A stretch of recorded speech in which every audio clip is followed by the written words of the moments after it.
am I? A storm is coming.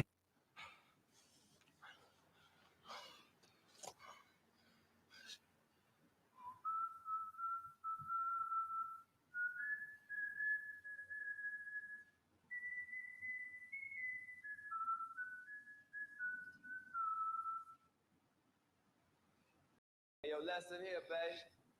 You come at the king, you best not miss.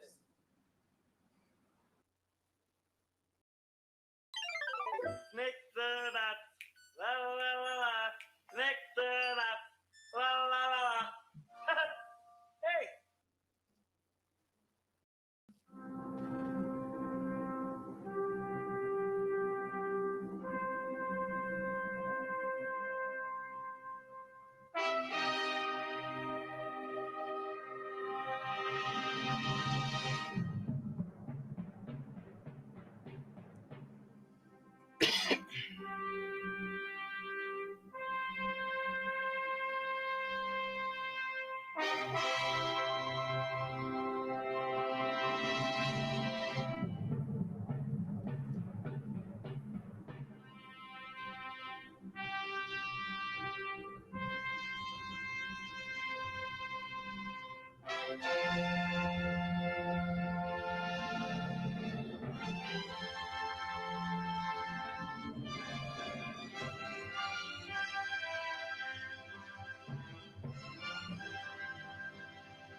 Yo, I'm gonna get this off my chest, y'all, and I promise we gonna get back to R&B.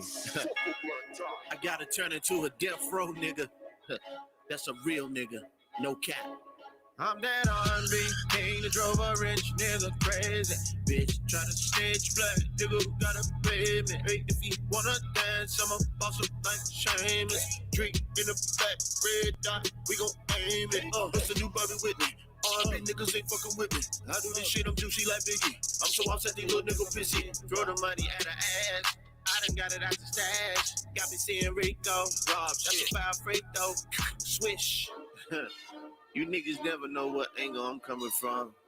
I got the gift, bitch. They done locked up the king, that's done made me the greatest industry. Niggas notice why these motherfuckers hate. Yeah, I am the greatest. Yeah, me, I'm the greatest. Light skinned niggas know my song. They don't think that I know. Nigga better get into you before I have to touch. Man, I'm so tired of playing with these niggas. Man, I'm so stressed. That's why I pulled the trigger. Everybody wanna sing the same. Everybody wanna dance the same. Everybody do the challenge, man. Fuck the challenge, I'm the greatest, man. Put black tie in the coffin. Sweaty ties in the face like Kelly. Gotta put R&B back on the map. These rappers don't do this shit over no cap. You need a real nigga like me that can train a pussy. I make it so fun. Make the donkey jump.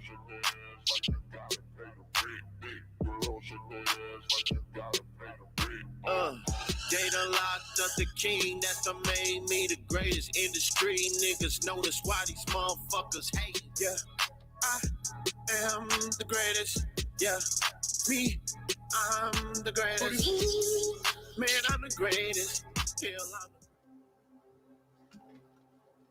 Everything good that's ever happened to me first came a period of horrible suffering. I never ask why. I just wait for the rough part to end. I was chosen for whatever reason. It doesn't hurt anymore. It burns. And I'm ready now. I'm tired of watching. Tired of hearing irrelevant clowns speculate how I'll be perceived. Tired of hearing my greed, my desire questioned whenever I decide to return, I'll remind everyone why they know my name again and again. Believe in me. Patience. It's almost time. And just before you subscribe to It Begins Again, just remember what you truly fear. And that's me.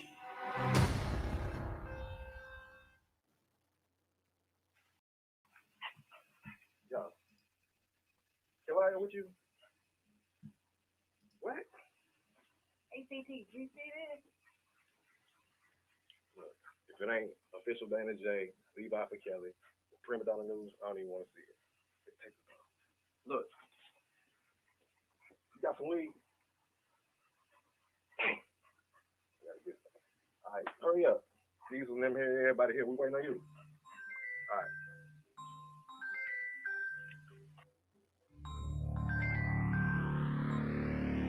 He just wants you to come home.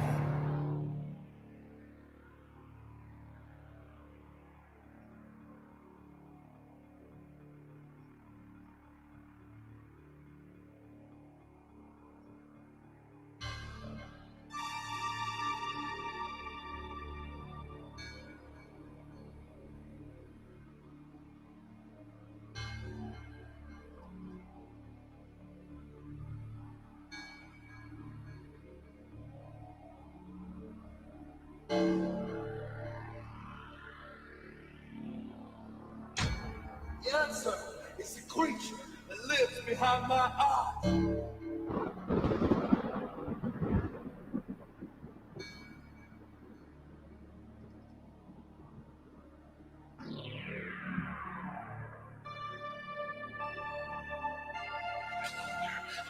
Go.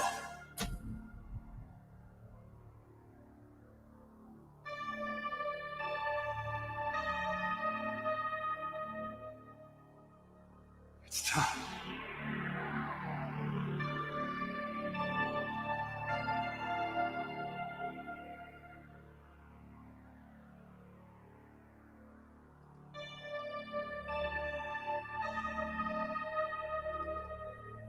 I am everywhere.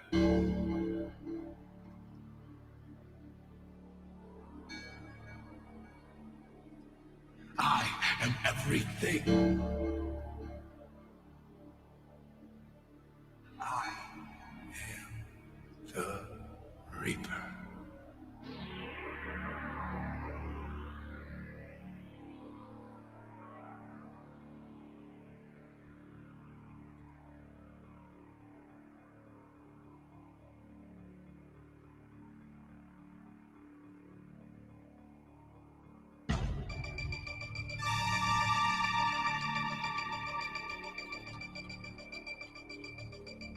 It's coming.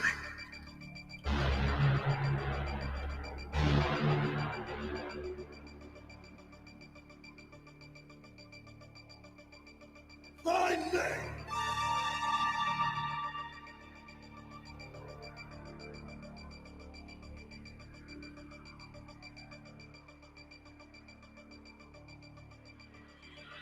Just let him in.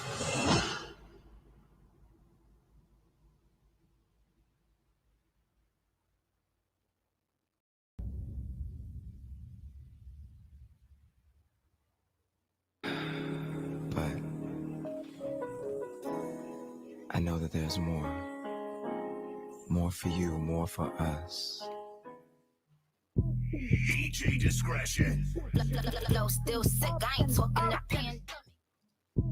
PG discretion. Flow still sick, I ain't talking that pen.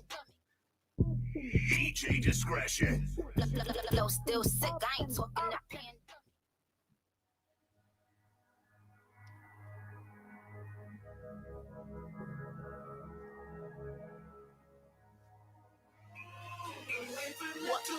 Say it louder, what you gon' do now? Hope your body got yes, I'm feeling about to put it down. Girl, you know that I will never disrespect you. We have tomorrow, but tonight I want to spank you. That ass down, gotta make it last down. Start off slow, and I'ma beat it up.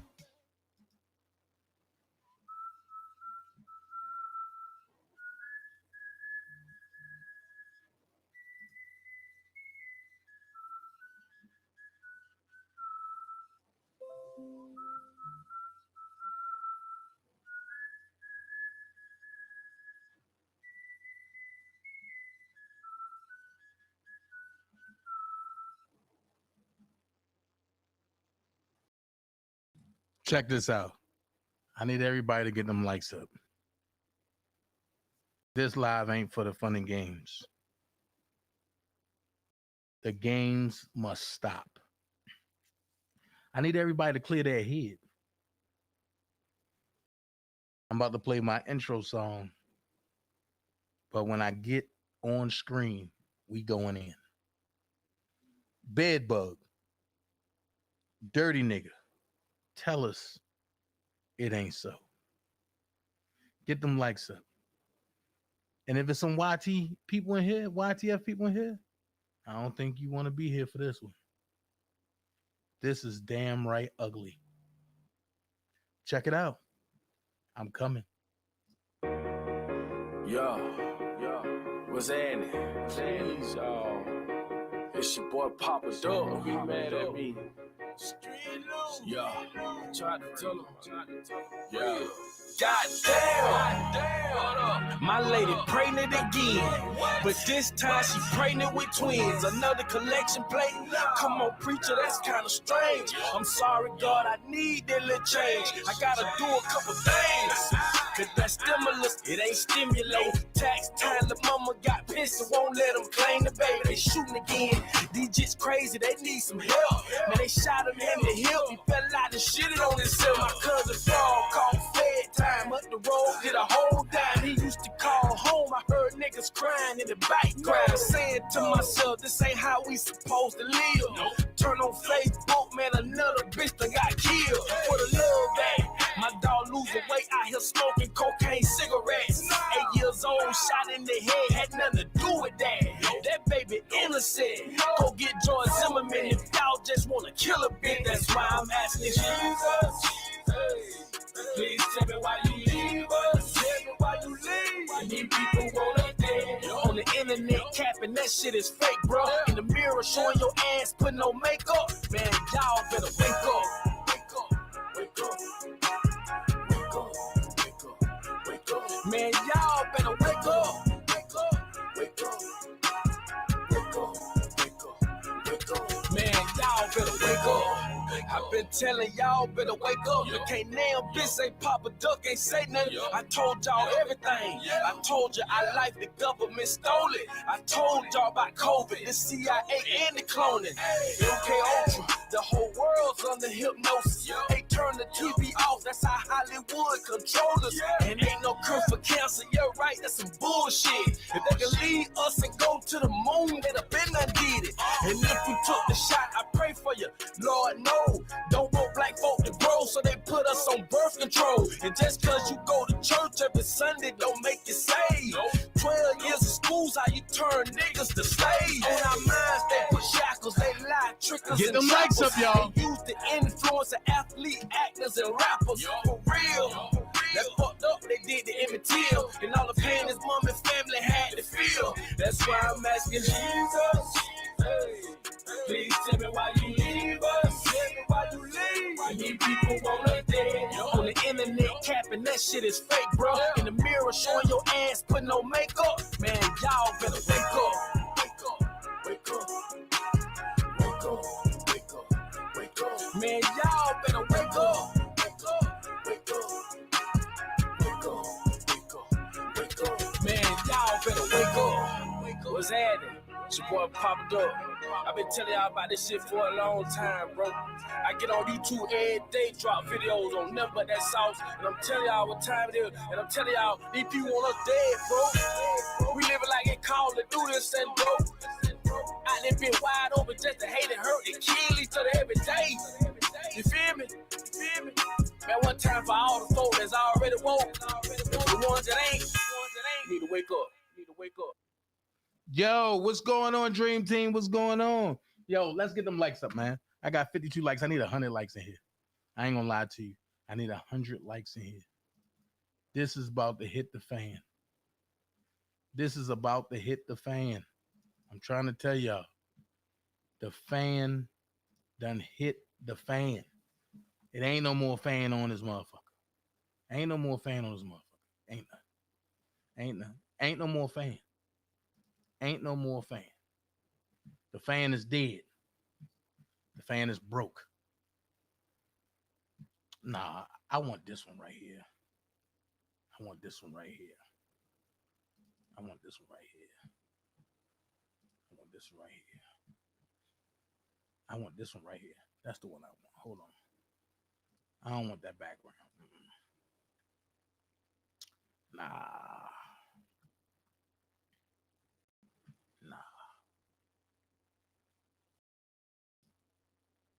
I know which one I want.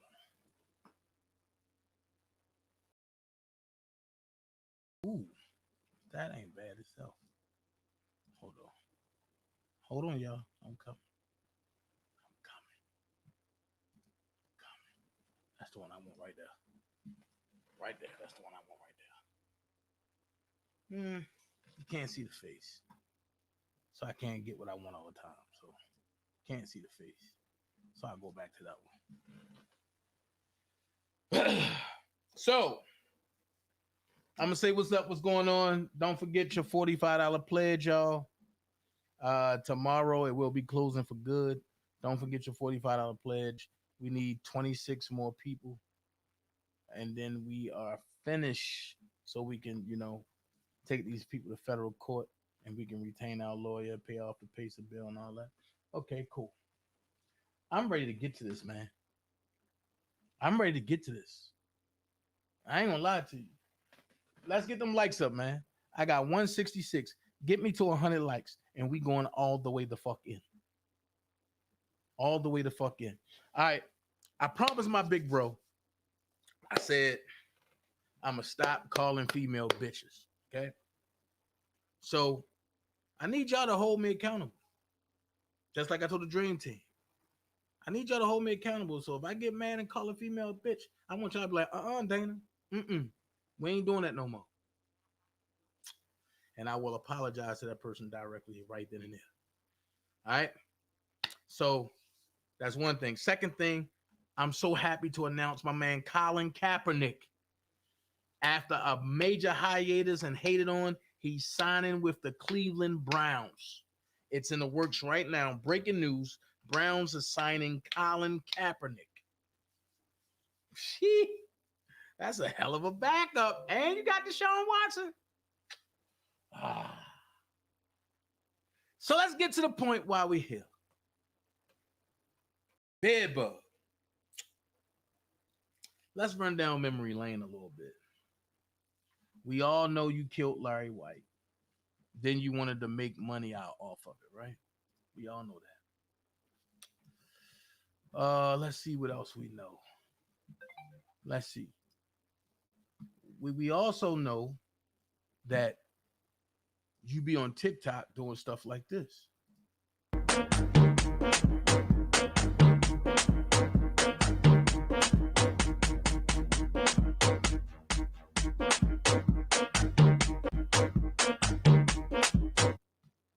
Okay. We also know you be on TikTok doing stuff like this. Pop them things, shake them, do the brand.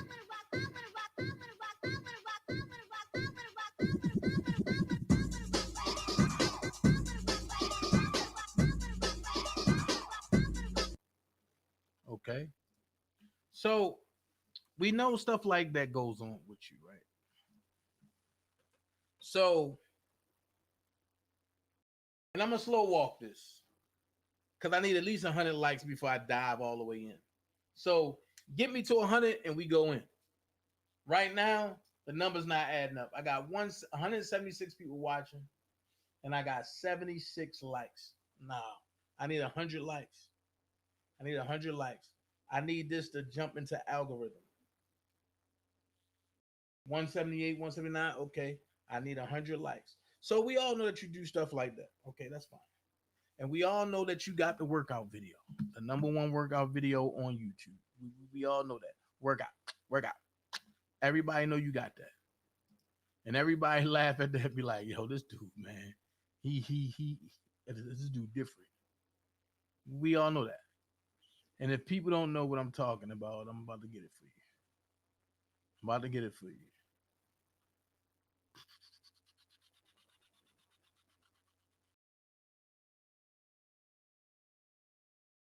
We all know you got the #1 workout. Where is that? Here it is. We all know you got the #1 workout joint, right? We all know that.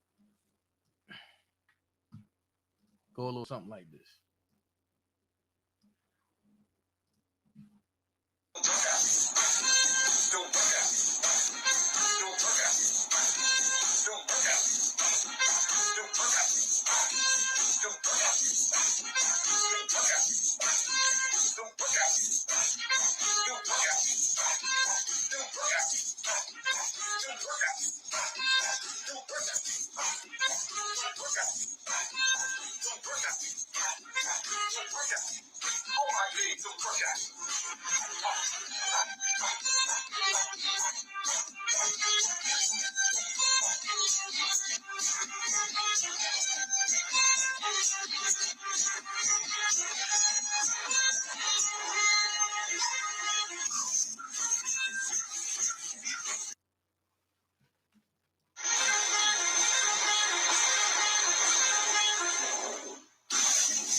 I need 20 more. Let's go. 20 more likes.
All right.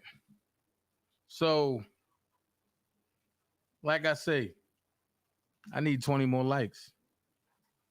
Give me 20 more likes and we go. So, I'm just going to go here. And we know you got the #1 workout on the internet that everybody be laughing at. Baby, wannabe Mike Tyson, Richard Simmons looking ass. We all know that you antagonize people, and we all know that you harass the alleged victims. We all know that you did all of this shit. We also know that you made a major infraction against me after you was paid to come after me, right? We also know that this is the day that you put that lie out there and said that I stole money. We also know that right after this day, you went in my daughter inbox and was talking and trying to flirt with my daughter. Well, I'm not the only male on YouTube daughter that you tried to flirt with. Now, my daughter just turned 12. The one inbox that you went in. She just turned 12. And you actually thought it was her mom's channel, but it was actually hers. And okay, that's the day I had the Laker hat on, the gold and black one, and you went in the inbox talking about, oh, tell him to stop, and he's a fraud and this and this. And then you was like, can you come on my channel? If I give you my number, will you talk to me? That was last year. She was 11. Let's get them likes up.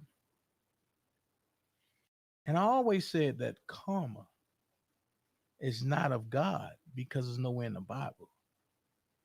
So karma have to be a universe thing, right? Not only are we looking to open up Larry White's case again against you, I need to see them likes go up. I'm telling you, let me see. I need 12 more likes before I even move. Not only do we know that you really do not like R. Kelly and you came in here to make money and you scammed, you and Casey McDaniel formed that Jocelyn Smith page. We all know. However,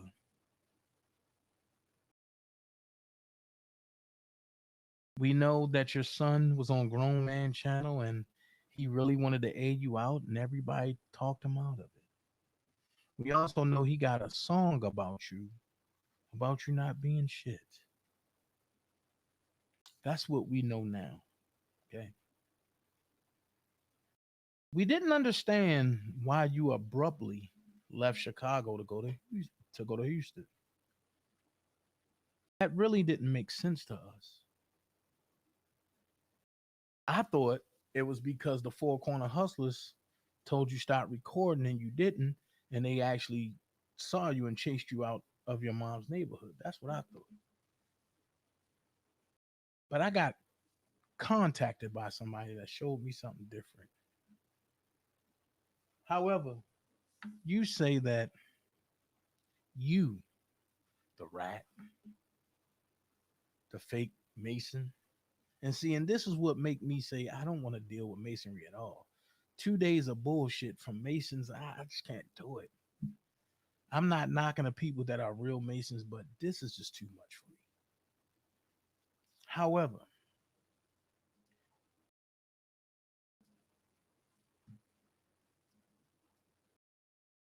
do this person sound familiar to you, Kevin?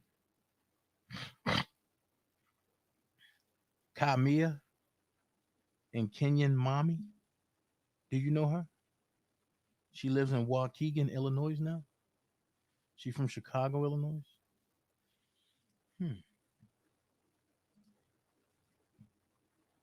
But you posted this. My number one queen, love, and my one and only son are stepping out on faith, and both are venturing off into their own restaurant businesses here in Vegas. Whether they do it together or separate, I will support them 100%. So stay tuned for their grand opening and please share. Show your love and support. Now, this will be epic, and I will be so proud of their, and that's probably saying endeavors. But we never heard of a ground breaking or a ground opening.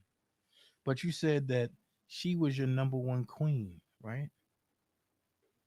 Pay attention to the face, y'all. You said that she's your number one queen. I get it. Okay. You said my daughter baby shower, my mini me, 25, with Kevin TF Terrell at Waukegan, Illinois. Anybody that see this will say, you know what? This is a good father. He's a number one father. He does what he do. And Kiora Terrell, you understand that she's down here in Atlanta now. This is the rapper. But I'm lost about something. If you this good father, when your daughter asks you to get your grandkids something, you said no. But you just said that she's your number one queen. It puzzles me because I came under scrutiny from people that said I don't take care of my kids. You, Kevin Terrell, said I was a deadbeat and I was this and this and this and this. I'm a fraud. I don't like R. Kelly. You spread all these goddamn lies. So before I put your truth out there, I'm going to give you a hint of what your truth is. And I'm going to play your song by Cupcake.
Hold on. My daddy blocked my page. You mad because you a pedophile? Wait a minute. My daddy blocked my page. You mad because you a pedophile. And you don't want everyone to know you've been touching on us since we was a baby. Oh, shit. Oh, shit. Oh, shit.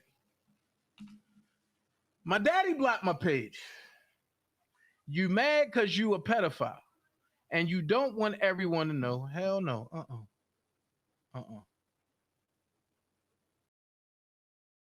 Mm-mm. And you don't want everybody to know that. Hold on. My daddy blocked my page. I got stuck for a second. You mad because you a pedophile. And you don't want everyone to know you've been touching on us since we was a baby. You mad you kicked my auntie out at 17 because she won't have sex with you. You used to make her stay in the house and in dress in front of you, picked out locks on our doors, and laid in bed with us naked. You forced us to get seen at the hospital so people wouldn't notice we've been touched. You tried to force my aunties to have sex with you. You made us do all types of stuff. We told your mama and she went ghost. And she said she ain't have money to come get us. My grandma knew all of this and made us stay with him. She made us do stuff too and told us she would hurt us if she didn't, and told us she would hurt us if she didn't. She knew you was touching us and you made us stay there. We stay at my auntie Vaughn house for 3 months because we ain't want to go back home. He mad because we told my mama what happened and she took us away from him. We've been running a year. We've been running a year for home for years. Okay, we've been running a year for him for years because he want to keep us in the house and touch on us. You ain't tell Lavelle you was trying to be on stuff with his daughter. Why y'all think he never come? Why y'all think he never around his kids or grandkids? Oh, and Lavelle, you got nerve to pillow talk to this nigga about me? I'm owe you next, but let me continue. Let tell Facebook that your fifth daughter, Carmen, you got her mama pregnant at 15. What? Let's get to how you made Lloyd. Mess with your youngest daughter, boy. Don't play with me. You can die like your mama gonna do. You can die like your mama gonna do. They cancer, finish her. It's up. I'm back. Wow. Hold the fuck up. Whoa. Hold the fuck up. Let me read that again. Hold the fuck up. Let me go get some water. Hold the fuck up. Wait a minute. That's too much for me. Hold on. Hold on. Hold on.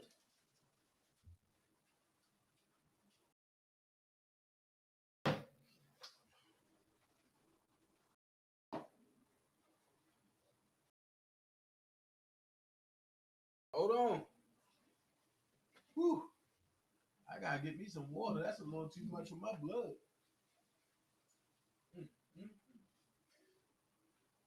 Oh my God.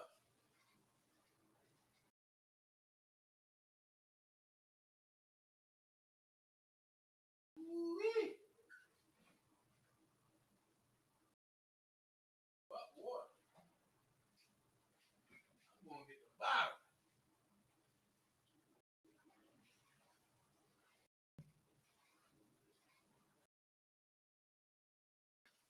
I done had to put a little absolute in my orange juice. Oh, man. Hold the hell up. Levi, what up? I'm about to be on here drinking now. Woo-wee. That's a little too much. God damn, we know you killed Larry White. Now you're a pedophile?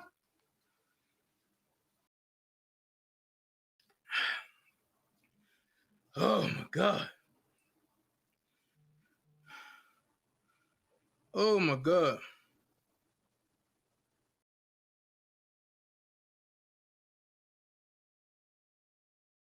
Oh, my God.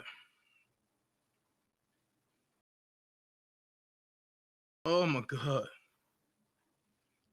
Say it ain't so. Say it ain't so. And you got a nerve to try to fight for Rob? After we all know that you said, fuck Rob? So let's read this again, boy. Woo, that absolute kicking in. It said, my daddy blocked my page. You mad? You mad?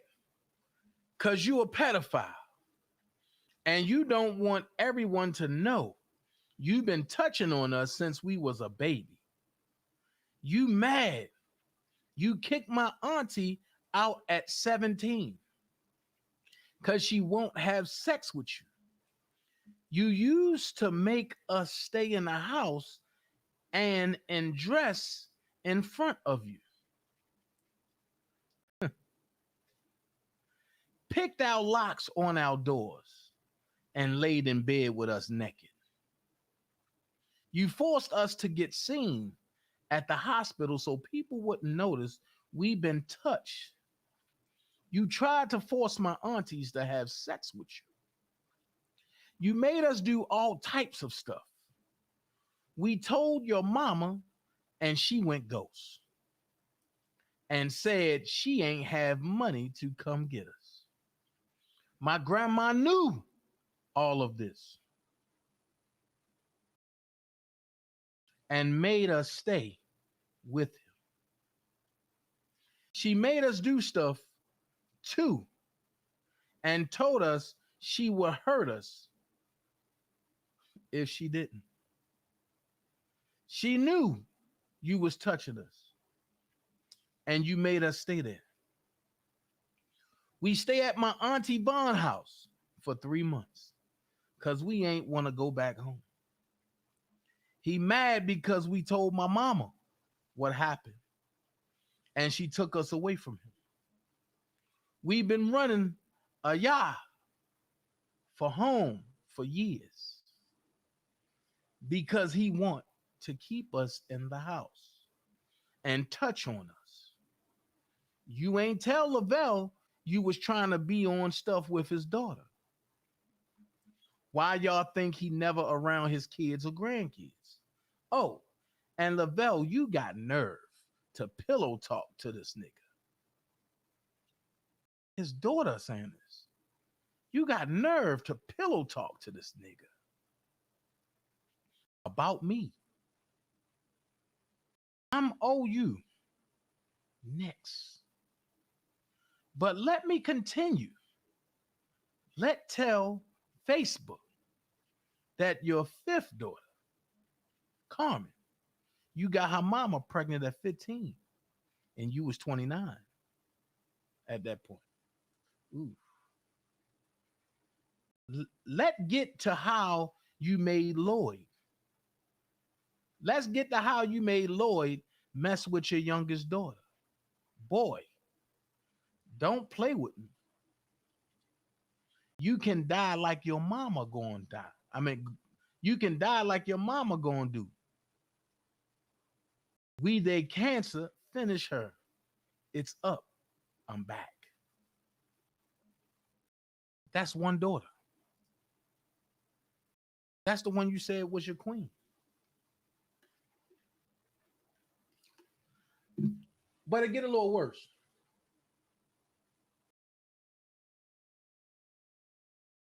But it gets a little worse. Now, somebody just came in here and said he doesn't have them kids. He doesn't have all them kids. This is when I say people are just crazy. You can't say it's not you. The reason why you can't say it's not you, homeboy, because at the end of the day, one thing we do over here is we thoroughly investigate everything.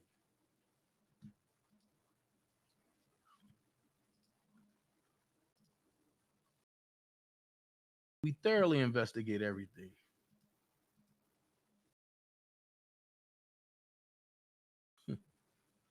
So, you know what I'm saying?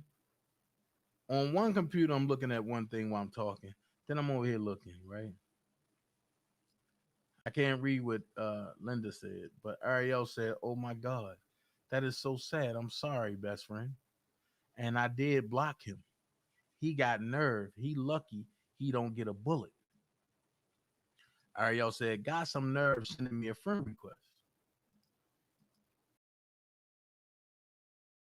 That's not him, little mama. That's not him.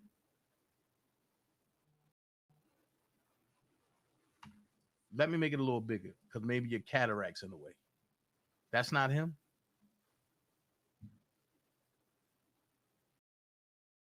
So trust me, I'm not going to speak on nothing that's not facts.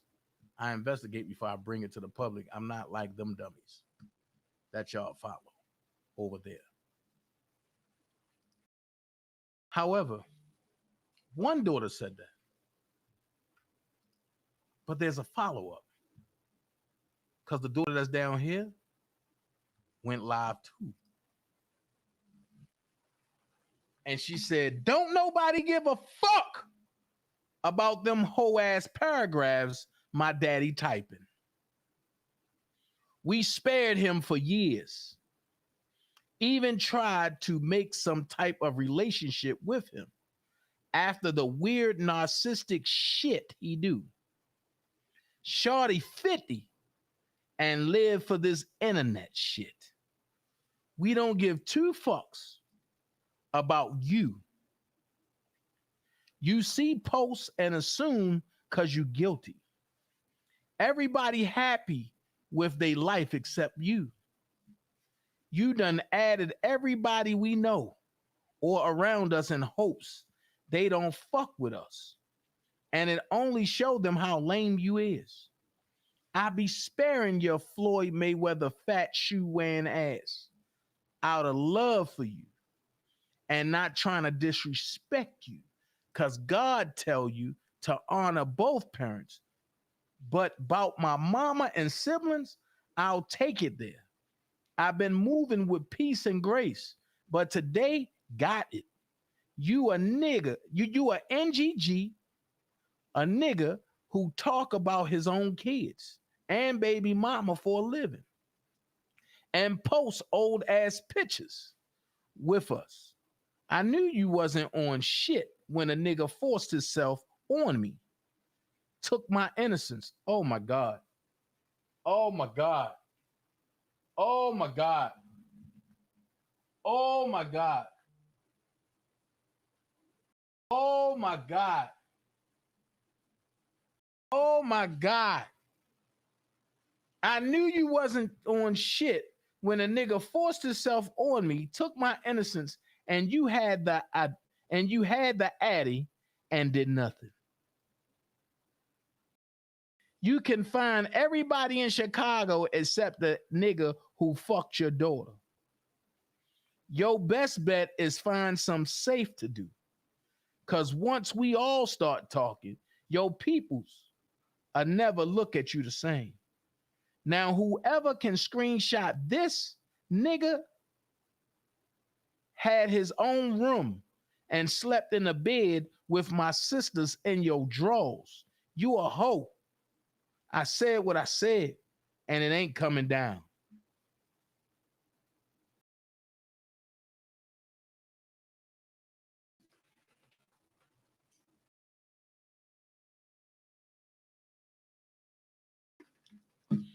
Wait a minute. Hold the hell up. Hold the hell up. Because Kiyora's down here in Atlanta. Hey, Kiora, if you watching this, reach out to me. We got to talk. And we got to go live. Hell no. Hell no. Hell no. Mm-mm. Mm-mm. So,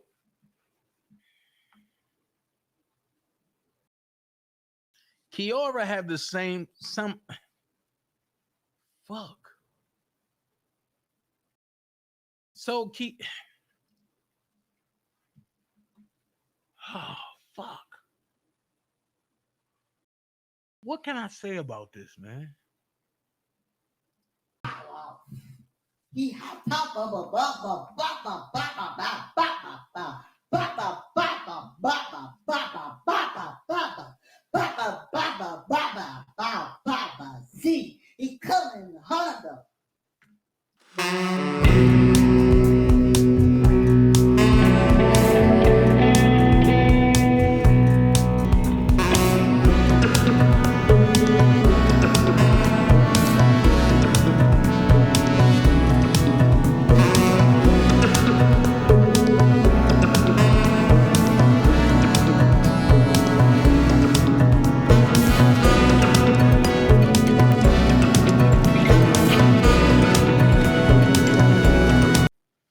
Yo,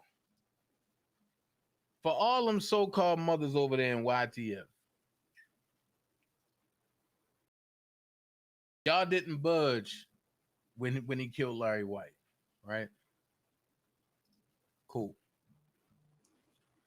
But now his daughter is saying, don't nobody give a fuck about them whole ass paragraphs my daddy typed. We spared him for years. Even tried to make some type of relationship with him after the weird narcissistic shit he do. Shorty 50 and live for this internet shit. We don't give two fucks about you. You see posts and assume because you guilty. Everybody happy with their life except you. You done added everybody we know or around us in hopes they don't fuck with us. And it only show them how lame you is. I be sparing your Floyd Mayweather fat shoe wearing ass out of love for you and not trying to disrespect you, because God tell you to honor both parents. But about my mama and siblings, I'll take it there. I've been moving with peace and grace. But today, got it. You a nigga who talk about his own kids and baby mama for a living and post old ass pictures with us. I knew you wasn't on shit when a nigga forced himself on me. Took my innocence. And you had the addy and did nothing.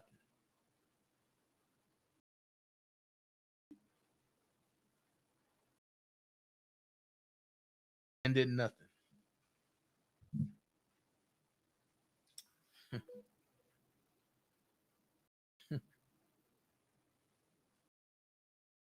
I knew you wasn't on shit when a nigga forced himself on me. Took my innocence. And you had the addy. The addy is address and did nothing. You can find everybody in Chicago except the nigga who fucked your daughter. Your best bet is find some safe to do. Because once we all start talking, your peoples will never look at you the same. Now, whoever can screenshot this, nigga, had his own room and slept in the bed with my sisters in your drawers. You a hoe. I said what I said, and it ain't coming down. Then your first daughter first daughter said,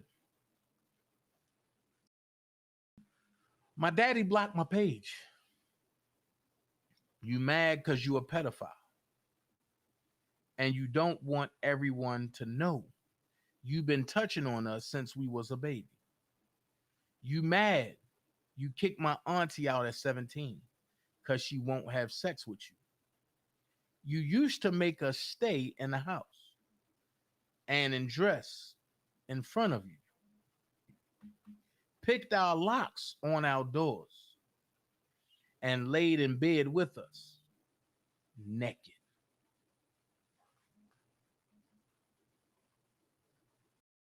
Naked.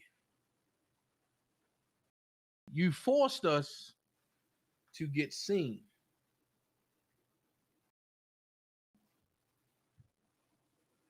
Hold on. See, this is why I don't like looking at my phone. Because then I lose where I'm at. Okay, you forced us to get seen at the hospital so people wouldn't notice we've been touched. You tried to force my aunties, more than one, to have sex with you. You made us do all types of stuff. We told your mama, and she went ghost and said she ain't have money to come get us. My grandmama knew all of this and made us stay with him. She made us do stuff to and told us she would hurt us. Lord have mercy. Stop texting my phone, please.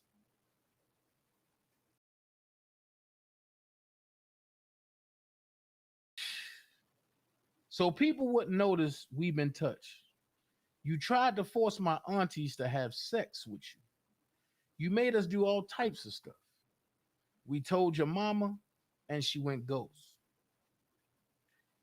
and said she ain't have money to come get us. My grandma knew all of this and made us stay with him. She made us do stuff too and told us she would hurt us if she didn't. She knew you was touching us and you made us stay there. We stay at my auntie Vaughn house for 3 months because we ain't want to go back home. He mad because we told my mama what happened and she took us away from him. We've been running a year from him, from home for years. Okay, we've been running a year for home for years. Okay, because he want to keep us in the house and touch on us. You ain't tell Lavelle you was trying to be on stuff with his daughter. Why y'all think he never around his kids or grandkids? Oh, and Lavelle, you got nerve to pillow talk to this nigga about me? I'm owe you next. But let me continue. Let's tell Facebook that your fifth daughter, Carmen, you got her mama pregnant at 15 and you was 29 at the time. Let's get to how you made Lloyd mess with your youngest daughter. Boy, don't play with me. You can die like your mama gonna do. When that cancer finish her, it's up. I'm back. You know, this is crazy. This is crazy. And it's crazy how people do so much stuff and come at people left and right, but then when the stuff hit home, everybody runs scared. This ain't the time to run scared. What up, Toy? What up, Malik? What up, Truth? What up, Wally Truth? What up, Ern? This ain't the time to run scared. Because in Chicago, there are no statute of limitations on rape.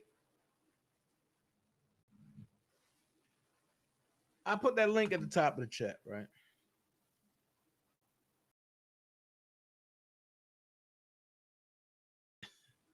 Y'all go ahead and hit that link, man.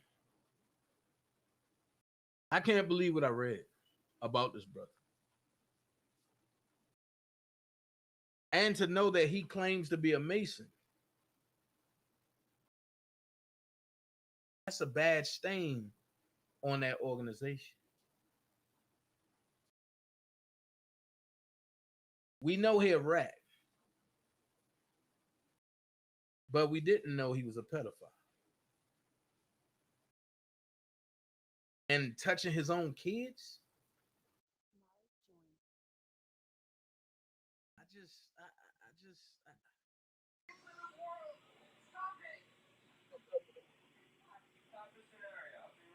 Can you hear me?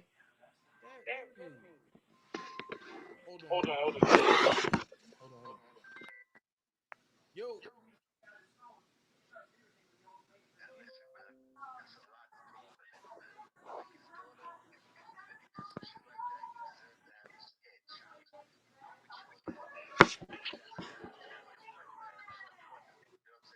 Man, his daughter put it out there. His daughter putting it out there. Both of them. They.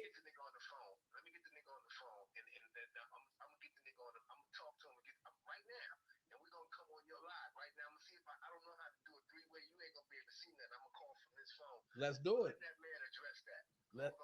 Let's do it.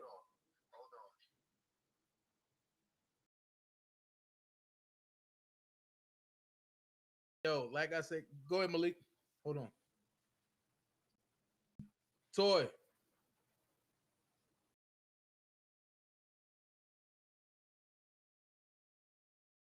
Toy.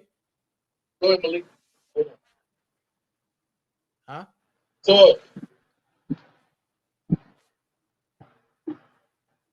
Can you hear me, Dana? Yeah, I can hear you perfect. Okay. Hold on, I'm gonna mute your bass. Hey Malik, why you get off? Yeah, Toy, I can hear you. Okay. This is a very, very sad issue that's going on. This is not nothing to play with. You know, his kids, these are his, and they're girls, they're grown girls. Right. I don't know where the mother was in this situation, but she's just as much as to blame as he is because she didn't go through the authorities, but she probably was scared because he's very narcissistic. He's very abusive. You can tell the way that he acts on his live. Right. He always wants people to believe, you know, whatever it is that he's saying. But this is very sad, and I'm very appalled at things like this. And he has what? How many children do he have, and how many girls? I think he got 5, and he got one boy. I believe. One boy, and I'm sure they confided in their brother. You know, I'm sure they did. Yeah. Do you think that they confided in him? I believe so. Yeah, and I believe that's where part of the hatred comes from. They probably have no respect for him. But you know what? He's he's very selfish. All he think about is himself. You can tell the way he flashes his money. And he probably didn't even give any of his children any of that money that he was flashing. No father is that flashy. You can be flashy with your children. Right. If you always been a deadbeat dad, you should be flashing nowhere on YouTube, nowhere. But that's what people do who've never had anything. That's what they do. And Right. I have a very big issue with that. Right. Right. And saying it's crazy because it's like, dude, just like, yo, as much as we clown on here and we talk shit, this is a jacket that I really wouldn't want to put on nobody. But when your kids is coming out saying that, That's a problem, especially when you jumping in other parents' kids' inboxes. That's a problem. Yeah, it is a problem, and I bet you he's going to try to say that's not me. That was a fake page. You know, he's going to try to say this is not him. But she was detailed on a lot of things. She was very detailed. Um, I wish she could call in. You know, I wish we can reach out to her, not just because that's his daughter, but because she's Right. experienced something like this. Right. And I would love to get honestly, I would love to get all of them on the phone and see if we can try to get them to hash something out to see if he can apologize to them or something. Apologize, Dana. Can I say something, man? Please. Yeah. I'm sorry, sister. I didn't mean to cut you off. That's okay, Levi. But let me say this. This is not about apologies. It's not about I wish we can get her over here, anything like that. What y'all have to understand is that I've said it 1,001 times, and that is this is a country of laws, not a country of men. How we feel about stuff and this YouTube, social media stuff is absolutely irrelevant when it comes to this country, its laws, and protecting the public trust and being, or should I say, existing in a civil society. What do I mean by that? What I'm saying is whether she reaches out to Dana or you ever get her on YouTube to tell her story, the truth of the matter is that she has made a public statement on Facebook, on a public platform, indicating that her father was molesting her and her sisters. She has made a public statement on a worldwide public platform that Kevin Terrell has a daughter by a woman who is now a woman that he, according to his daughter, he impregnated that child's mother when she was 15 years of age. I want you to listen to me. It's no secret that I speak with the authorities. And there has been speculation from preliminary speculation that child is now 20, I believe, 3 years old. This is preliminary speculation. Don't hold me on it. That the child was born in 1999. Right. Okay. If the child was born in 1999, that would mean that Kevin Terrell would have had to have been 30 or 29 years of age when he impregnated a 15-year-old child. That's crazy. Follow me. Now, that's when it leaves Facebook, YouTube, and all the social media crap. That's when we rely on the laws of this country. There are no statute of limitations when it comes to child molestation and statutory rape in Illinois. Fact. So if that man has in fact, or did in fact, impregnate a 15-year-old girl at the age of 29 or 30 years old, trust me, there's not enough goddamn cash apps in the world that will save his ass from the authorities. But this is where we're going to come in as my people continue to investigate this. Once we get more information, I'm coming to y'all. I'm coming to the people. And we're going to launch a letter writing campaign demanding if that low-down son of a bitch at age 30 years old got a 15-year-old child pregnant and that child is walking around today, it doesn't require an extensive investigation. All it requires is a goddamn DNA test. Right. And if he did it, he's going to prison. I cut the sister off, so I wanted the sister to finish, and I'll sit back and listen. Oh, no. I mean, you're absolutely right, because what he's done, he's a nasty motherfucker. Nasty. Yes, he is. Hold on for nasty. Oh, go ahead, I can't say it no worse than that. That's just nasty. I wasn't gonna come up here and do all of that, but it's just degrading because he sits on here on YouTube and brags about so many things. And he's 50 years old. He should be bragging on his grandkids and the good things that he does. He's bragging on shit that don't even matter. They don't even matter. Brag on the Yes, good ma'am. things. You know, it's very sad.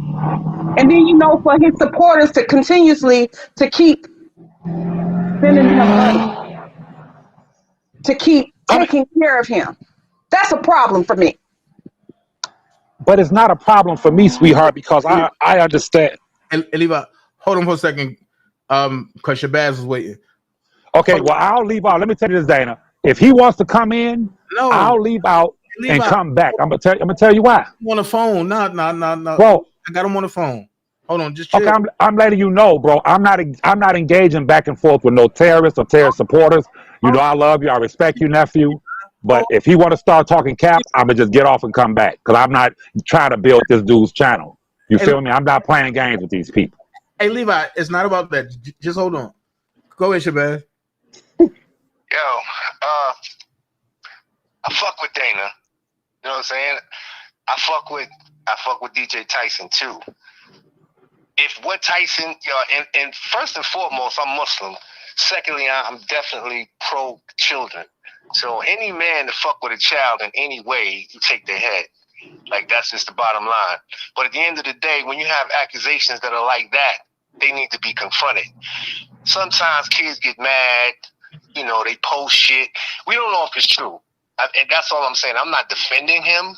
I would do the same thing, and I did, and approach it the same way with R. Kelly.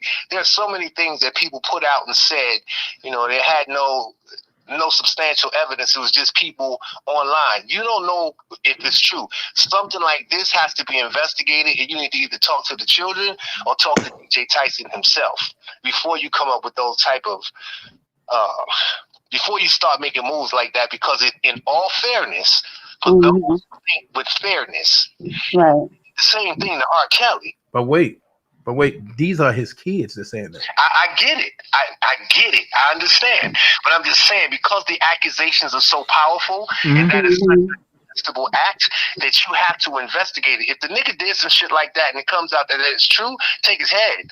There's no defending that. You understand? But you know what, Shabazz? It's not one daughter. It's two daughters. It's two daughters. This whole R. Kelly situation, and everything around it has to be based upon fairness, because what's good for the goose is good for the gander. That's what I've always said. I am not defending DJ Tyson. Right. I am not throwing him under the bus. I'm not saying he did it.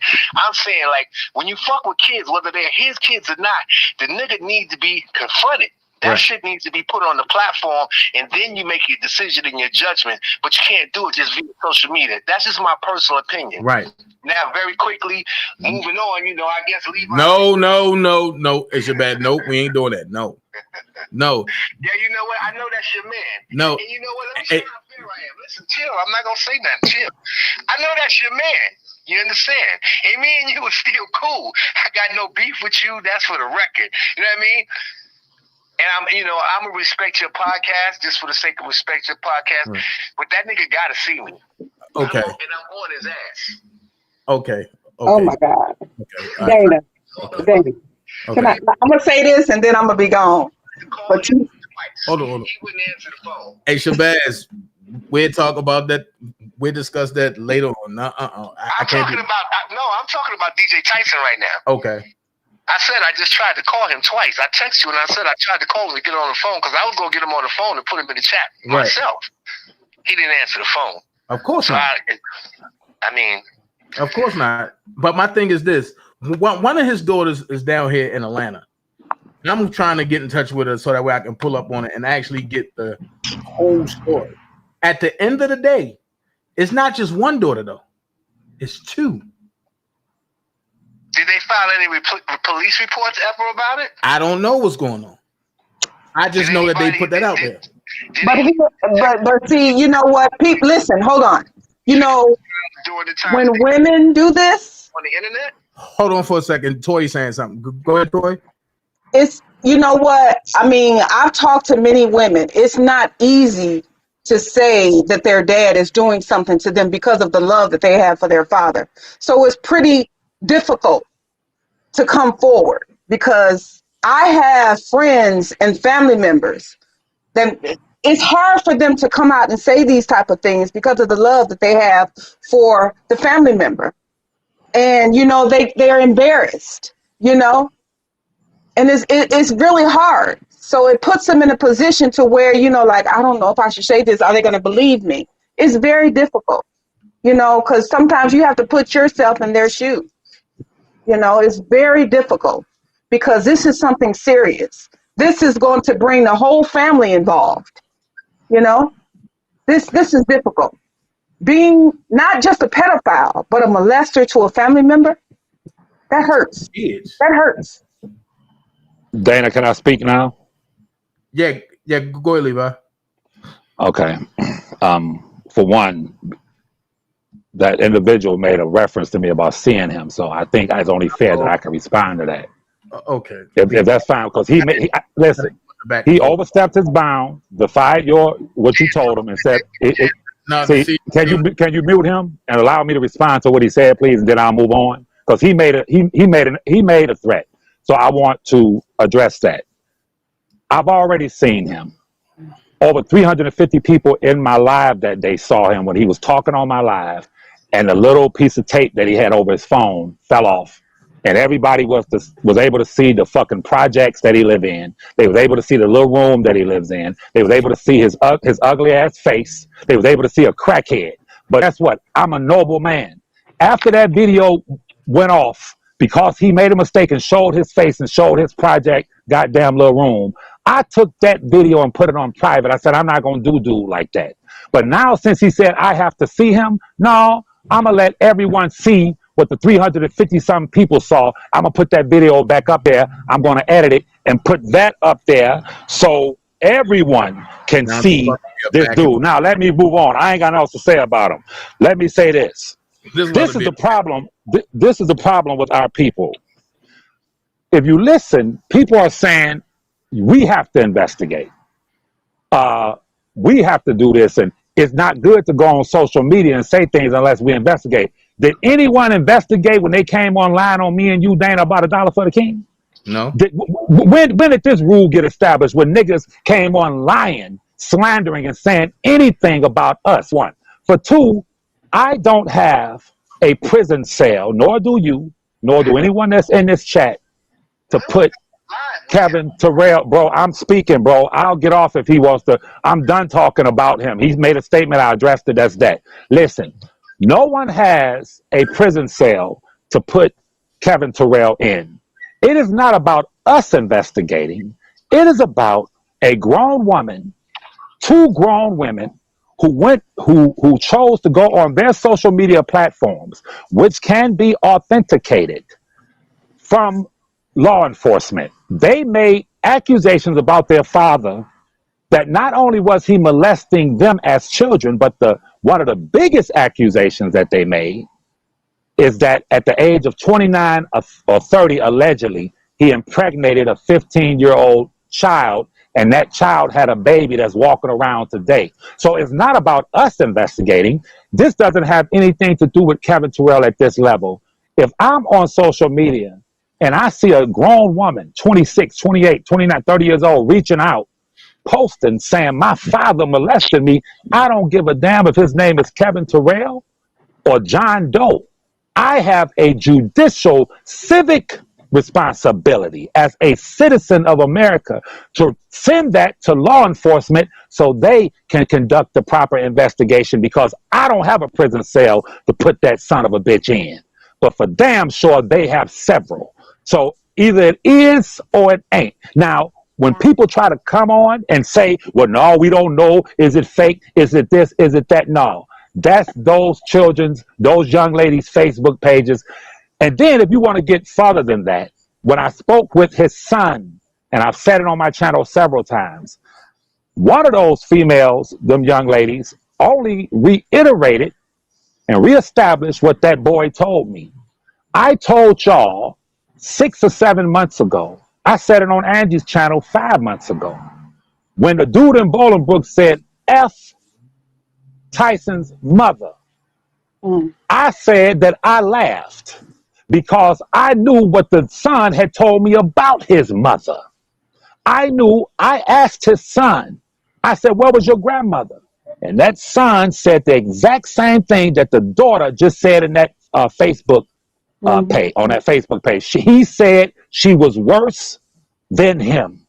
He said we would go to her for refuge, and she knew what he was doing to us. She knew what he was doing to our mother, and she condoned it, and she would hold the door and let him beat my mother senseless. And that young lady, his sister, put that on that. If you read it, she said the mother would hold the door and not let them in.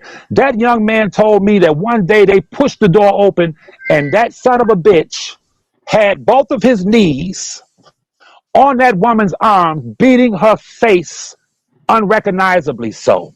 He said, listen, sister, I'm a grown-ass big black nigga. I am. Listen, sweetheart, I was born and raised in a city. You name it, I've seen it. When I heard that young man describe to me as I sat there talking to him, I got it recorded, but I'm a noble man. I promised him I wouldn't release it, but I will release it to law enforcement. Listen, I shedded tears listening to that young boy describe his childhood, and those two young ladies reiterated. She said that if you only knew what we went through as children. He, according to the sister, she said he sexually assaulted the mama at will. Now, to the mother's credit, see, I like to read in depth. To the mother's credit, she said when the mother got out of jail, when she makes reference to when my mother was gone, we stayed with the auntie for 3 months. The son told me the same thing a couple of years ago. He said that he wanted the food stamps, so he made them come back. He said when they walked in the house, he said he started crying because the dishes were piled up to the ceiling down there, and it was maggots in the sink, and it was maggots in the garbage. He said he walked in, and that man, that so-called man, that animal was laying on a blow-up mattress with a crackhead woman laying there screwing when they walked in. Wow. That is an animal. I want you to listen. Let me say this. So when the young ladies describe what the boy had already told me, I know they telling the truth. That little boy told me when he was a little boy, he's a grown man now. He said, you know, to this day, and this is when I shed it, tears rolled down my face. He said, to this day, I can't watch television because when my mother fled with us to shelters, they wouldn't let us watch TV like the rest of the kids would be able to come home and watch cartoons after school. They wouldn't let us watch TV. So to this day, I don't watch television. And he said to me, he said it was now here's the credit to the mama. I'm going to give the mama this credit. According to the young lady in her Facebook post, she said that when the mama got out of jail and they told the mama that he was laying in the bed with them, naked with the daughters, she said he would pick the lock on the goddamn door, which means those little girls were locking the door so he wouldn't come in there. She said he would pick the lock and be sleeping with them stark ass naked in the bed with his own goddamn daughters, nigga. Let me tell y'all niggas something. Y'all think Levi's some kind of something to play with? You think Levi is the kind of nigga that would see? Listen, man. I don't want to jump track. The mother, she said, did take them and flee. That's when they ran to the shelters. So I'll give the mother that much credit. When she got out of jail and found out he was molesting, allegedly, them girls, may have molested the boy too. She did leave with those girls and that boy. You understand? But I don't want y'all to misconstrue what I'm saying. It's simple. Everything that young lady described, when I read it, is the same thing the boy described to me, that the mother's no good. Now, according to what she said, his mother has cancer. That's what she said. She said, your mother has cancer. Well, it is what it is. You know, karma is real. But I tell you this, don't ever tell me that I'm a rat or a snitch when I could see beautiful young ladies go on social media and say that their father molested them as children, and I do nothing about it in order to keep the code and Yeah. keep the street code. We have to investigate ourselves. How the hell we gonna investigate? No, Right. I'm gonna send law enforcement to that young lady's door and ask her, so they can ask her and the other sister, what you said, is it true? Does he have a 15-year-old? Did he impregnate a 15-year-old? Does the baby exist? They're going to have to conduct their investigation, because our investigation don't mean nothing. I'll be quiet and listen to you guys. Yeah, and a lot of times too, many children who are sexually abused, Levi, they don't tell anybody about it. And many, they keep secrets all their lives. And a lot of times people who sexually abuse children are more likely to be people we know and could well be people we care about. And that's the case. The closer the relationship between the child and the person carrying the abuse, the less likely the child is to talk about it, Yes. and it's very sad. Children, they often show us in many ways that something is going on because they're acting out. They're Yes. different. We have to pay attention to our children. And this is very, this is really bothering me, It should. because being a parent, if you can just put yourself in those kids' shoes. And I'm sure the mother was scared to death of him because he abused her. I'm sure she was. That's probably why she didn't do anything. She fled. So when you're afraid, that's what you do. You run. Right. But I still would have called the people on him. I still would have done that. Because, we are our children's protector. We are their protector. These are our babies. He ain't protecting nobody but himself. That's why he on YouTube flashing his money. He done used everybody to get money. He ain't never had nothing good in his life. That's why he doing what he doing. But the people who sitting up here sending him money and stuff, okay, let them do it. But it's wrong. It's wrong. Yes, ma'am. And the worst thing you can do is play with God. Go ahead, brother. Wait, Absolutely. Levi. Hold on, I got Malik. Hey, Malik, go ahead. Brother Malik. Everybody calling in. Straight to the point. We need to find out what happened. Children don't make elaborate stories up like that. Their imagination don't go like that. That's a lot of that's fact. The bulk of that's fact. So we need to catch the father and the mother and get straight to the bottom of the whole situation. At the end of the day, it's too tragic, too sad, too sensitive. If this is what he did, he needs to be held accountable for it upon confirmation that he did it. He don't get no time to go. No, he gonna get it right then and there. Because that right there, based on them graphic details, and I kept saying to you, I don't tell you how to run your channel. Yo, stop. Because every time you kept saying, it was hurting you to say what you had wrote. It was touching you the same way, like, yo, I can't believe. I don't know nothing about the dude, but what I'm telling you, from everything I heard, that little girl said, or those little girls said, man, 99.9% did that. Mom knew about that. And if mom was so afraid people don't flee. Absolutely. They stay. And women who are bad at relationships, they stay because they're too afraid of what might happen if they leave.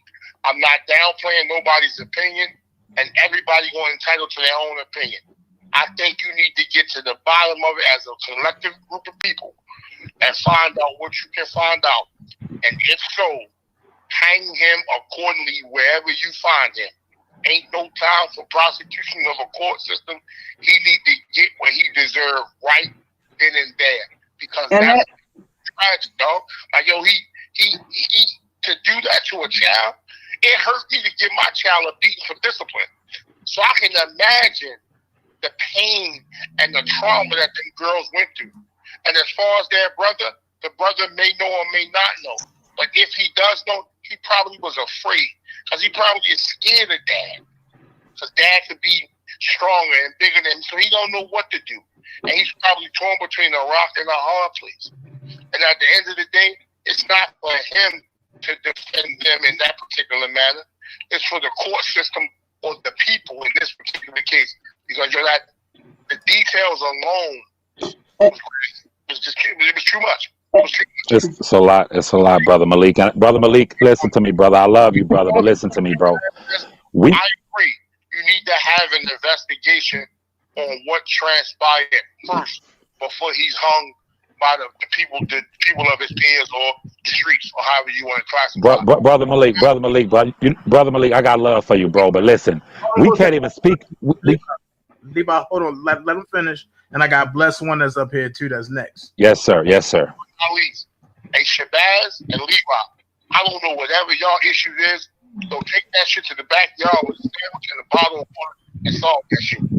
Yeah, but you can't say that, Malik, because you don't know what transpired between the two of them. So let them work it out. We're going to work it out up here about what we're talking about. Let them work that out. Somebody else is Hold left. up. Y'all solve that off camera like me. For real shit. Hey, Malik. That's all I'm going to say about that. Okay. All right. Hold on. Bless One, go ahead. Hi, everybody. How you guys doing? Hello, how are you? I'm good. As you guys, some of you might have seen in the comments, this really hits home for me. Mm-hmm. Sorry. Trying to keep my composure. Yeah. Take your time, sweetheart. I hear you, sis. Well, I have one child, and as you guys know, I'm very private. Everybody in here knows I don't share too much about myself. But I have one child, and she's very sheltered. I have great family support, came from a great family, live in a great city, and, you know, I don't have any complaints in life. And, you know, what teenagers do. I had a good girl, and you know how kids, they experiment, whatever. They do what they do. And my daughter, she started, she's a real tiny little girl.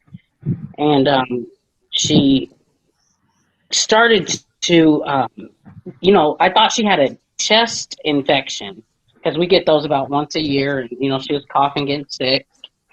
And it just wouldn't go away. And she just was so sick. And I'm like, we got to take you to the hospital. And she was crying all the time. And I'm like, what is going on? And mind you, this is a very stable child. I never have to tell her to pick up anything in my house. You know, you don't, she's just really, she cooks, she cleans, she's just really, you know, stable. And so I took her to the emergency room, and they said, yeah, she has a chest infection and she's pregnant. 14 years old, 100 and probably 8 pounds. Wow. 5'5". Huh. And so she's crying. I'm like, what's like 14 years old, mind you. And so I just had her just start sleeping in the bed with me.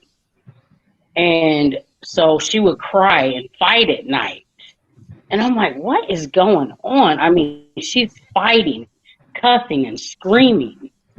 And I'm like, baby, you're okay. You're in my bed. What's going on?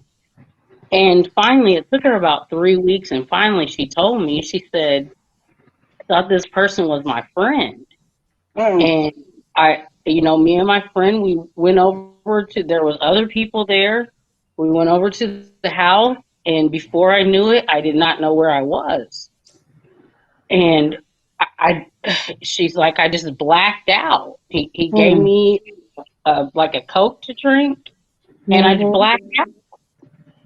And I'm like, well, who is this person? I remember her saying, I hate this guy. And he happened to be from Chicago, but he lives in my city. And I'm like, you know, I have discernment as well. I knew something was wrong. Nevertheless, the guy looks about 16.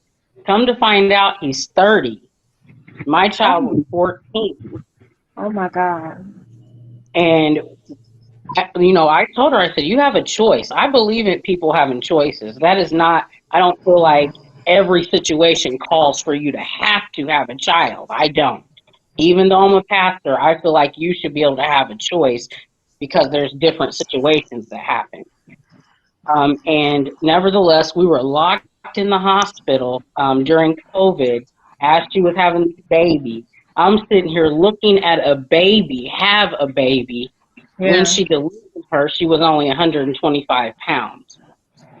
And so I said all that to say that I didn't call the police because guess what? Under all the God I have, Yeah. there's street justice. Mm-hmm.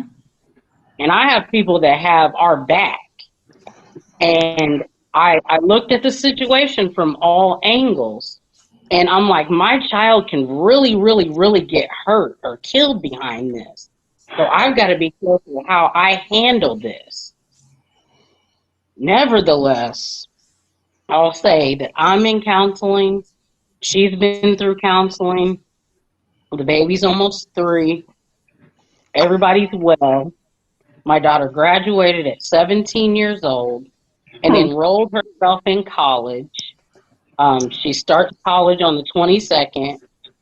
She just turned 18 last month.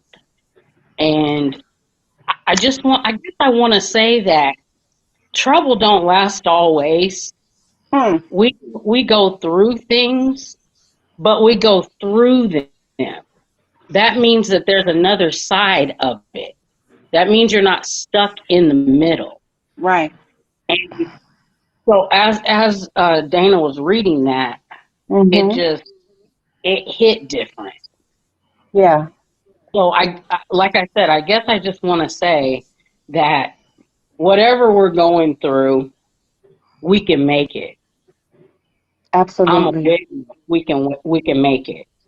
Absolutely. And I believe too, if a child trusts you enough to tell you about abuse, we must remember that they really lie about such things because, it may be hard to believe that someone we trust care about sexually abusing a child, our child, to make false accusations and stuff like that. That's a hard thing to swallow. And, that's why I say women, we are the strongest.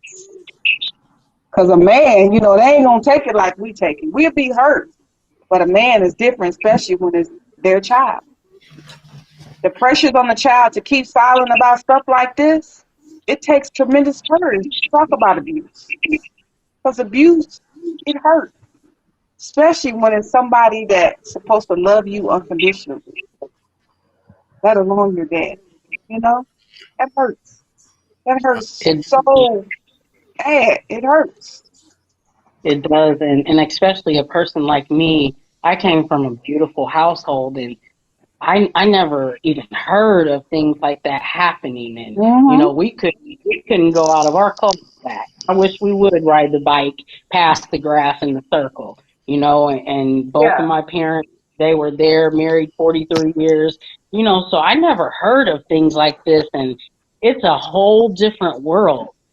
And so when people say, well, nobody called the police, but it's like you get in a situation where your life or your child's life could be in jeopardy and you have to figure out how you can do things for self-preservation and to save your child.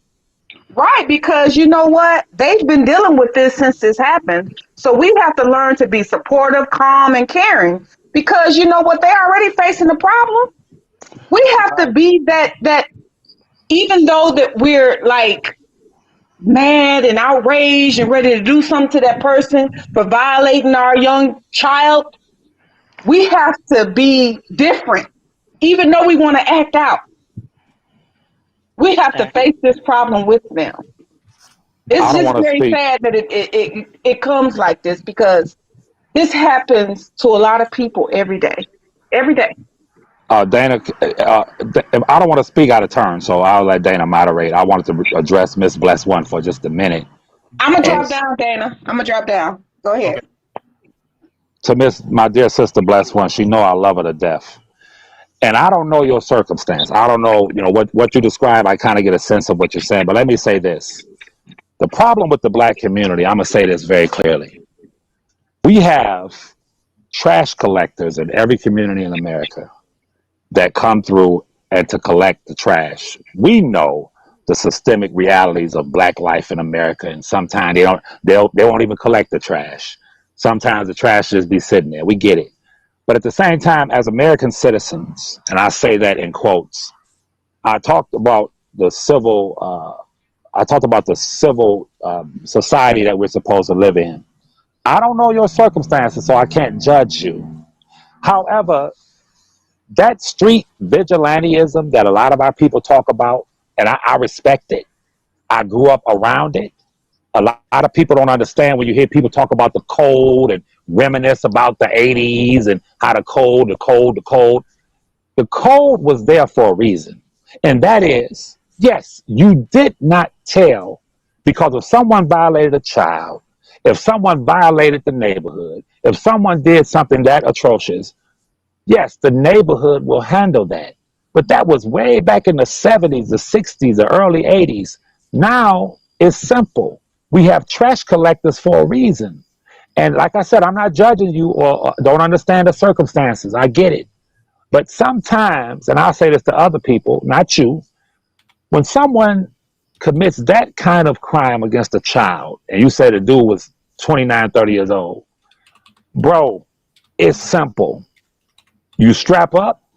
If you got any men in your family, you let them come spend the night, stay with you for a couple of months with them things, and you take care of business as far as making sure that that person is prosecuted to the fullest extent of the law. We have too many despot, low-life animals walking through the black community, and we don't use the trash collectors. We don't use what is called the animal prevention, the dog catchers, to catch these niggas. I wasn't raised to tell on people, but I have come and graduated to a certain point in my life. Back in the day, we handled business. But when you get older and you have children and you see this kind of stuff, I'm not trying to get my niggas locked up. I'm not trying to go to prison for these despot, low-life animals. Sometimes it's best to just call the dog catchers, the animal prevention people, and get these goddamn animals off the street. Now, Dana has to bear witness. I'm going to charge my phone, Dana, so give me one more minute because I'm low. Dana has to bear witness. When people hear Levi, a lot of people despise me because y'all hear me say I was raised up top. And a lot of people don't know what it means. I'm able to look in a person's eyes and just about tell their whole goddamn life from a street perspective.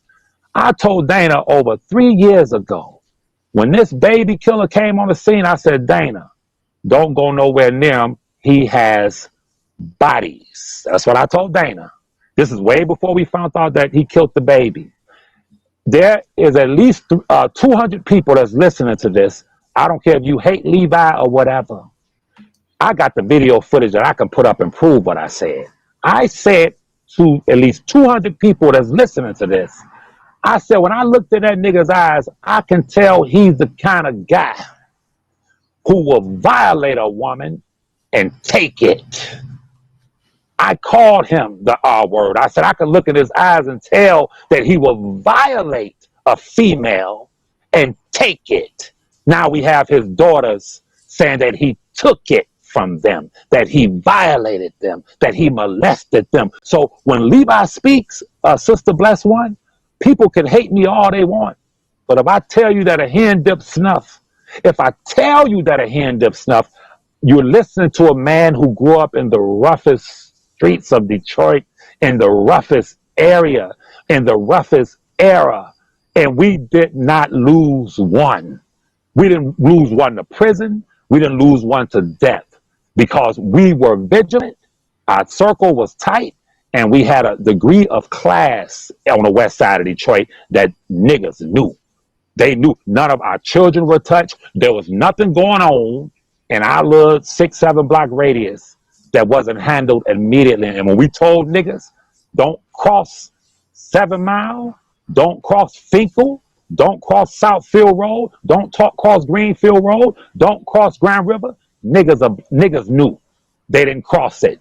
Because I'm going to say this and I'm out of here, y'all. I'm going to listen to the rest of the live, then I'll come back. The dear brother Nipsey Hussle reminds me of how I was raised, how we were raised. But Nipsey Hussle slipped up. When Nipsey Hussle told that dude, get the hell away from around here. However it went, Nipsey Hussle turned his back for a second. And that guy shot him in the head. And the witness who was standing next to the dear brother Nipsey Hussle said that Nipsey Hussle's last words were, "You got me." As he fell to the ground, he said, Nipsey Hussle said, "You got me." Because Nipsey Hussle didn't stick to the code and the rule. You never turn your back on an enemy. When I hear people come on here talking about you got to see me and threatening my life and 30 rounds and all these death threats that have come my way, God damn it, you dealing with a nigga. You dealing with a dude from the west side of Detroit that if those words were uttered in 88, 89, 90, 91, if you uttered those words that you going to do something to Levi, your ass couldn't go downtown Detroit. You couldn't go to Greektown. You couldn't go to Belle Isle. You definitely weren't going to be seen on 6 Mile or 7 Mile. I'm a very serious man, y'all.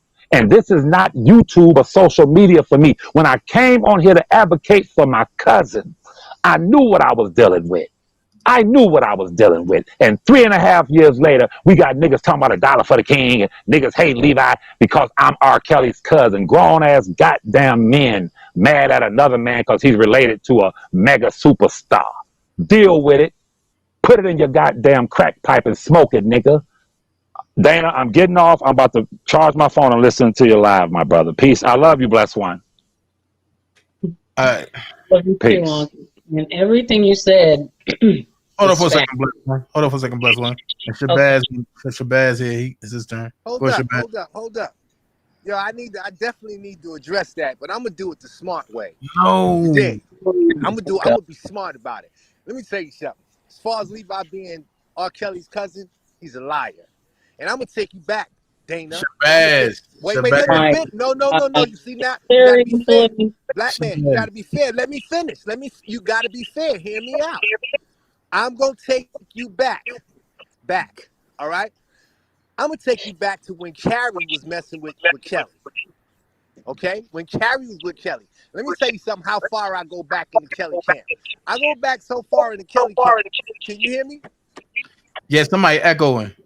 Hold on, let me hear you back. But Shabazz, I got my card now. I'm not going. Just let me talk, man. Please let me talk. Let me talk. But hold on for a second. Something real.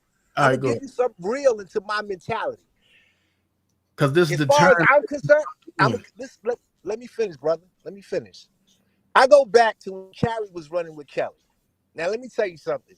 When Carrie and Kelly first broke up, Carrie was pissed. Carrie was beyond pissed. Now let me tell you the person that Carrie called. He called Shabazz. Now let me tell you what Carrie did. Carrie bought and called out not only family members, nieces, cousins, the entire family. You feel me? The entire family came out in Chicago on the block that Carrie controlled. Okay? Now, in addition to what I'm about to tell you, before we even got to that, Carrie took me to where R. Kelly's mother was buried at. At that time, there was no headstone on it. He was pissed about that. He went in, and when I say the man went in, he went in. Now, let me tell you, when we talking about, tapes and, we want to play the tape game, I can play a tape game too. But see, let me tell you what integrity tells me. Some things you just don't do because it's just wrong. And it can't be proven. And once you put something on somebody, it's a wrap. Each and every family member that Carrie put in front of me at that time, I filmed. I got those tapes. Some of those family members were children. Children. At that time, they were all pissed. Those tapes never came out. Because I just feel like as a black man, the things like you're reading, I filmed. Once that comes out, confusion is the small part of the word. So when we go along these lines and dig up stuff on people, you have to have some type of proof to substantiate it. Okay. I am not defending. This is getting weird. Can I finish? So this is getting weird. I'm gonna go back into the comment. Okay. Yeah, because I'm gonna take it weird. Yo, you listen to the first weird, but now mine is weird. And you want to know something? You listen to words. I got tapes. Dude, You listen you to a nigga talking. everything. I wouldn't doubt what kind of tape you have. Wait. Like, This is I just don't know how it was all there. Like, it's weird. Everybody in No, the it's chat, not. You know why? You know why it's it's not? weird. You want me to say? listen. Can Hold. I tell you why Wait. it's not? Can I tell you why it's not weird, sister? I'm gonna tell you why it's not weird. It's not weird because the real came through. See, so far it's been a lot of fakes. It's been a lot of phonies. It's been a lot of huffing and puffing. But somebody who was there to have seen, I didn't come around in 2008.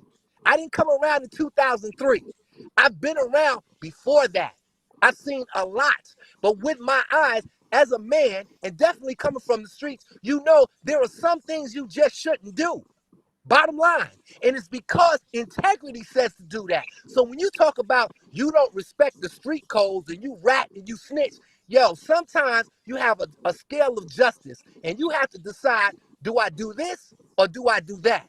And you know what? My decisions thus far, based on where I'm at, have proven to be the right thing to do because some things you do, some things you put out, you can't take back.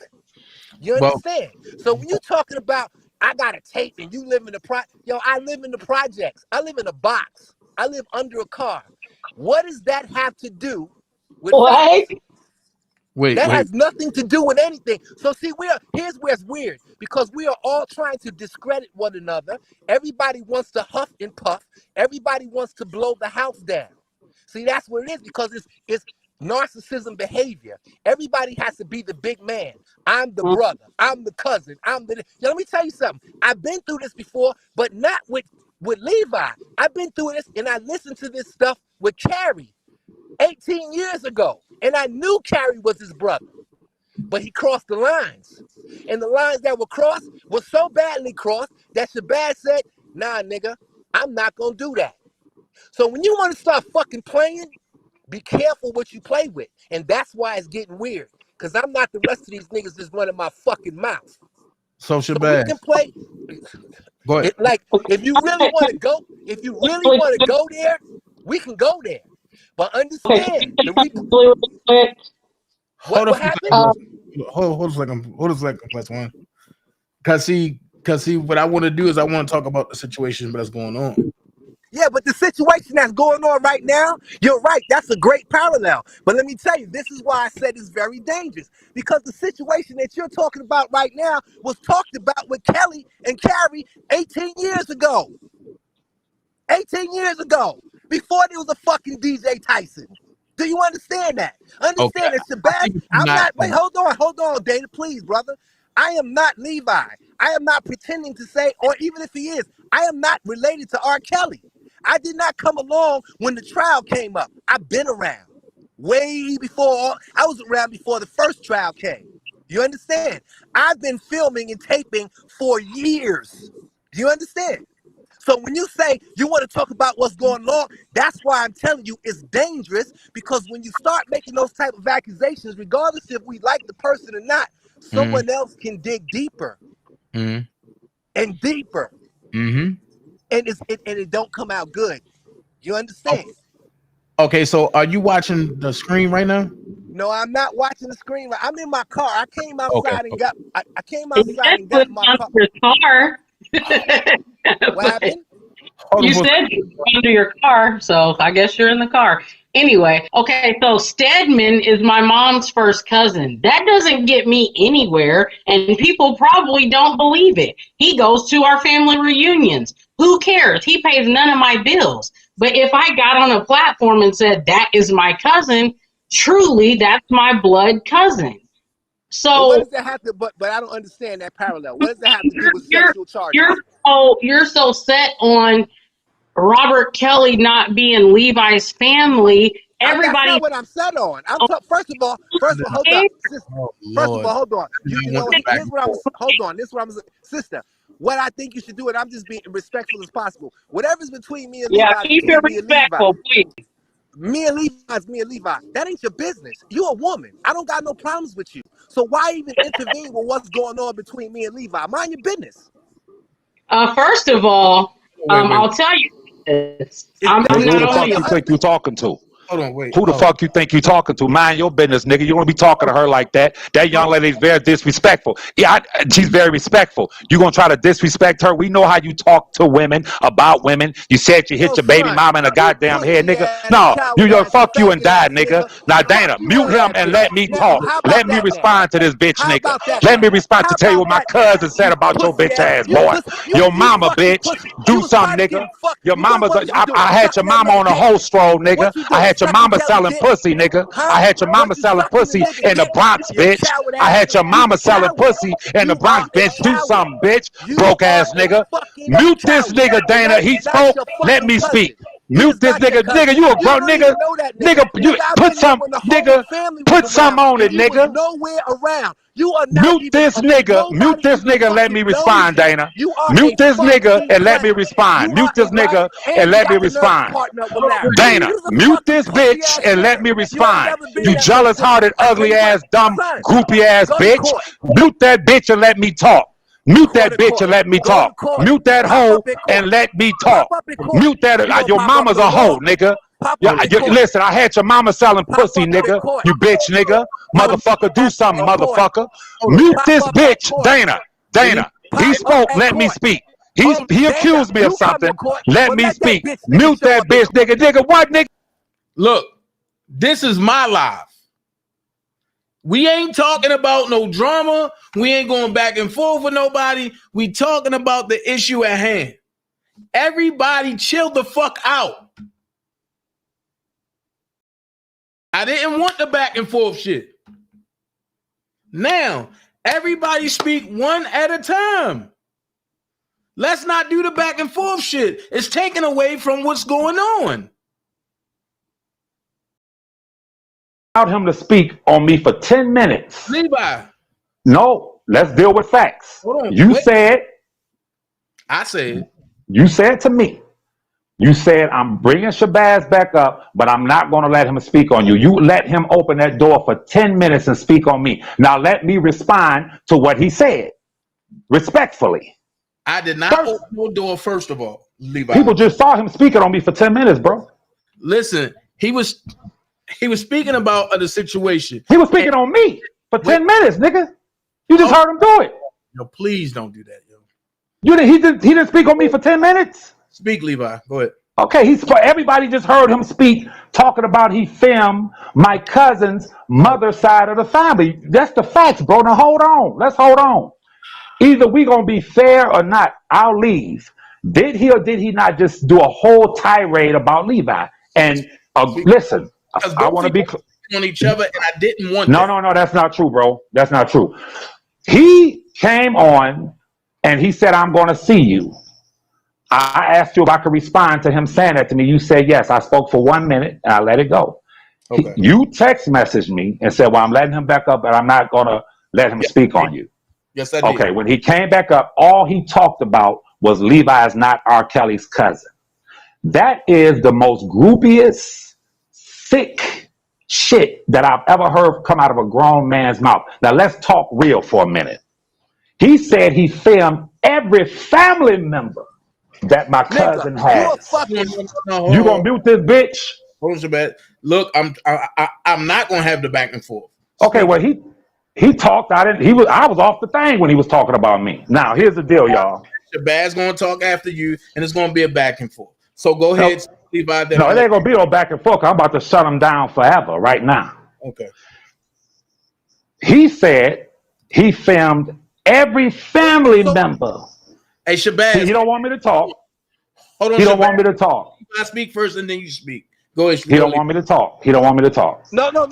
I said he don't want me to talk. Now, Data, you can't mute this dude. You can't take him down.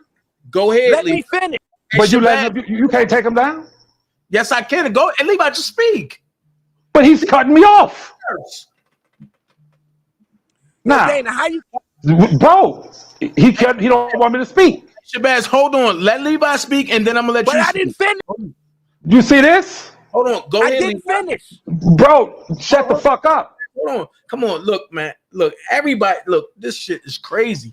Speak, Levi. Speak. I'm gonna say it again. Come here, boy. you would prefer that I get off your joint, I will. Now, he sat there for 7 or 8 minutes and talked about me. Now, I want to respond. That's all I want to do. If I can't, I'll go to my own channel and respond. Matter of fact, I wouldn't even go to my own channel and respond because I'm not going to try to build no bum-ass niggas channel, okay? Listen to me very closely. Here are the facts. I have been on YouTube since January of 2019, speaking and advocating for my cousin. I was in close communications with my cousin before he was even indicted federally. That's a fact. In 3.5 years, we've heard 1,000 times Levi is not his cousin. This dude just sat here on Dana's channel and said he interviewed every family member of R. Kelly's. I want y'all to ask yourself a question. Can anyone interview all of your family members, for one? For two, what he was referring to is a few people that he may or may not have interviewed on my cousin's mother's side. This is the big $1 million question that people can't fuck with. When I said I'm my cousin's cousin, I'm speaking from his father's side, for one. For two, if this dude has some paper, since he's so adamant, I would make sure you put at least 10, 15 racks on it.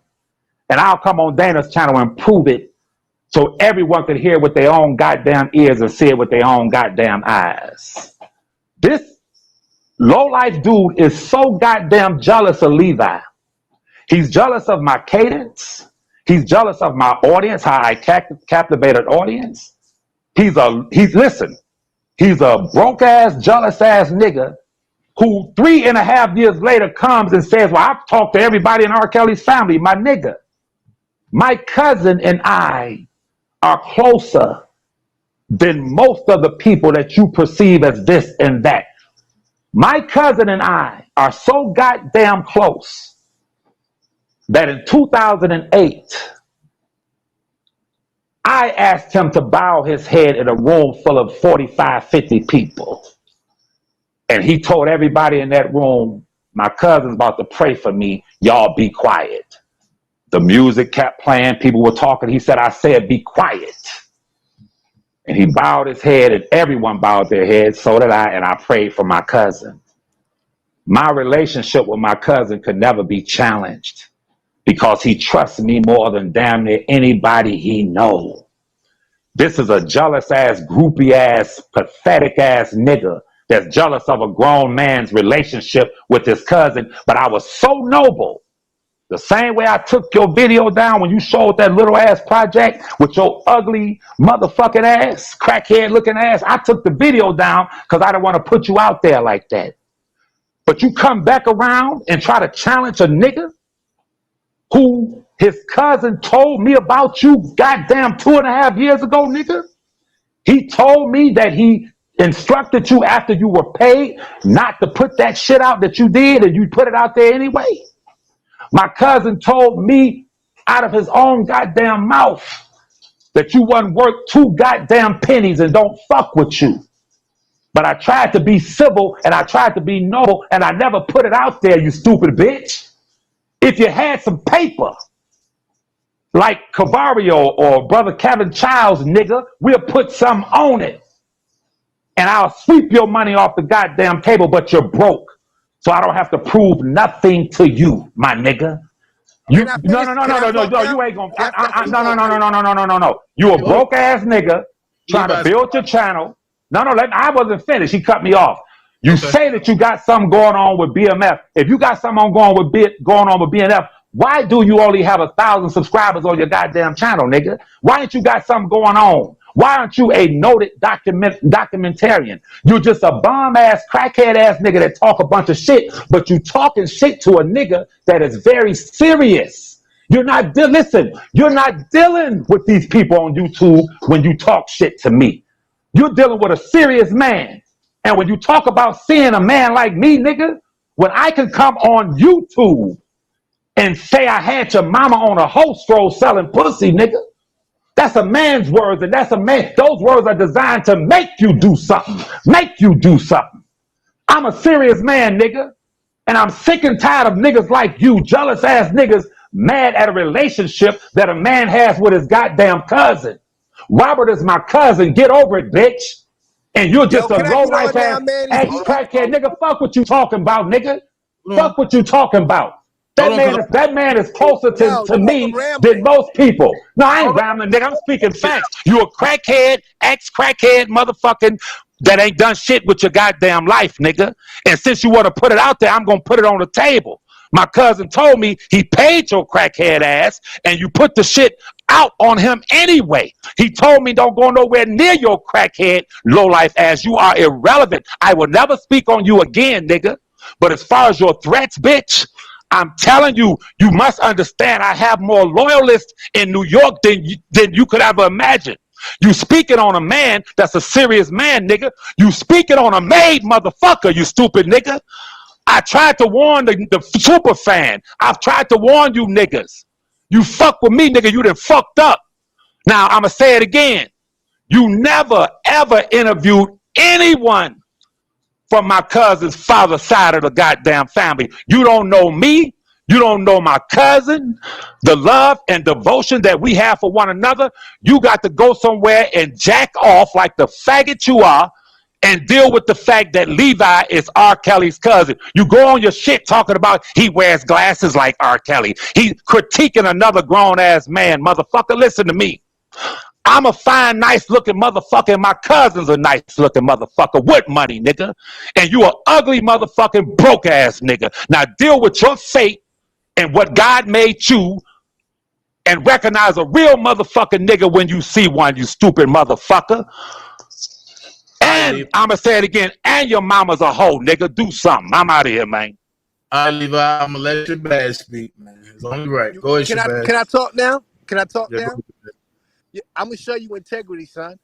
What I can say has the potential to fuck a lot of shit up, but I'm not going to do that because, see, it's one of these type of situations. The situation is me going at Levi is going to have to make me go at Kelly. You understand? So I'm not going to do that. Now, I am going to address what he said, what I said. I did not say, and let me be clear, if I did, let me retract it. I interviewed every family member that Carrie Kelly brought to me. If they weren't more family members, perhaps he's right. I didn't interview them. But every person that Carrie brought to Shabazz, I interviewed. Carrie came through on the block with no less than 45 people. We're talking little girls, we're talking cousins, we're talking Carrie. I did that interview and maybe I filmed for about 3 hours. There's a real easy way to find out because somebody can reach out and catch Carrie. Carrie will tell you if he knows Shabazz and if that happened. Now, as far as his father's side and all of that, nah, I don't know nothing about that. I said, and I'm going to say it again to be very clear, I interviewed everybody in his family that Carrie Kelly brought to me. Levi was not one of those people. Now, as far as the rest, what started it off was me simply saying, DJ Tyson, if he did that, you take his head. But sometimes you have to be careful of what you put out and what you say. And the reason why I said that is because, again, I've been around for a long time, son. And I've heard a lot of shit. And I've heard a lot of shit when family members was mad at family members. And when people are mad, shit comes out. It's just like when people are drunk, shit comes out. So when you want to start playing the tape game and in this game, what happens in situations like this is the best parallel is like going into a store, right? And the store is called the A&P or Jewel Osco. You get into a beef with the cashier. And the cashier is talking real reckless. But the way she's talking is if she owns Jewel Osco. But the reality of it is, when you're arguing with the cashier, she's just a representative of Jewel Osco. But she doesn't own Jewel Osco. So that's why sometimes you get mad because you'll say to the person, like, yo, shorty, like you act like, you know, this 15 cents I'm short is coming out your pocket. It's coming out Jewel Osco's pocket. That is Levi. Wait, can I finish? Let me finish. Let me finish. That is Levi in the R. Kelly situation. Me going at Levi and the way he's positioned himself and the way he's bamboozled his audience is when I go at him, I have no choice but to go at Kelly. And Levi doesn't win anything. Kelly loses, not Levi. See, I understand that. That's the street code. That's integrity. That's morals. I am not going to just jump out the window in anger because I'm going to come at Levi. Because if you want to play tape for tape, nigga, you don't want to play tape for tape with me because you got tape with me from 6 months ago. Or whenever you said you see me in the projects, I'll tell you in advance. I live in the projects. I have no shame with none of that. But nigga, I got tape for 20 years. I got tapes for as long as the rumors have been floating around from R. Kelly, not just from the streets, but from his own known biological motherfucking brother. So you don't want to play them games with me. But see, me trying to prove something to you will only hurt Kelly. You understand? And that was all I was saying. So when I said whatever I said to the young lady, not because of Levi. If you took it as disrespect, sis, I'm sorry. I did not mean to disrespect you. What I was simply saying, mind your business and let men be men. If me and Levi come to blows, that's me and Levi. Like, people interject and get involved in stuff, and it's not their business. I don't mean nothing. I don't know that sister. I don't have nothing against her. You know, I don't got nothing against Oak Cove. I got something against Larry. But because Larry represents Oak Cove, the entire Oak Cove has something against me. So now, if I have something against Levi, everybody who loves R. Kelly has something against. I don't move like that. If I have a beef with that person, is with that person. I don't know how to say it respectfully other than mind your business. It sounds harsh, but it's just the truth. You ain't got nothing to do with me and Levi. You can't defend that man like somebody can't defend me, because what it is me and him. So again, I'm not trying to take over your platform. What I'm saying to you, dog, is just, especially being Muslim, we have to investigate. In Islam, that's how it goes. You just can't take a person's word or writing or whatever. You have to have 4 Muslim members in attendance and investigate and do your due diligence. You can't just jump out the window. If Tyson did that shit, Tyson needs his head taken off. But because I'm fair, and I was fair before y'all had this conversation, and I'm gonna tell you why. With the lawyers, I've had arguments just as heated with the lawyers that I just had with Levi. You know why? Because they wanted me to put a picture one way, and I said, no, I'm not doing that. Whatever cards come to the table, they come to the table. But I made the decisions in my heart that some things wasn't coming to the table. Some of those, you know, I got gay dudes, you know, and they were of age. But I felt like, why should I put a bunch of homos or gay people inside talking about their sexual escapades with R. Kelly, and they're all over 18? But at the time, they were all bitter. None of that never hit precedence. So because question. that was an integrity decision. A So moral question. street code decision. So You question. understand? What lawyers wanted you to do some dumb shit like that? Say that one more time. Don't say the name. Just give me an initial. What lawyers wanted you to do some dumb shit like that? Just give me They did, man. They did, man. Like, yo, listen, man.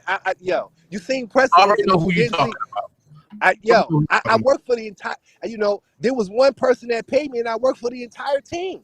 Like, and when he says that, you know, another thing I want to address real quickly. He says R. Kelly told him that I was a bum and this, that, and the other. And here's my proof to that. Like, you know, niggas are saying shit, but yo, the one person and closest person that everybody knows to R. Kelly is Keith.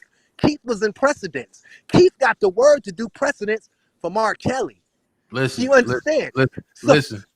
So when you say all that, like those things, like listen, no. Hold on, Dana, and because 15 it's something more going seconds. on right 15 now. more seconds. No, 15 more seconds. You ask me whatever you ask, and I'll answer it. Okay. Listen to me. I'm just saying, let's not mention Keith. Let's not mention Keith. Because there's something going on, and I don't want to get in the court in the middle of it again. Okay. You know what? Dana, I respect that. You want listen to not talking about anything now. Wait. Bless one. Hold on.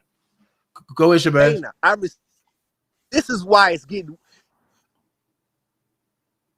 I respect that, and this is why the young lady saying it's getting weird. And you know why? Because with me, it's gonna get real. And see that real, when I really start talking, it's gonna be just like what you said. Oh shit, did you hear what Shabazz said? And that should have ended up in court, because I'm talking for real. I'm not talking out of anger. I'm not talking about, you know, because I got a thing against Levi, or Levi has a thing against me. I'm talking about what I know. I got what on tape, what I can prove. And that shit right there is dangerous. That's not just talk. So whatever you want to ask me, ask me. I just want to know, and I'm gonna be honest. I just want to know, like, once you said, but the lawyers paid you, but I already know what lawyer paid you because I already done put that out there. Can I already know which ones was the janky ones and which ones They and was mad at they was mad at R. Kelly. They was mad at him because R. Kelly was getting in their ass. Kels was getting in their ass. Like right. they wanted to go one way, and then there was a coup because of Nicole. But it really started because of how R. Kelly talked to them. You know, I don't know what I wasn't in the room, the private lawyer conference. I just got secondhand information and I got it directly from them. And whatever happened in those rooms, as a result, they decided that they wanted to put out, you know, a documentary. But in the beginning, I really thought it was a documentary until I really thought about it because it was an ongoing case. I'm getting real information, and these are his fucking lawyers. Who does that? So let me ask you this, Shabazz.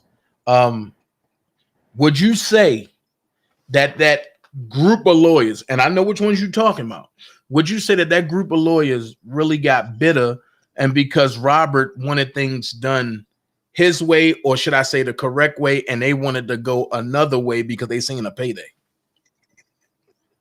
I don't know if they seen the payday. I think they might have wanted to go one way, and Kels was like, "No, I'm giving an example, so that this is just something to where they felt like, don't test self." And they was like, well, no, it's not in the best interest.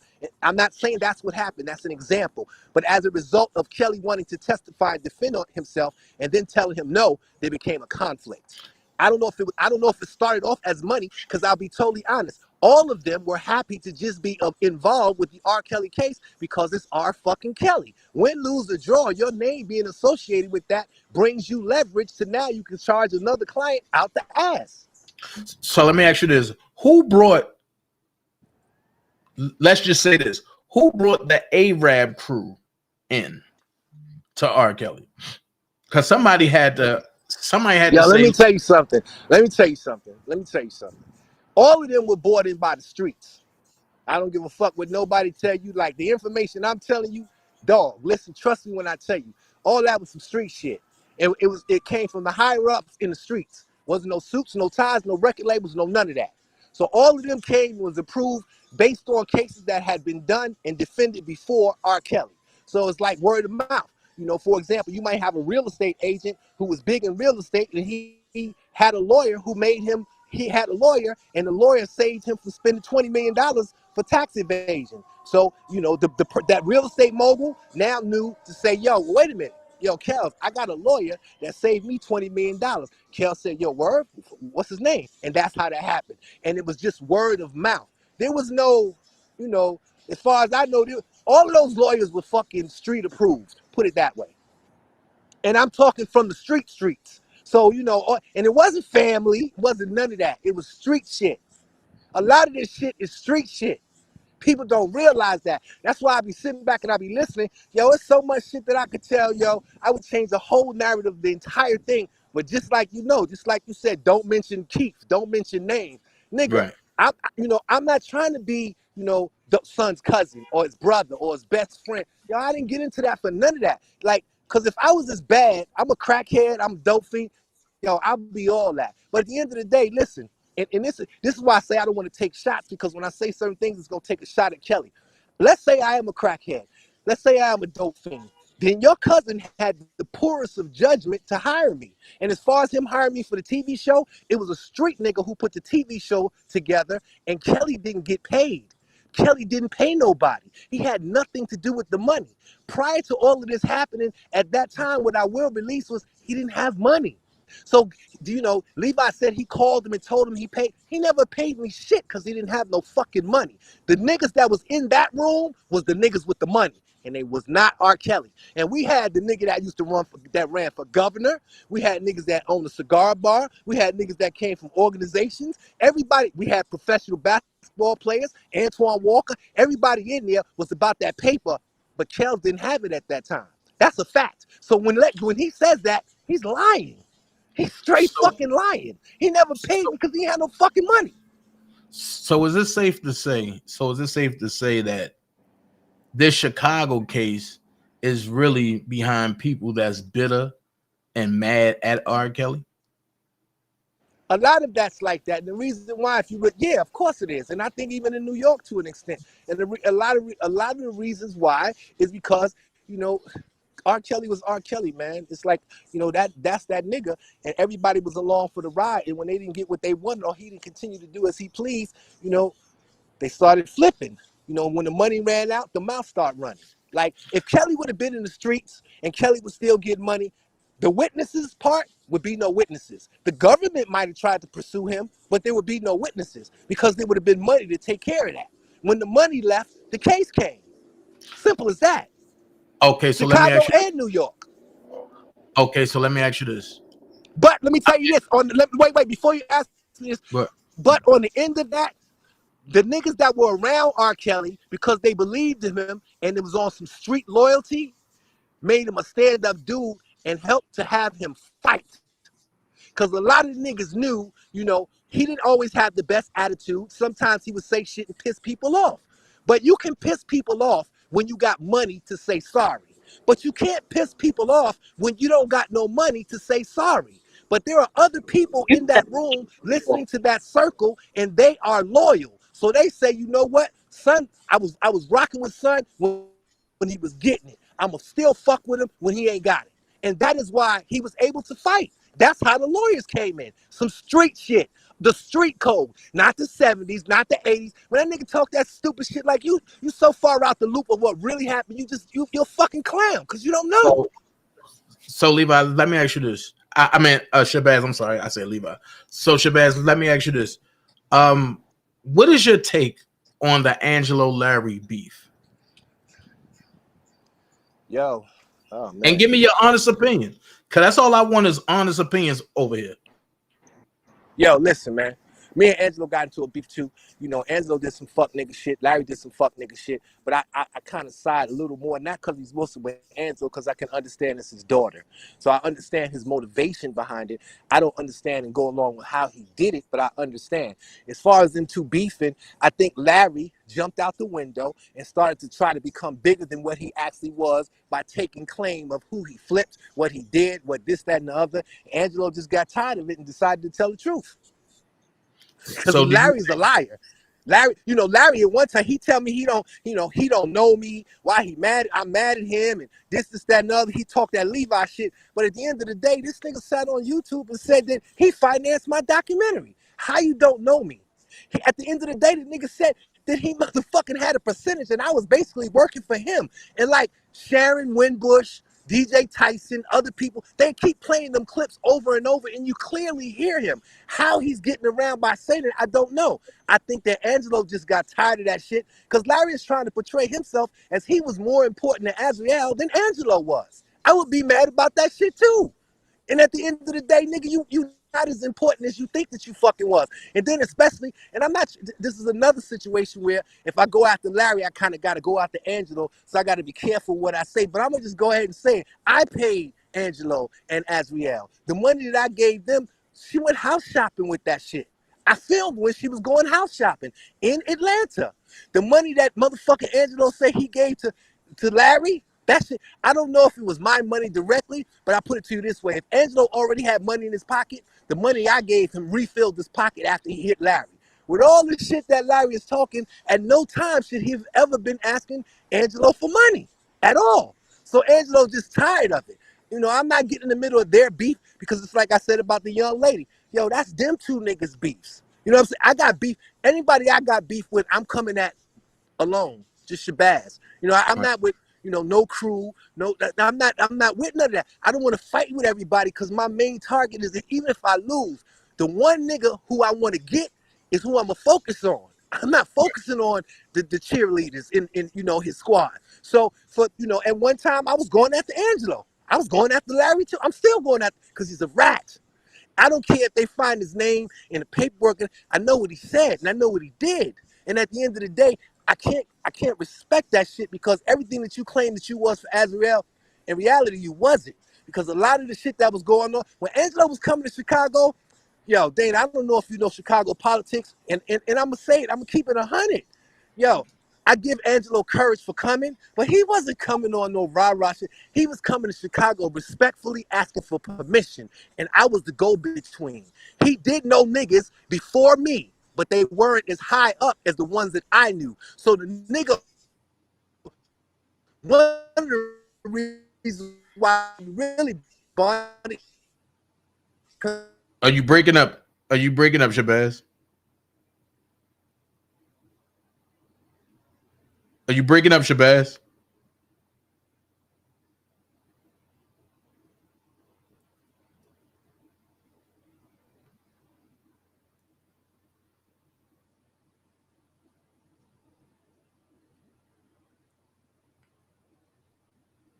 Shabazz.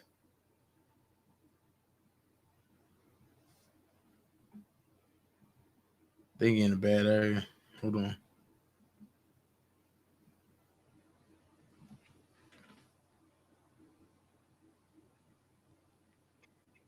Okay, I gotta talk now. That was a lot. I'm a smart woman. That man does not even know anything about me. Shabazz joined. Hold on. Yo, Shabazz. Mr. Extortionist, are you here? Stop. Don't do that. Don't call me. Don't do that. All right, that's what I heard. That's what I heard. I'm an intelligent woman, Dana. I'm an intelligent woman. Let's not call names. Let's not do that, because then that's going to create a whole back and forth argument, and that's something that I don't want to do. But okay, here's what I gathered. That was a lot of information and a lot of facts. The things that we've been fighting for came out in that conversation. Right. And so I understand you need me to be quiet because... But that's why I said I want everybody to talk, but I want everybody to say their own thing. Like, hold on. What did she ask you? You talking to me, Dana, or is she saying something? She was talking. Oh, okay. Yo, again, you know what? Let me get off the chat, man. Yo, listen, to all your listeners, no disrespect to nobody. I didn't mean that to that sister saying to mind your business. I just feel like let people be whatever they're going to be, because that's between them. At the end of the day, when people get angry, you know, niggas say shit. You know what I'm saying? But when you break it down to the core, yo, the truth is the truth. And whether you're mad or not, you can't deny it. But I got one last question for you, Shabazz. And because, and we heard like Dumbo say whatever. Anyway, the Jasmine situation, and you know, I'm gonna take it there.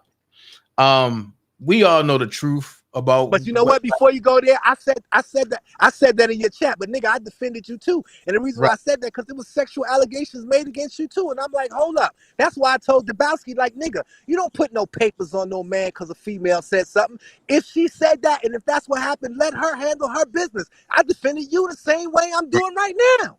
Right. And the thing is that, and she said that Rob, and she went around telling people Rob told her to put papers on me. That's not what happened. She went around lying and said that me and Robert had a threesome with her in front of Azriel. And I was like, what? And at that time, Az was in Florida. Joy was the only one home. So then the whole thing was she got caught because she lied to me and said that she was already in Charlotte. But when Angelo hit me, I didn't know that Baby Powder, Daryl Johnson, hit him about the situation. Because, like I said, me and Daryl got into it, and that's the day that Rob told me, tell everybody, look, if you got pictures with him, if you got his phone number, take it out their phone. Some of the people said, nah, they're not going to do nothing like that because Rob don't pay them. So I had to let Rob know, like, certain people were saying certain stuff. However, when it comes out again, and I'm like, how can it be pressured when you was around me the whole night and she got mad, and because we was at the Trump and I was looking at a white girl that had a booty, and she got mad and was like, how you going to look at somebody in front of my face? I'm like, whoa, we ain't together. So I just wanted, you know what, son? I believe you, and listen, I didn't take your side, I didn't take her side. What I said, even when me and Dabowski was beefing, was, yo, because those type of accusations are serious, before you put a slander on that man, let Shorty handle what she got to handle. That's between him and her. That ain't between nobody else. Because, yo, Dana, I'm not disrespecting you, son. But I will never know what happened between you and Jasmine in a house, because y'all two was in the house. I'm only going to know what you told me. So there's no way that I'm going to ever be able to get a story like I filmed it. I didn't film it. Right. I'm going to have to either decide whether I believe Jasmine or whether I believe you. But for me, yo, if she feeling some kind of way, shorty, go file your own paperwork. Don't let no nigga gas you up and put a battery in your pack against that man. Yo, son, but that's the same thing. Like this beef we arguing right now, that's all I'm saying. Yo, if Tyson is out of order like that, yo, take that nigga head. Yo, son, whoever you go after, we had our beef one time. I never came at you left again and said, yo, don't do this. Yo, I don't give a fuck. If you got a beef or drama with a nigga, that's between you and that nigga. I'm not getting in that. I don't join the bandwagon to tap on a nigga because that nigga may not have done nothing to me. So why I'm doing that? And it's the same shit with a female. And I told Jasmine, I made a post on it like, yo, Jasmine, do not listen to Dabowski. I don't give a fuck what that nigga tell you. Dabowski took it as though I was dissing him. I wasn't dissing him. I'm just saying, like, nigga, mind your fucking business. What nigga puts paperwork on something based on what a female said? If that's what's going to be, let her do it. That's what I mean by mind your business. So once again, not because of Levi, I just feel some kind of way because whoever the sister was, I didn't mean no disrespect to her, but it's like, I don't like people getting, because I think that women become enablers. You enable a man to be a coward. Because right now, that's what's going on with Larry and Oko. All these women jumping up for him and sending the nigga money and all that. Like, you making that man a bitch. Like, let that man be a man. That is what's wrong with black folks. That's what's wrong with our black men. And I'm a black man. Yo, shorty, if I'm going through it, yo, son, if I live in the projects, I live in the projects. If I live in a shelter, I live in a shelter. Let me find my way to get back on my feet. Don't come save me, because when you save me, just like females don't want Captain Save-A-Ho, I don't need nobody playing Captain Save-A, nigga, because you're not saving me. You're just putting a Band-Aid on me being a man. And at what point in my life do I really turn into a man? So whether I'm in the projects, the shelter, or the mansion, what difference does that make? And what does that have to do with the facts of what we're talking about? That's just, saying some slick sucker shit. I ain't on that, son. So let me ask you this one last question, and we're gonna jump back to Kelly. There's a lot of questions that I can ask, but since I got you here, it might as well just ask this one stable question. Go ahead, son. Go ahead and ask. Cause he's like, go ahead, ask me. When you was there with Joy, when she came from court, and the parents was running up to her and everything, right? Because the accusation that's out there is that Joy wanted to go with her parents and somebody that's not true. A car. That's not true. That's not true. So can you? She didn't want the mother.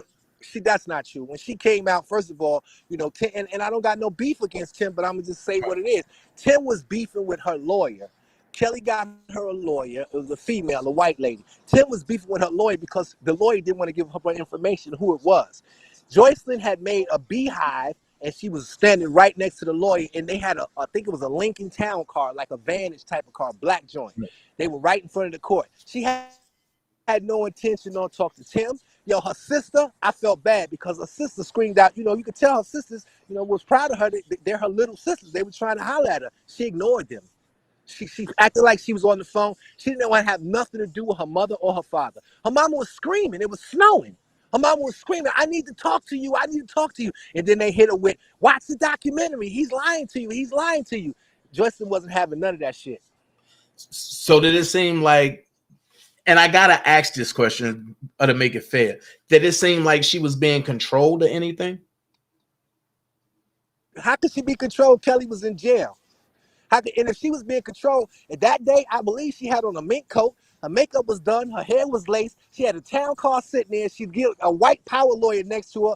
Control me like that, goddammit. Okay. So when you filmed in the trunk,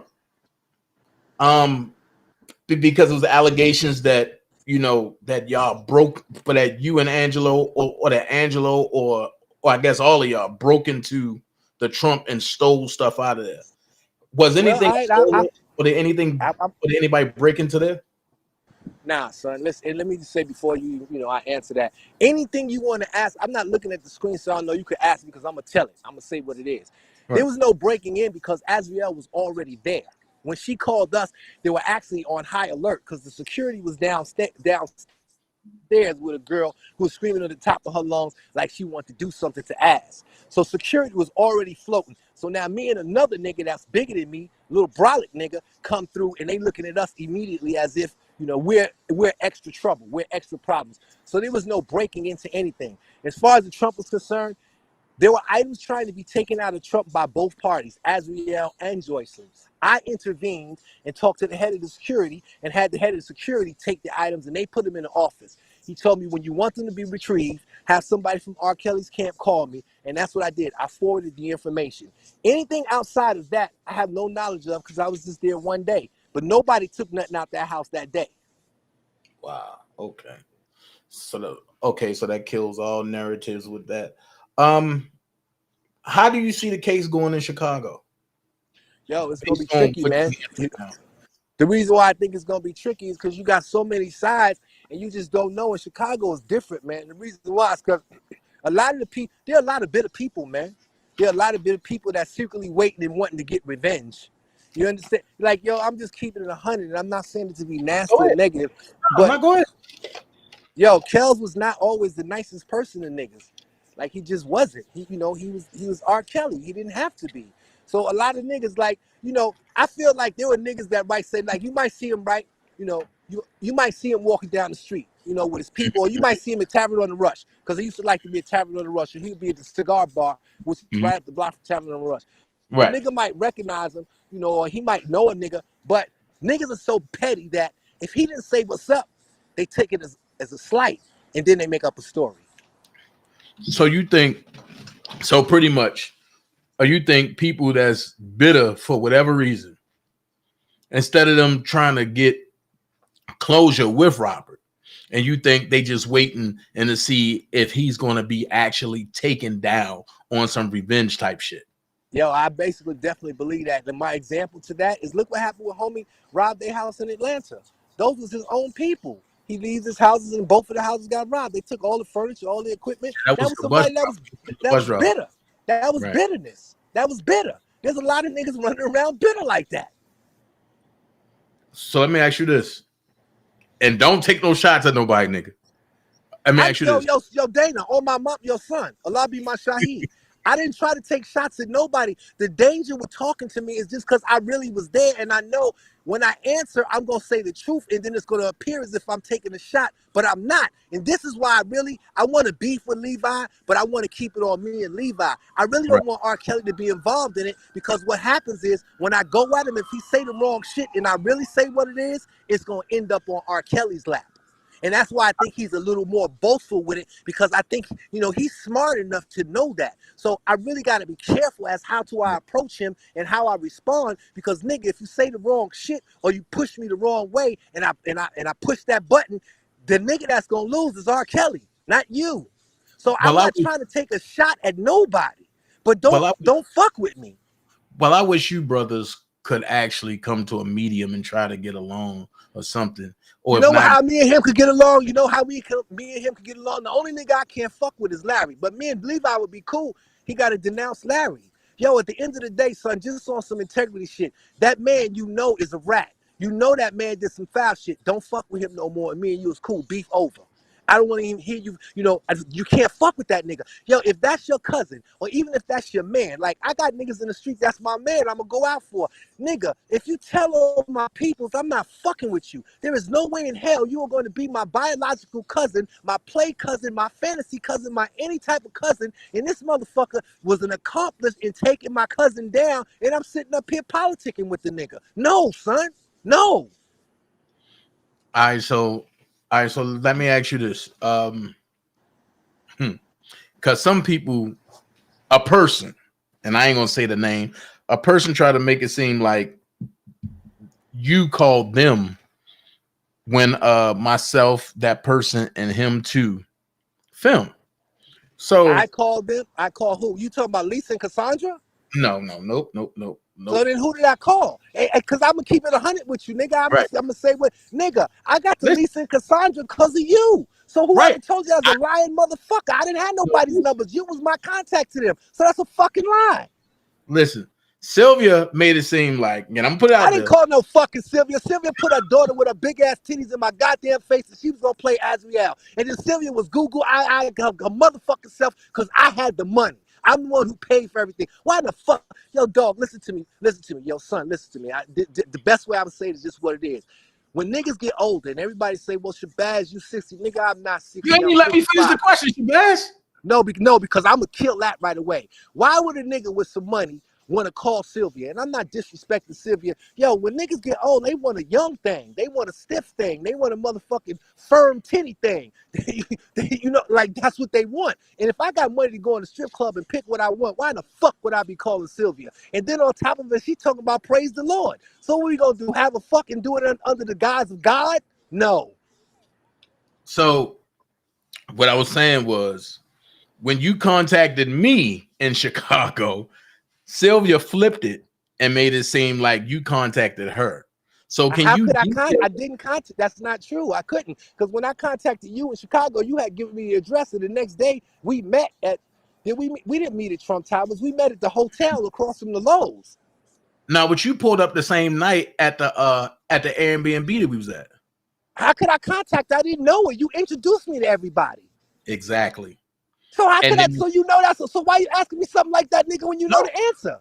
No, I gotta ask you because she went public with that. So I don't give a fuck what that, and that, you know what? That's part of my fight for Tyson. Cause somebody say some shit don't make it true. The only people who know are the people who know. Nigga, you know. I didn't know none of them until you introduced me to them. So how could I contact somebody I don't even know? I had no idea who was in that house. I took your direction. Once I got there, I put my trust in you because I didn't know you from a can of paint. I got my equipment. I got my car. It was a dark block. I proceeded to come. Then everybody came out to woodwork. Sylvia, the girl with the afro, her daughter, and a couple of other people. So how could I contact somebody I don't know? That's a lie. And she jumped in the front seat. I thought y'all knew each other though. The way she's about to eat you. No, she did do that, but that's my yo dog. At the end of the day, like Sylvia can be religious, and I don't want to throw Sylvia under the bus, but you know I don't care what nobody say, yo. Don't nobody want to be fucked up. You understand? So if you see an opportunity or think what's an opportunity, you gonna go for it. I didn't know Sylvia. When she like I seen the play from the door, but yo dog, I wasn't even on that. I was on trying to get the film. Honestly, I was ignoring her because my focus was really I wanted to get to Lisa and Cassandra. Because you had told me about them. And I said, well, these are his sisters. That's who I want to really talk to. She was just, you know, she was in the audience. She had a value, but it wasn't a value. And she definitely didn't have a value. You know, not one female that I flew out or flew to that I tried to fuck. Like, dog, for what? Like, because I'm paying for everybody as I'm going along. Why am I trying to fuck you? Like, you know what I'm saying? Like, what's the purpose? That's not what it was for me. But and I'm not saying that's what it was for her, but her actions appear to be that way because you're right. She jumped her hot ass right up in that front seat and got real cozy, real motherfucking quick. All right, so let me ask you this before I let you go, Sister Man, because I know you on one right now.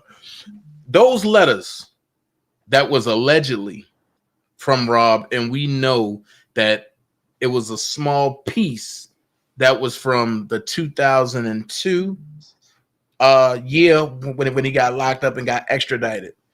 What I was trying to break down to folks is when you first get locked up, first ever, you get locked up, you're gonna either have somebody write something for you if you can't write, but it's your first experience. And my thing is, since that 2002 case, which concluded in 2008, Robert has been locked up 4 times altogether since then. And that's because of the child support stuff back and forth and then the feds.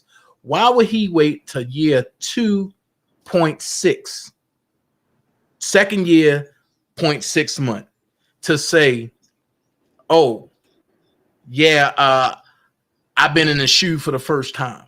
And then it was just people just running to that. So give me your expertise or your opinion about those letters. Yeah, you know, man, when a man is under pressure and under duress, and I think part of the problems with the lawyers was, you know, he wasn't able to speak for himself, and they were telling him not to. Even Keith said that, and I got a tape with Keith saying it, that he wanted to speak for himself, but the lawyers was advising him not to. And this is his man talking for him. That's definitely towards Levi, since he said he was the closest and he told me that and the other. But he wanted to talk. So I don't know if he actually wrote those letters. I personally didn't believe it. But I'm being honest, I just don't know. But what I do know is for a person that can't write, even starting from 2002, if he was locked up in Miami or in Florida, anywhere in Miami, that's Broward County. Broward County is not a place that encourages or endorses writing letters. It's hot as fuck in that jail. It's fucked up down there. It stink like shit. Niggas go to the phone. Niggas don't be doing no writing no letters type shit. But I guess when you're frustrated, it's possible, but it's not something that a person of R. Kelly's stature would do, because he could just get on the motherfucking phone. And at the time, it didn't make sense. Now, what I do know for sure, there was someone writing letters for him because they were being smuggled out of the jail and given to Azriel and to Joy. The lawyers were writing his. Wait. Whoa. Wait. Say that again. And you said some letters were being smuggled out of jail by the lawyers. So I don't know if smuggled is the word I want to use, but during the client attorney privilege meetings, he would have them write what the messages or whatever he wanted to give to Azriel and Joy. And one of the people that were definitely taking those letters and delivering it was Nicole. And she was delivering them both to Azriel and to Joy. That's a fact. So let me ask you this. It's a two-part question. One, do you think that this was all by design and to really eliminate Kales, or do you think that he would definitely be exonerated in New York when he go for the appeal? New York is dirty, so I never believed he stood a fair chance in New York. That's why they went first. New York is just dirty. As far as by design, I believe some of it by design is simply because he got caught slipping. And what I mean by caught slipping, because he had money and he could fight the accusations over the years, he was safe. But when the money ran out, them people put two and two together and knew that he couldn't properly defend himself, and then it just became a smorgasbord of everybody attacked. There's no way for him to win. It's like, you have 100 soldiers for 100 years. And then, you got 1 million enemies, but them 100 soldiers can hold them off. But you lose 90 of them soldiers. You can't win no more. Them soldiers in Kelly's case was money. The motherfucking white folks found out, and I think a lot of that, the leak to let people know that what condition he was in was partially himself, because he started talking about he was worth $750 million, and then the record labels was saying, nah, but we own your masters. So when that kind of stuff started coming out publicly, it made other people become alerted. I think if he would have handled it a different way and kept his personal business personal, the world wouldn't have knew what was going on. It's kind of like when Prince decided to fight against Warner Brothers and say he was a slave. Like, when he still had money, he was in a position to do that. If Prince didn't have money to do that at the time, he would have sent out a signal and an alert to people who wanted to come at him anyway. So they was just going to join the bandwagon of Warner Brothers and destroy Prince. When R. Kelly started complaining and saying what he said, them white folks had a fix for him. They stopped the money. And when they stopped the money, now this little rat nigga here can come out and get him. This little snake over here can come out and get him. This bitch over here can come out and get him. That motherfucker over there can come out and get him. And now it's just too many. So you don't have no wins, because you don't got the soldiers no more. And part of the reason why you don't got the soldiers is because, like sometimes. You went out, Shabazz. You went out. Can you hear me? Yeah, I can hear you now. It's like what I was trying to say is sometimes you need to keep your personal business personal.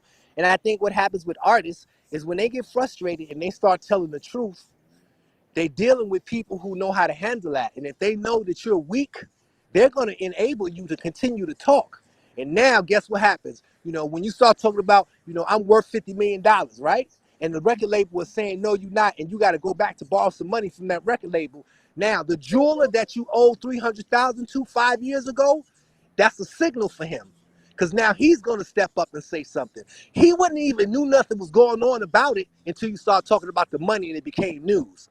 You might have got away with not paying him that $300,000, but since you done became news now and it's about money, now he's gonna come after you too. Now, the Taylor, he's gonna come after you too for $900 for him and your pants that you may have forgotten not to pay for. What you done is you've attracted all of the wrong energy because you opened your mouth. So that lead me to this right here, because I was at the sentencing, right? And Bonjean has said that her client is near indignages, meaning that he have no means to pay for nothing. The government came out and said, "Oh no.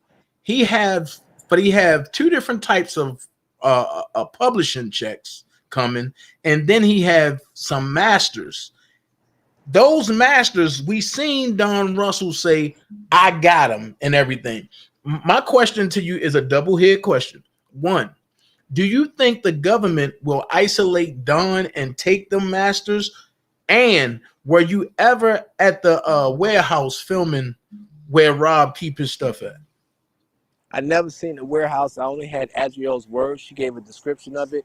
And as far as the Don Russell case is concerned, I really don't know about that, because first of all, Don Russell has to be credible enough for them to even believe that he has those in his possession.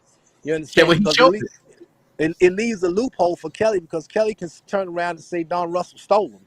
If he says that, then he's not, he's not liable.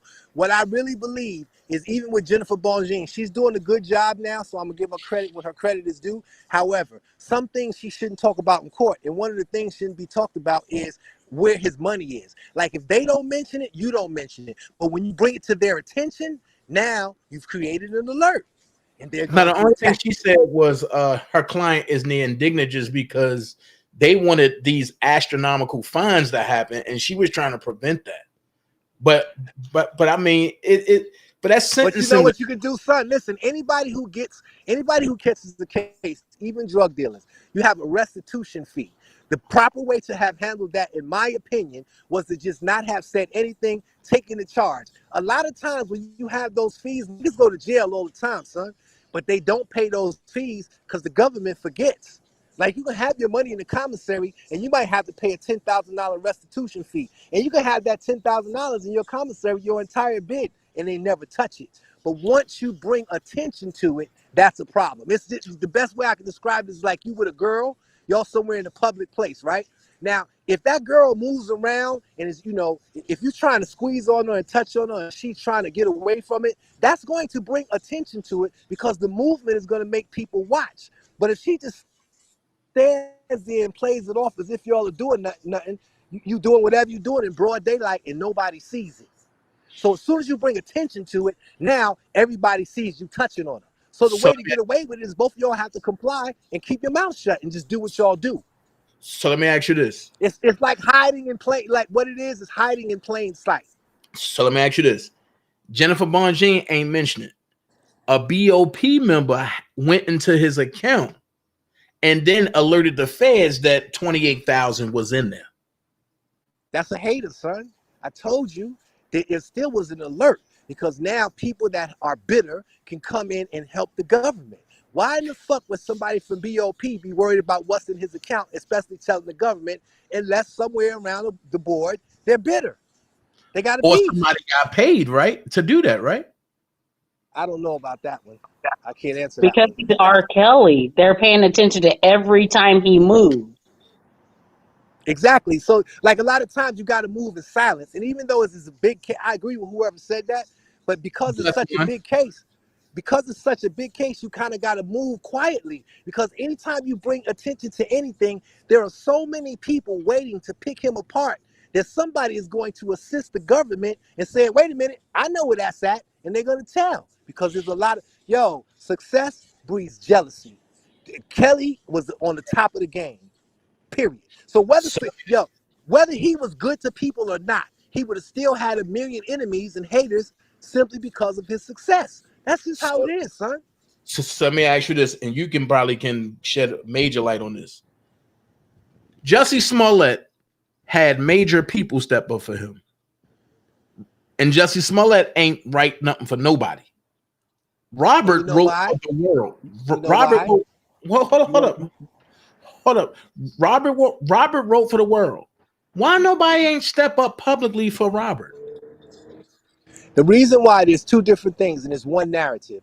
The narrative in America is to change and it's about progress. Jesse Smollett was a prominent member of the fucking LGBTQ community. They were not going to accept that. Right now, their voices are very strong. You're not just taking no gay guy down without a fight. And sometimes they can use that gayness as a cover for protection.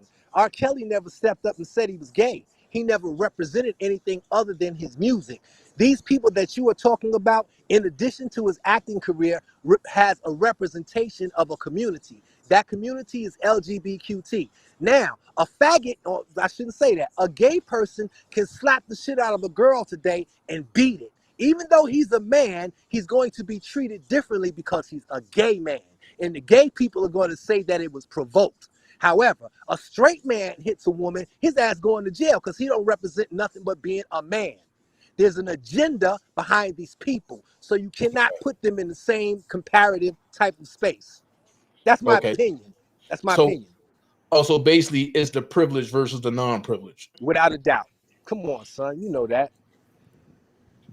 Oh, you know me. I'm just going to ask the questions, but that many people want to ask, but scared to ask. Now, ain't nobody got to be scared of shit, because anything that nigga asks me, I'm going to answer it. Man, like, I don't give a fuck. Like, I'm not on that sucker shit. Like, ask me, nigga. I don't give a fuck. Cause I didn't get into this fight for that. Yo, I am going to help that man simply because it's the right thing to do. And let me tell you something for the record. I can fight with Levi. I can fight with whoever else fuck with him. I don't give a fuck because that's personal. But for me, he stands for something. And what it stands for is if I allow the wrongness to happen to R. Kelly, I might as well have to allow the wrongness to happen to me. I have children. My children might get caught up in that. And then fuck all of that. It's simply because I'm black. It can happen to me. So my point in this whole fight is you can't have selective objectivity and say, I am going to slay R. Kelly, but I am going to let, justice. You breaking up again, Shabazz? You have no signal.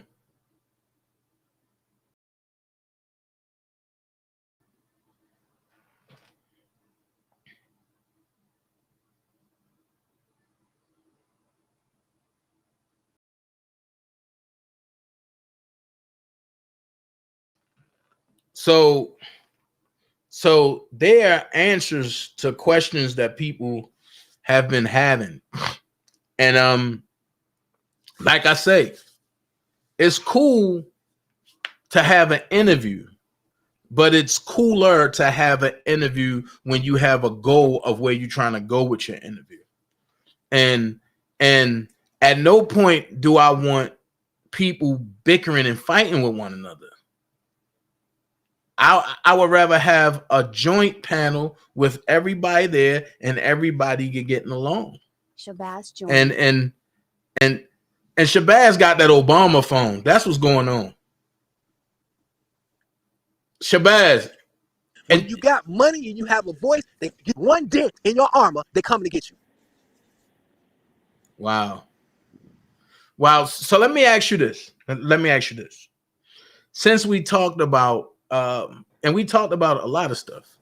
So by Don Russell showing Robert Masters on Choke No Joke channel and saying that he been there and he took him out and he going to keep him there. And the main thing that stuck with me is when he said, I'm going to keep these until up until I see my brother again, or until he decides that he want to talk to me. That sent red flags. As far as I'm concerned with Don Russell is another person who, he was able to get inside, infiltrate R. Kelly's camp, however he did it. I don't know their relationships. I don't know how he even got the masters, but he capitalized and took an opportunity to be something that he really wasn't because it wasn't natural. Because if anybody deserved to have control or the masters, it would be Keith, not Don Russell. So you have to ask yourself, how did Don Russell get something that Keith doesn't have? Wow. Like, to me, like when people are bugging and, you listen to these stories and there are people that are for Don Russell. I am not against Don Russell. That is not a shot. That's just real shit. Nigga, I'm sitting here looking at it like, yo, I know that's his man, but I don't really know this nigga. So how this nigga get this and this is his man? I know that's his man. I know that nigga holds him down. Keith has held R. Kelly down since forever. Like, he is adamant about that's his man, that's it, that's all. And Kelly felt the same way about him. So how the fuck did Don Russell penetrate that? Unless he got on when the armor was weak. And when the armor was weak, he managed to slide his head in the cookie jar, get the motherfucking masters out, fall back, and now I can say that I'm the manager. Or I can act as if I got the power. But nigga, you got lucky and got a hold of whatever it is. I'm not saying that that's the case. But when you looking at it and you know all the players, I'm not looking at it like y'all are. Because, you know, listen, man, son, I'm nobody. And I'm saying this about myself. Like, my voice is not big enough to get me on MSNBC. If I was as big as what, you know, some people think that I pretend to be, I would be able to get on the phone and say, Don Lemon, I want to talk about R. Kelly. If Don Russell was what Don Russell said he was, he wouldn't have been on Choke No Jokes channel. That's just it from the door. So that right there is enough to say to you, this nigga full of shit. Like, niggas that have that kind of power, they be on VH1, they be on, you know, MTV, they be talking about something because R. Kelly is a legend and people close in that circle will want to hear what they got to say. But when it's resorted to a channel on YouTube, you have to look at the value of that from within itself. And I'm not saying it in a disrespectful way because I'm on YouTube too. So I'm not saying it to belittle anybody, but it's just the truth. Nigga, if you are who you say you are and you had as much juice as you thought you had, you wouldn't have been on Choke No Jokes channel.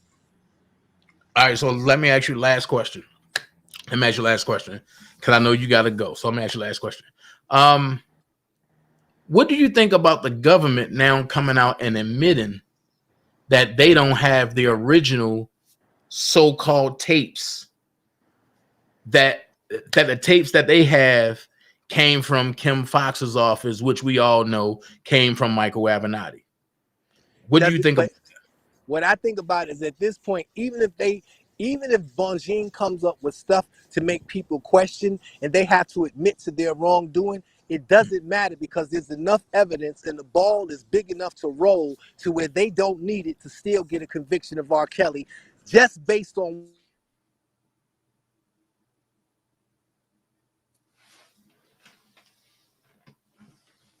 You went out again.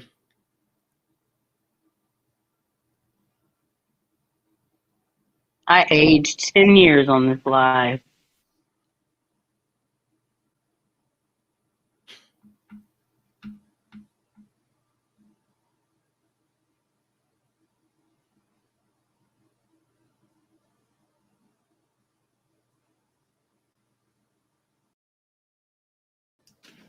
Shabazz, go out and come back in.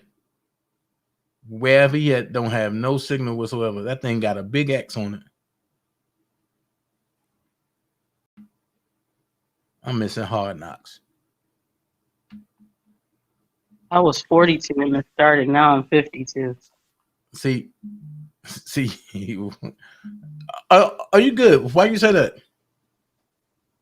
No, actually, I mean, this really took a turn, but I understand chess. So, but I had to bring it back. I mean, at the end of the day, I respect everybody, and I got love for everybody. I just don't think that. I just think that people shouldn't go at one another, especially if, you know what I mean. If you can talk it out, talk it out. That's the new move I'm on now. I gave my word to my big bro that I'm gonna try not to indulge in the BS. And my thing is, I can't say something if I don't be the first partaker. So I'd rather be the first partaker and try to steer things in the right direction, even when I know people don't like each other. Everybody can be on a platform and be respectful. Now, because I know Shabazz gone. All right. Now we can go back there. We can go back and visit that. Mm-hmm. Now that, you know, Levi and Shabazz and them, but they got that out. I hope Levi come back. But I know he said that his phone was dying. So I understand that as well. Because when your phone dying, you know, things happen. But ask me how I know. Somebody got a conviction on me because my phone was dead, and they told the damn judge that I was on YouTube at R. Kelly court. How the hell you do that? So like I say, let's go back and revisit some of these things. Like this right here. This right here ain't nothing to be played with. And she said, my daddy blocked my page. You mad because you a pedophile and you don't want everyone to know you've been touching on us. Since we was a baby, you mad you kicked my auntie out at 17 because she won't have sex with you. You used to make us stay in the house. Hold on, I'm gonna mute you for a second because I'm getting feedback from your microphone. I'm just said, hold on. There you go. It says, you used to make us stay in the house and dress in front of you, picked our locks on our doors, and laid in bed with us naked. You forced us to get seen at the hospital so people wouldn't notice we've been touched. You tried to force my aunties to have sex with you. You made us do all types of stuff. We told your mama and she went ghost and said she ain't have money to come get us. My grandma knew all of this. Thank you, Just Cruz. My grandma knew all of this and made us stay with him. She made us do stuff too and told us she wouldn't hurt us. Hold on. And make sure I'm saying it right. Hold on. She made us stay with him and she made us do stuff too and told us she would hurt us. She would hurt us. Wow. If she didn't, she knew you was touching us and you made us stay there. We stayed at my auntie Vaughn house for 3 months because we ain't want to go back home. He mad because we told my mama what happened and she took us away from him. We've been running a yah for him for years because he want to keep us in the house and touch on us. You ain't tell Lavelle you was trying to be on his you was trying to hold on. You ain't tell Lavelle you was trying to be on stuff with his daughter. Why y'all think he never around his kids or grandkids? Oh, and Lavelle, you got nerve to pillow talk to this nigga about me? Oh, I'm OU. Next. But let me continue. Tell Facebook that your fifth daughter, Carmen, you got her mama pregnant at 15. Let go to how you made Lloyd mess with your youngest daughter. Boy, don't play with me. You can die like your mama gonna do. They cancer finish her. It's up. I'm back with Kamara Kenyon mommy. That's the first one. I mean, like when I see that, it's like, how can you ignore that? You can't. But here's the problem I'm having. There is a lot of dysfunction over there, and I grew up in a functioning household. Some people are so dysfunctional that you really can't, they don't know the truth from a lie. Do you know what I mean? Like you've encountered so many people, and there's some people that their stories are so great that you're like, wow. But then if you ask them that story again 6 months later and you're intelligent, you'll be like, no, that switched around. So we don't know the character of that person. Do you see what I'm saying? It's foggy. You don't know what I'm saying? I don't see what you're saying because that's his oldest daughter. Right, but we don't know her and her character. And I'm not saying that's not true, but what I'm saying is it's a hot mess. It's too much. Listen, it's too much detail for that not to be true. And, I agree. And when I say detail, it's detailed to the point. However, when you have people telling the same story, and I'm talking about his kids, not nobody else, that's crazy because his son told a similar story to Levi, and now his daughter is telling the story, and then on top of that, it's getting bad. It's getting worse because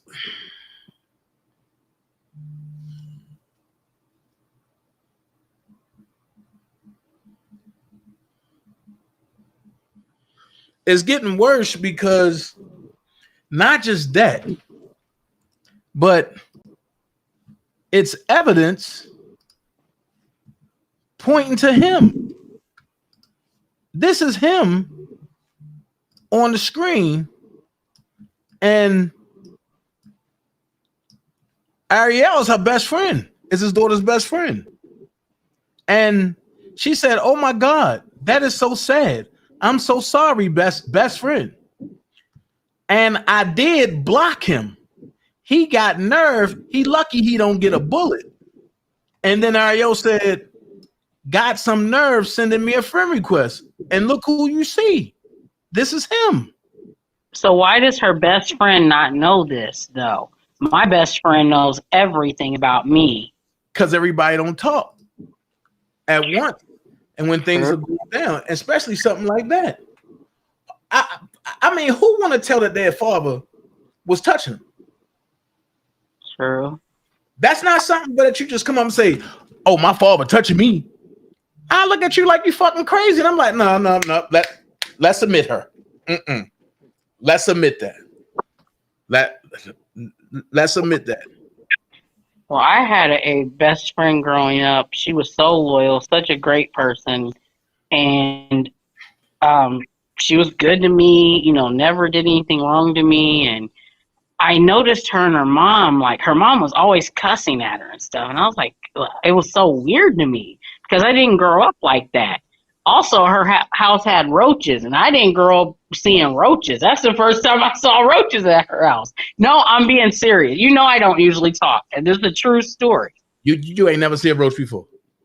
Not before I went to her house. You ain't never seen them roaches, but they used to crawl up your shirt? No, they didn't crawl up my shirt. Not until I went over there. And so, oh, God. Oh, Lord. I didn't know what they were. You ain't see that roach that used to climb down your wall and all your friends would be like sitting right there and you look and you be like, "Shit, that damn roach gonna scare my friends away." If you knew where I was really from, you would understand I had never seen roaches before. I'm in a city where there's a top 10 college. And I live 5 minutes from that campus with 60,000 students. So you got to understand where I'm coming from. Nevertheless, she was cool. She was happy. She did get around a lot. We were teenagers, and I was always kind of bougie, and I was like, oh, no. Huh? So the roach got around? And the roach was bougie? The girl got around, my friend. She got around a lot. And her mom and her always fought. Here you go. You're crazy. Okay, so I wonder why her mom always cussed at her. Like, she was just really mean. Mind you, my friend was happy. I didn't think anything was wrong. A couple of years later, come to find out, the man that raised her, her mom's husband, they had been sleeping together since she was 11 years old. Oh, no. And so that's dysfunctional. That's like, that dude need to be on death row. But to her, it was normal and she was happy. But now I see why she was so easy. You see what I'm saying? Like, she would just go. Any dude that would talk to her, she would just go.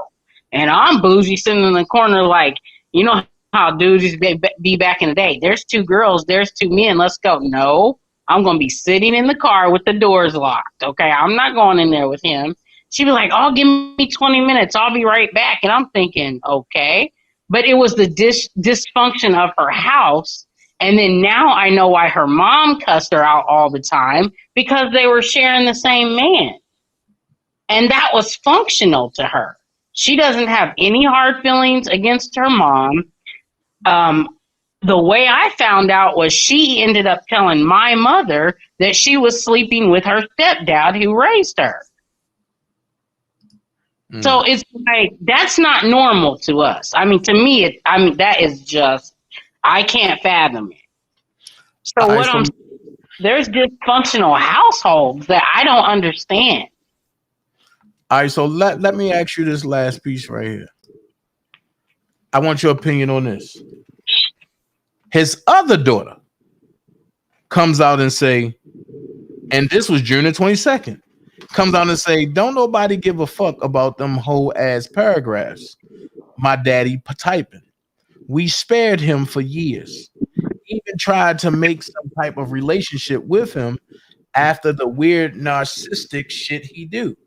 Shorty 50 and live for this internet shit. We don't give two fucks about you. You see posts and assume because you guilty. Everybody happy with their life except you. You done added everybody we know. Hold on, because it's staticky. Hold on.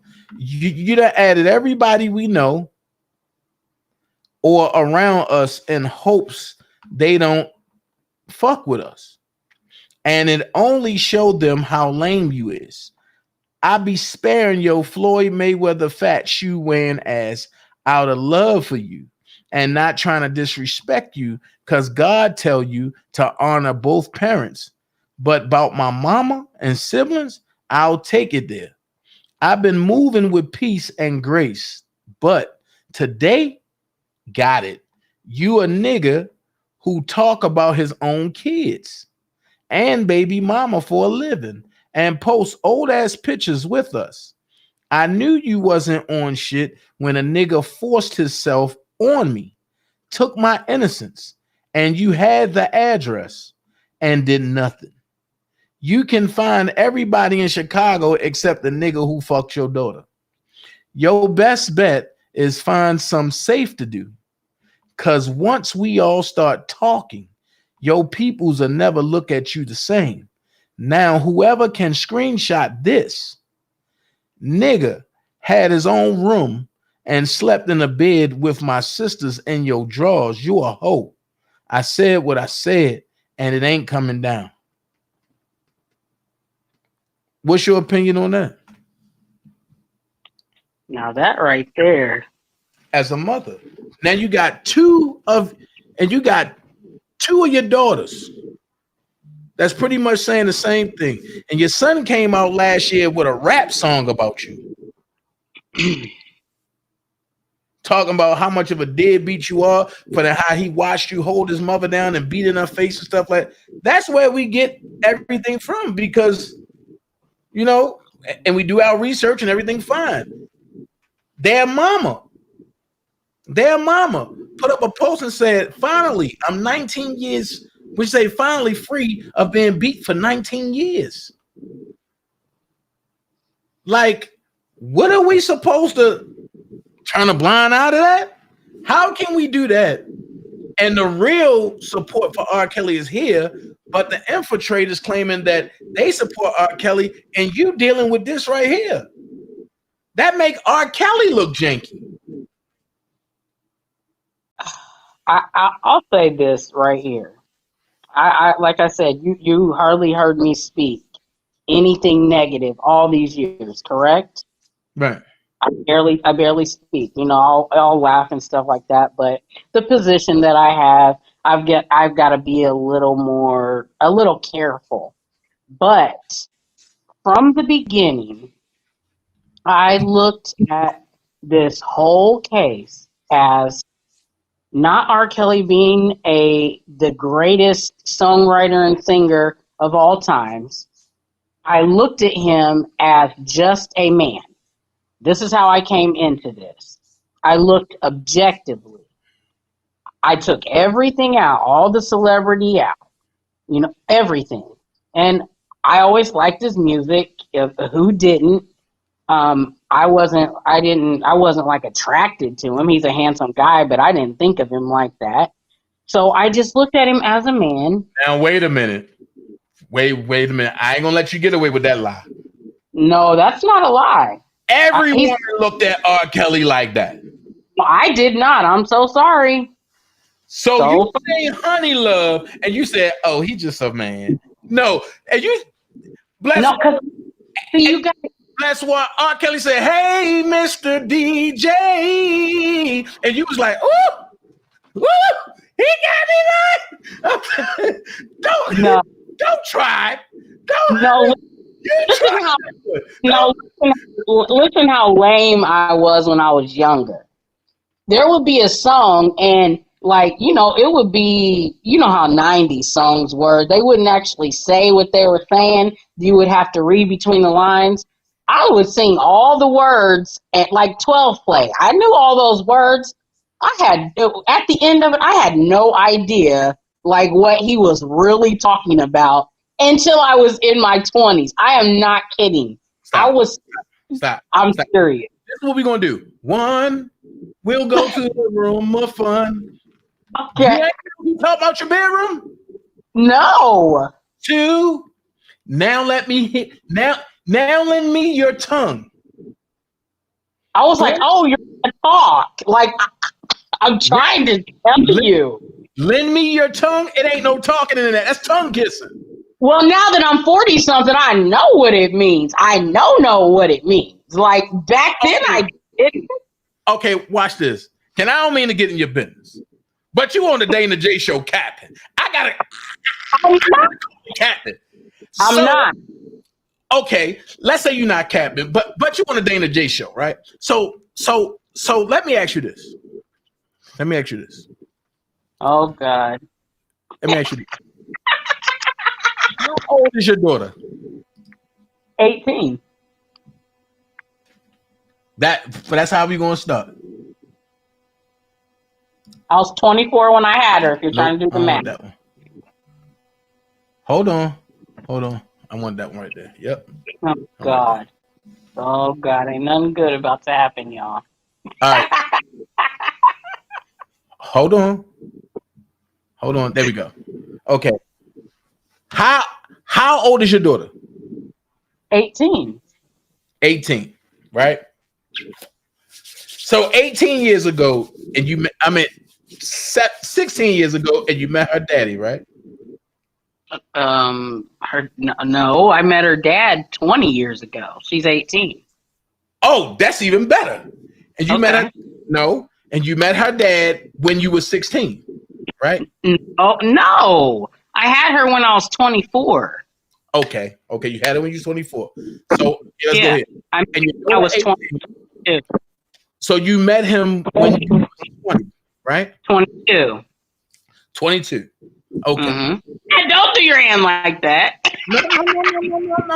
No. So you tell me you ain't put on Honey Love and got down and dirty with your daughter father?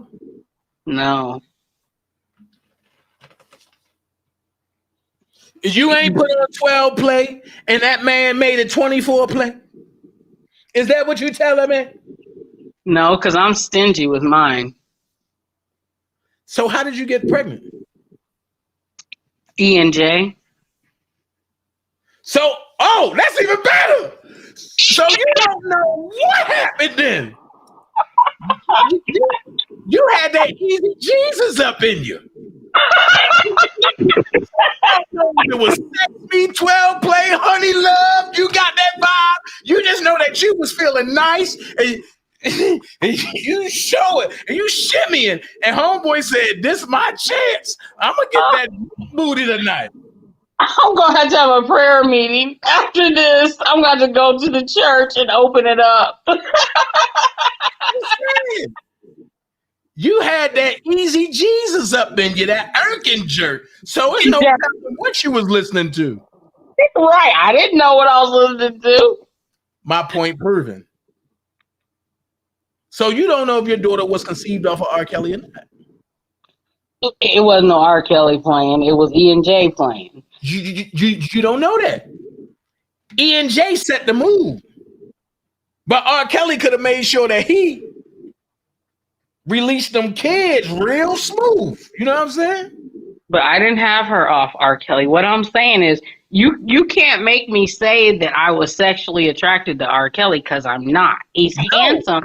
Just because someone's handsome doesn't mean that everybody's sexually attracted to. Listen, I'm not trying to make you say anything. You already done said it. You don't know. Oh God. You don't want to fight Cyrus on this conversation. I'm telling you, because when that irk and jerk hit, you don't know. So now, and you gotta call her dad and be like, yo, did you have on some R. Kelly when we conceived our daughter? And 9 times out of 10, dude probably be like, no, he probably had on some Isley Brothers. I don't know. Who knows? Dude probably tell you, yo, I just want you to know that I had that honey love playing, girl. You know what I'm saying? I was always into you, and I wanted that honey love to go hard. I wanted that to go smooth. So, you know, you know what I'm saying? You know what I'm saying? But he probably hit you with that. You know what I mean? That don't work with me. I'd be like, nigga, if you don't get in there and make me something to eat, and then I'll clean up, that don't work for me. I'm a breed. I'm trying to tell you, I'm different. You have that irk and jerk in you. You ain't a different breed. Well, that was 20 some years ago. I don't like touch liquor or wine or anything now. So that was late. I bet you don't. You don't want to touch that inner side. You know what I mean? You don't want to take that drink down and be like, shaky knees. Ooh. Get him. Y'all get him. He went to the other side of Cyrus with this conversation. Get him, y'all. Ain't me. Ain't me. I'm just trying. I was trying to point with your crazy self. Shaky knees. Ooh. And dude probably said, yeah, bend over, baby. Yeah, shaky knees. And you was like, yes, baby. Yes. I doubt that. I doubt that. Well, I'm a tough nut to crack. I'm not like these other women. I am thoroughbred. I know the Lord and I know the streets. And yeah, that's all I'm gonna say about that. You're a tough nut to crack. How many licks does it take to get to the center? I'm just saying. And we having fun, and you had the irk and jerk up in you, and I'm quite sure you knew the Lord that night too. I know what I'm saying, but I'm quite sure you was Father God in the name of Jesus. But I'm quite sure you knew Jesus too. Every time we went in, foaming at the mouth, everything. I'm telling you, I know you knew Jesus. You knew Jesus on a first name basis. Of course I did. My dad was a bishop. But what are you drinking? And you took that drink, you said, what are you drinking? Oh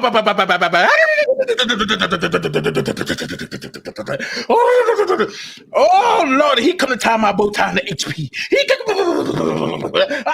I mean, I'm just saying. Once you get that drink, you never know what you're doing. You said, I said, I'm selling my Honda. I'm selling my Honda. How much?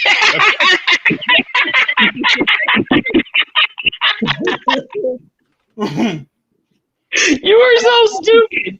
I was trying to make a point. My point was, I started advocating for Robert Kelly as a man, not having no ties to celebrity and all that.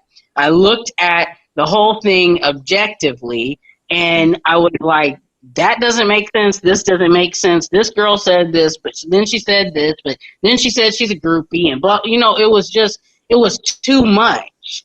And so that's why Look, EJ said, all I need is 12 play and Thunderbird and red Kool-Aid.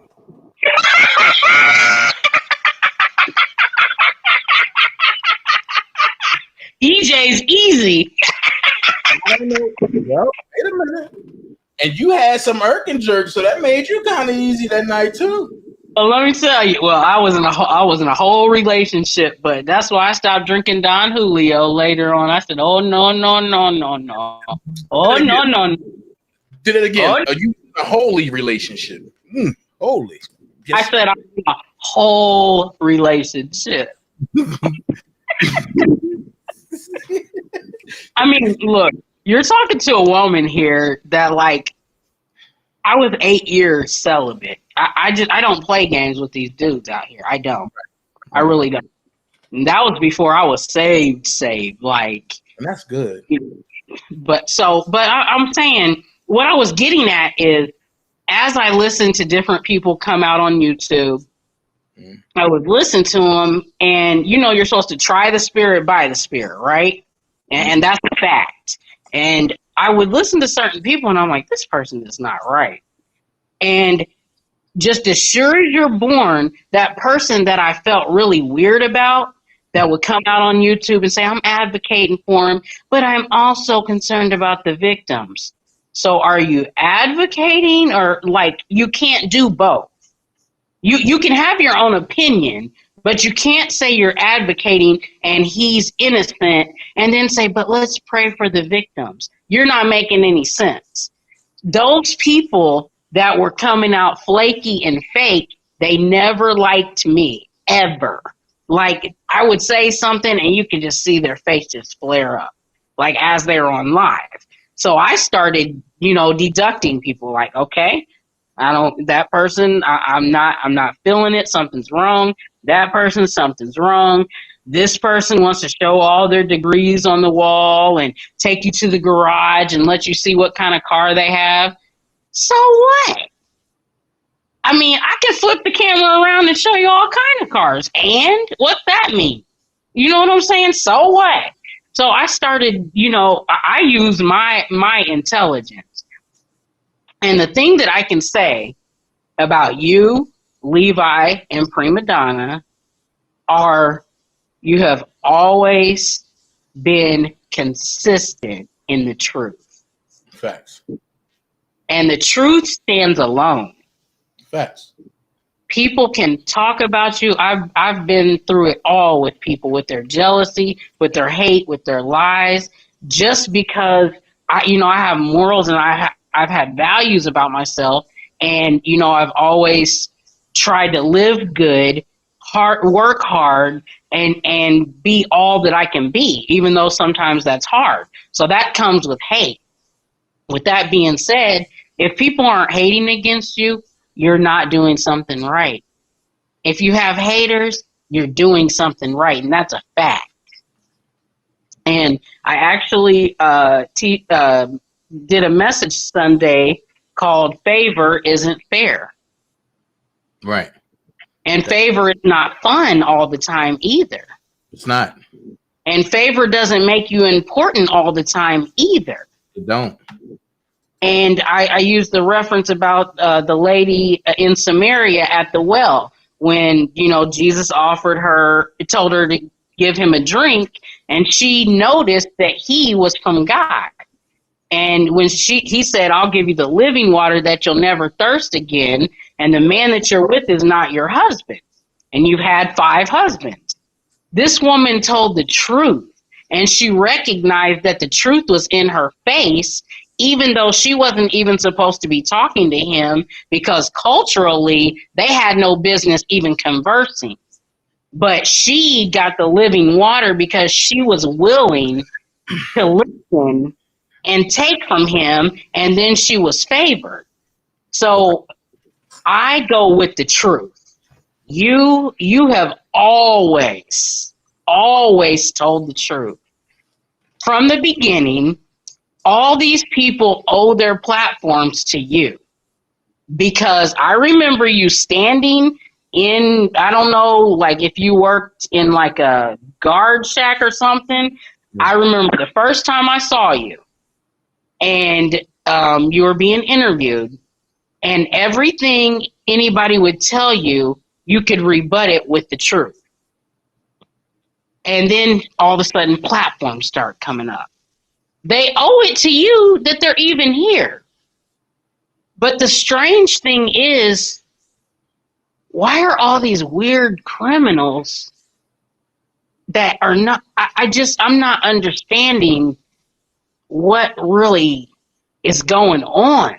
Like, where did these people come from? I'm gonna be honest with you. I was, like I say, I really got down on myself a lot once I seen how people really was moved, and they used me just to get folks that I thought was genuine. You know what I mean? Like the Lisa and Cassandra, like the Sylvia, like different ones, phases and all of them. But I thought they were genuine. But it turns out to be that everybody have an agenda. And whatever their agenda is, if you stay steadfast and stay on your tour, their agenda is going to come out. Have I deviated? Yes. Have I went personal because people came personal with me? Yes. The problem is everybody is making it about themselves, even me. So it's like, okay, let's get back to the cause. Right. Enough about me. There's no way that this sector should be. There's no way that my name in this sector should be bigger than R. Kelly's. Exactly. But if you look up R. Kelly, you'll see his stuff. But you probably see one or two haters. If you type in Dana J, you're gonna see my stuff and about 1 million haters. Pages popping up that I haven't even seen before. Pages that was created 3 minutes ago. But for what? At the end of the day, I just gave people who the real enterprise was. From Don Russell, Sean Hurst on down. But I gave them the whole shebang bang. So why do I need to keep going back and forth? Well, you don't. You're doing myself. But I will do that. You're doing the right thing. And remember, there's always a Judas when there's favor. Facts. Shit, I did a lot of Judas. Right. That's what I'm saying. And I know. And like I said, I've been quiet a long time. I've kind of, I talked on Levi's channel, but I kept it real kosher. And I have a real personality. Like, I love to laugh. The people in the comments were cracking up at my faces. But what happened tonight on this live was necessary. Very. And not the first part, but the No, I'm gonna be honest. Everything was necessary, and I'm gonna tell you why. 3 things I got out of this: information, opinion, and for me, how would I react under pressure? If y'all paid attention, I got mad and threw my earphones because I don't want everybody going back and forth. Right. However, this is my show. So I had to moderate my show. Right. At the end of the day, did I want Levi and Shabazz going each other? Hell no. But I understand it's an ongoing beef between them, and they're men. Yeah. They should be able to talk it out, go to the backyard, or whatever. At the end of the day, it should never spill over to a shout match in between men. And that's why I had to control it in the way I did. Like, okay, Levi, you can talk now. Okay, Shabazz, you talk now. Because if it was on Levi's channel, it would have went the same way. Dana, nope. You talk now, then after I finish, then it goes somewhere else. At the end of the day, I respect everybody involved. And I thank Shabazz for coming to the Dana J Show. I thank Levi and for being a resident of the Dana J Show. I thank you for being here. I thank Toy for coming. I thank anybody that ever graced my platform. I thank Tim Savage. I thank him. Because at the end of the day, nobody knew what I asked him but me. Even if Tim would have lied, y'all would have knew it because my face would have told it. But Tim told the truth. But I asked him plain and simple. But I said, who came and told you your daughter was being held captive and all the other crazy stuff? He said, then I think it was Ashanti McGee. Fact, Jet. Same thing I've been telling everybody. Then I asked the most prevalent question that nobody thought about asking. Have you physically laid eyes on your daughter being mistreated, being molested, or anything by R. Kelly? He said, Dana, no. Where's the problem? Because somebody told him. That's the big thing. We have to watch the people that bring the bone. Exactly. People that bring the bone is carrying the bone. Exactly. So it's like once Tim put that out there, that let me know you went off word of mouth. So you started a whole shitstorm off of word of mouth from somebody that was jealous of your daughter. She wanted to wear boy shorts. Rob said, hell no. Not around my guests. She got mad and started a shitstorm. However, that leads me to believe one thing. That 97 baby girl was Ashanti McGee in the beginning, and then she transferred it over to Dawn. And then Dawn couldn't keep up with it, so he transferred it over to Cash. Follow the players. Where the players at, the money is at. You know what I'm saying? Well, what I literally have fasted and prayed all these years for this man's freedom because it's such an elaborate setup, but the layers are being revealed. It's like every week or so there's another layer that comes off. And it's like, this is the things that we've been praying for and fighting for.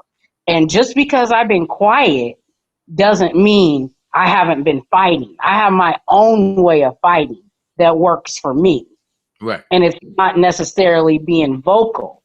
At the same time, when dude was on the show earlier, you're not just going to be talking to me any kind of way. First of all, I'm not a kid. No, bless my. He apologized twice. But I'm not say anything disrespectful. What I'm saying is, just because I'm a female doesn't mean you can just be like, basically, women be quiet. You don't know who I am and what position that I hold. But he did apologize to you twice for that. He did. Oh, he did. And it was a great live because, man, that was, didn't know. Like I say, let me say it this way.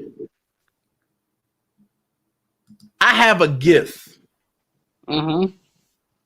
that was blessed with me to be a people's person and to be understanding. I can overtalk anybody. I can outshout the best of them.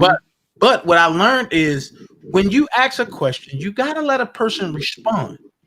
And when they respond, you can't get in your feelings as having journalistic integrity. And you can't get in your feelings, oh, no, you're a liar, you're a liar. No. How many people have Arsenio Hall interviewed and he knew that they were lying? A lot. And you can't come out and say, nigga, you lying. That's not etiquette. You just got to let people talk. Right. If you let people talk, then hey, if you feel as though they lying, you go find something where they said something different earlier on, and then you can keep it for your mental bank, or and you can open up a channel and be like, nah, this person lied because he said this, and this.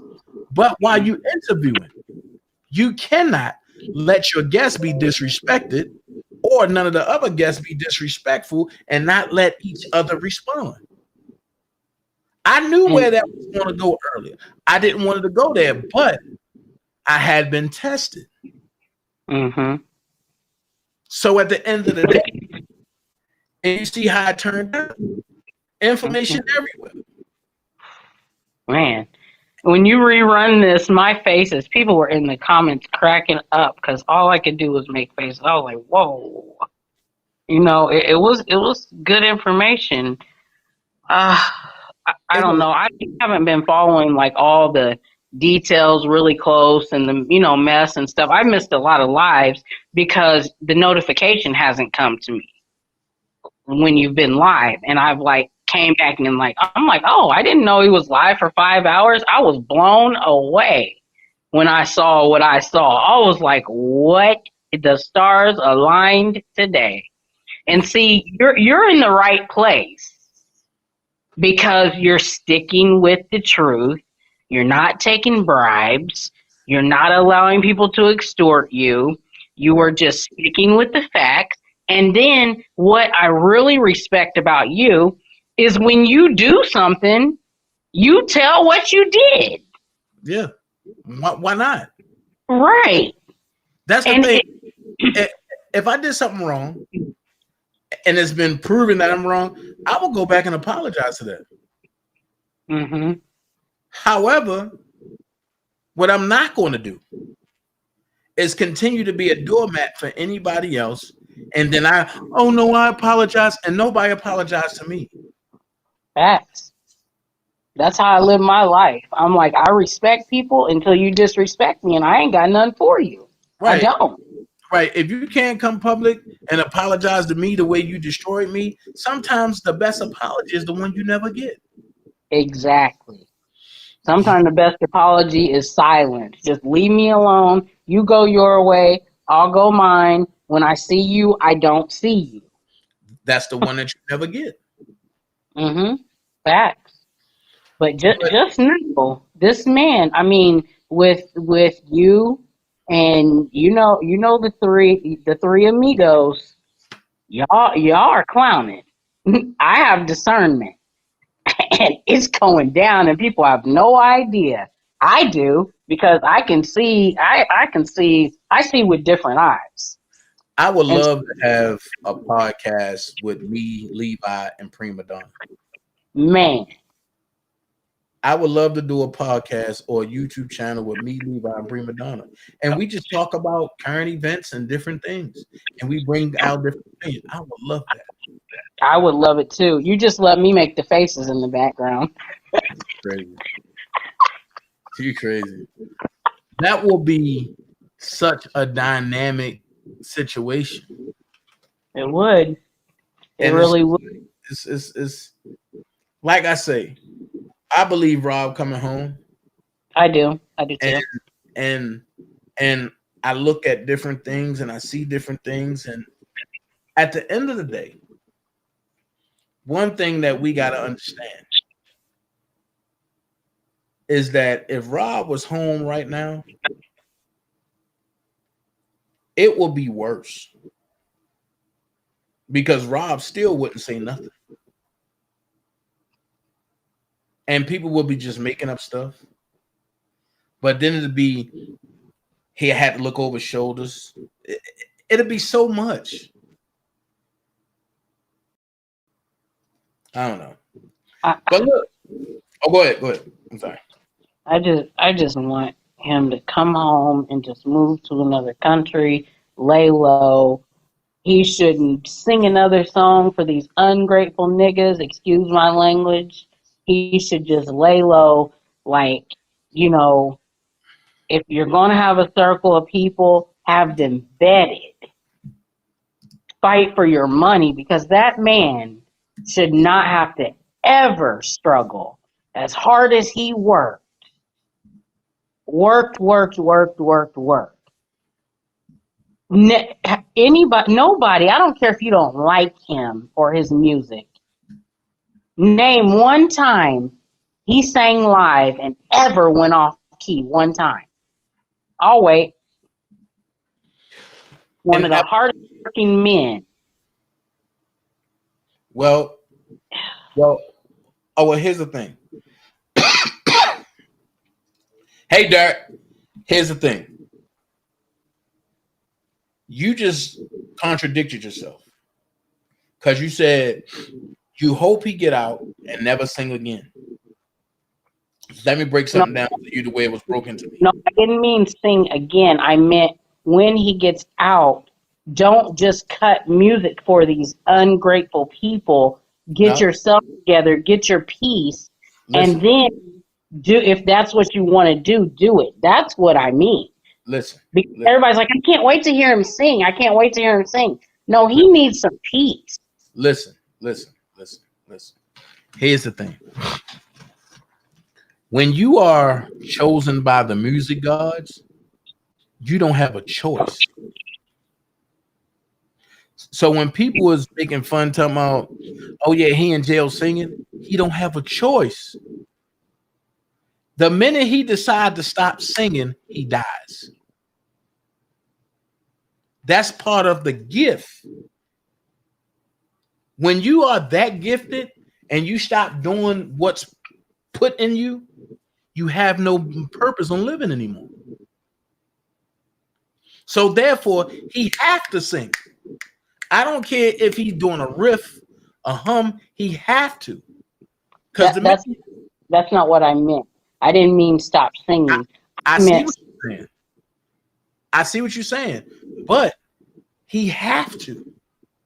Even though we know these people are ungrateful, they don't deserve it. He have to. It's a difference. It's not even a must. It's a you better or else. If he stops singing, he's done. But exactly, Gemini. He said she's saying take a moment to gather himself. He don't have, y'all not understanding. He don't have that time. When you have the gift from the music gods, you can take a moment, but in that moment, you better be singing. You better be creating. If not, you're done.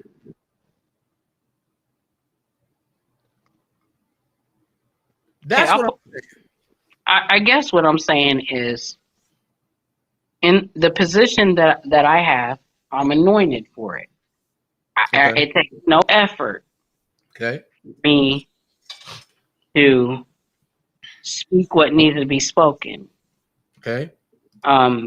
You know, in my community, we are well known, well loved, blah, blah, blah, blah, blah.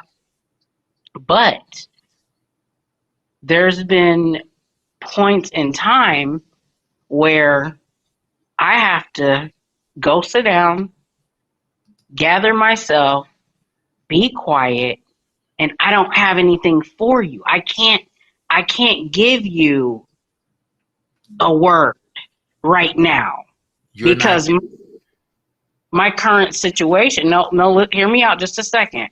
My current situation calls for me to care for me and calls for me to connect with God for myself and not, it's like driving a car until it's empty. It keeps warning you the gas is going to run out and you just keep driving. Okay, so you're going to end up on the side of the road because you didn't pay attention to the warning signs.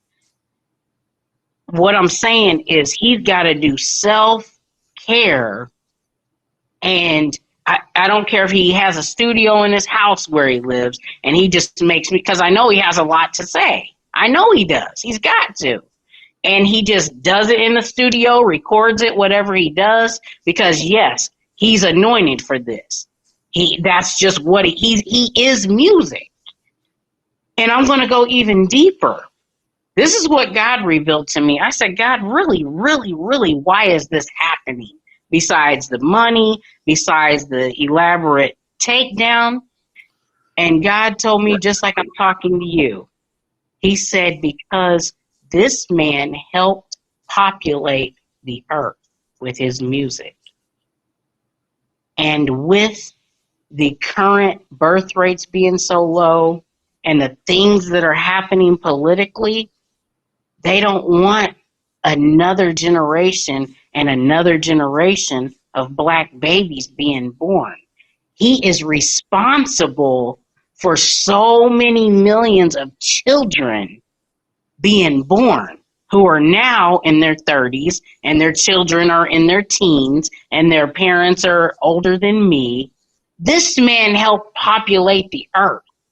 Has anybody thought about that? They don't want that. They don't want more of us around. They're trying to eliminate us because, as everyone knows, by the year 2042, if things keep happening how they are, the world will be a minority. Other people that are pure white will cease to exist. Do you know how deep that is? Mm-hmm. I do. And nobody's talked about that. And when God showed me that, it blew me away. He helped populate the earth. Can you imagine your voice and your anointing populating the earth?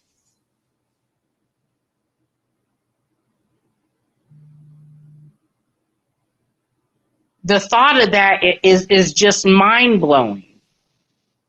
And so that's what I'm saying when, I know that he's connected to God. There's no way you can be anointed like that and you're not. But I just feel like he deserves to pick some kind of paradise, where a place he loves to live outside of this country, live his life. If he wants to sing and do concerts and blah, blah, blah, he can. But if he doesn't want to, he should be able, and I'm sure he'll want to, but he should be able to have time to gather himself, to, like I said, vet true love, true friends, true management, true lawyers, because it seems like everybody has hurt him. Right. And that hurts me because I can feel it, and I don't even know the man. Do I know some people that know him? I do. I've never spoke on it. I actually dated a guy that his son used to play bass for him. And yeah. And he, like, the only thing let me ask you. Is the initials, what I was saying the name, is the initials TR? No, it's KN. Okay. K like Kevin, N like yeah. Don't say no name. No, I won't say a name. But the only thing that I was told, that guy's old school. He's from Chicago, the guy I was dating. The only thing he told me was, he's like, yeah, they were trying to do some takedown in Florida years ago. And I was like, oh. And I was like, I don't even want to know the details. I don't want to know. You know what I mean? And I was like, wow. And so, and I know somebody else that knows him personally and knows Aaliyah. And it's like, man, oh my God. Let's not speak on it. I'm not going to speak on it. But my point is that I have empathy for him as a man. That's my point. Not as a celebrity, just as a man. And then when God showed me that he helped to populate the earth, that blew me away. Okay. Well, I'm about to close the show. So is there any last comments that you want to say? No, I just appreciate you having me. And, I hardly show my personality, my silly side tonight. I showed all that. And, I thank you guys for allowing me. Man, the people in the comments, they're just so kind. And like I said, I don't speak to anybody outside of YouTube because I'm very private. But I want to thank everybody for the love they show me, the respect and love that you show me, Levi and Prima Donna. You guys recognize class and realness. Right. And I thank you for that. And it was something tonight. That's what we're about over here. We're about straight classness, and we don't care what the other janky people or channels say, and we let them do what they do. You know, dumb people dwindle with dumb people. Classy people dwindle with classy people. So I'd rather keep the few that I have over here and just let them people do what they do. Hell with them. You know what I mean? You know what I mean? And I realize that, you know, some people just can't understand that I don't have to deal with you. Right. And I choose to exercise my right to not deal with the people that stab me in the back or the janky people that keep talking. I don't care about you. But and the truth stands by itself. Right. That's the beautiful part. I don't care about them, but they always talking about me. Make that make sense? Well, I'll make it make sense because when you are lying and janky and scandalous, you have to take the spotlight off yourself.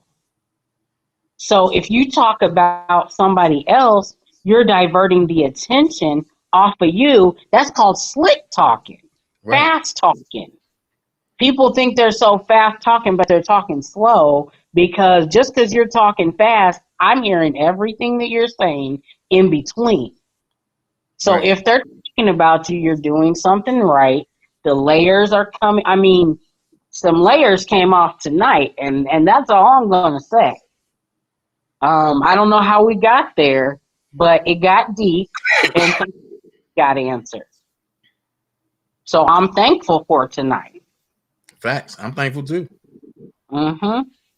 I'm thankful for everybody involved, all that. Mm-hmm. And I love Levi. That man was like, hey, you ain't gonna disrespect my girl like that. I was like, oh. Man, y'all crazy. He went 313 up in here. I was cracking up. I was like, well, hey, my shooters are from the 313, so you know, pastors gotta have shooters. You know that. Yo, who? I said pastors have to have shooters. You know that. But here we go. I don't know nothing. I'm staying out there. I don't know what's going on. Y'all don't know pastors need shooters. We're targets. I don't know nothing about that. I don't know what happened. My name Bennett. I ain't in it. I don't know. No. I don't know what you're talking about. I don't know no shooters. I don't know none of that. I'm scared of everybody. Look. I'm scared of everybody. I don't know no shooters. I mean, pastors have to have security, if I say it the correct way. I don't know. Bin Laden was born.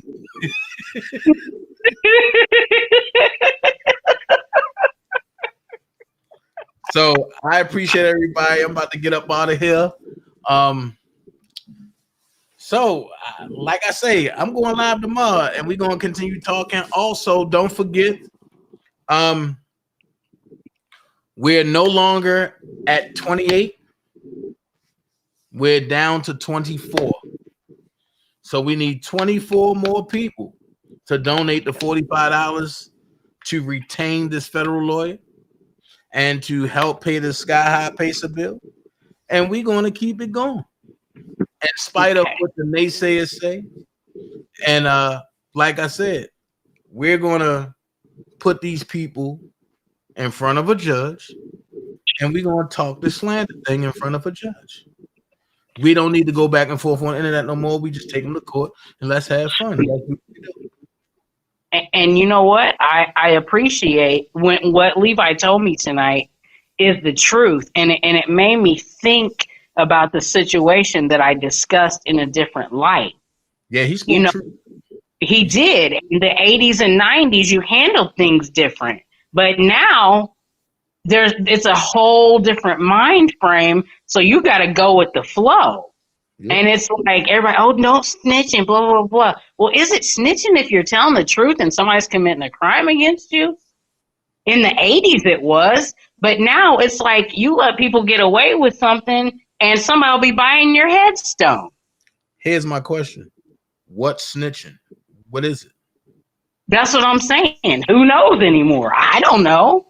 I used to know. It's different now. So I guess, if people, hey, that's a conversation for a whole nother night. But all I know is some things have to be handled in a certain way because people don't think fat meat's greasy. Right. All right. So. All right. About to get up off here. I thank you so much. Okay. Have a great night. Bye, everybody. Love y'all. See y'all tomorrow. All right. Bye. Appreciate you. I appreciate the folks that grace my panel. And we are who we say we are.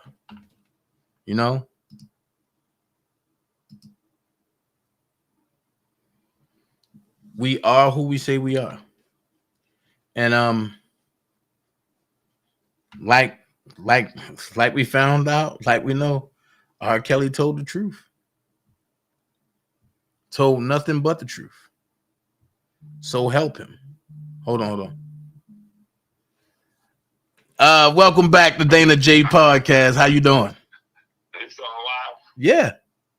Oh, bro, I just wanted to call back and say I wanted to formally apologize For what? For disrespecting your channel, man. I kind of Listen. got out of character. Listen, Levi. Levi, listen real quick. I'm gonna cut you off. Listen.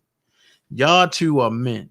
Y'all had to get it off your chest. You ain't disrespect here.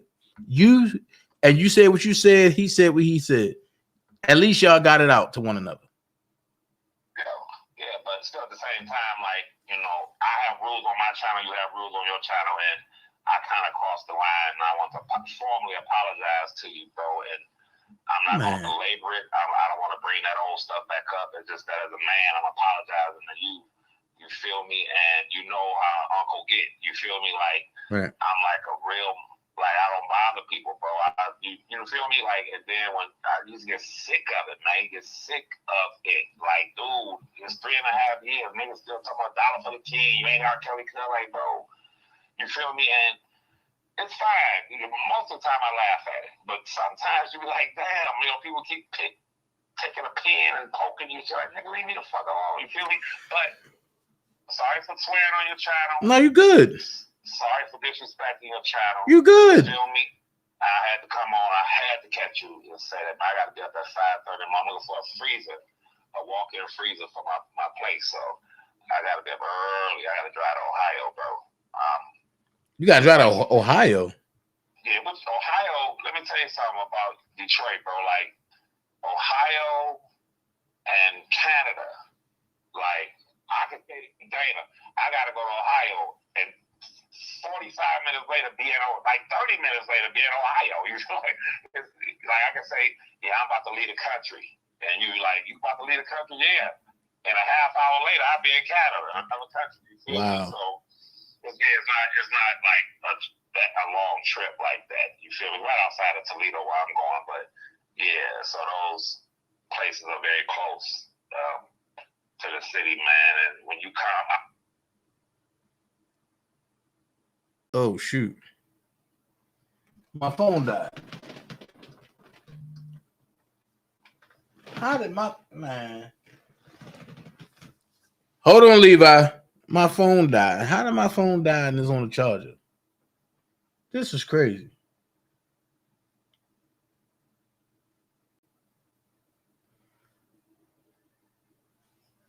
Lexington Wren, you try and get my page shut down. Talking about look, I need you to come over to Rumble, Lexington Wren. Go add me on Rumble at official Dana J so we can talk about that. Because I definitely want to talk about Carolyn Bryant. Let's go over to Rumble, and I'll be over there tomorrow. And let's talk about, Carolyn Bryant.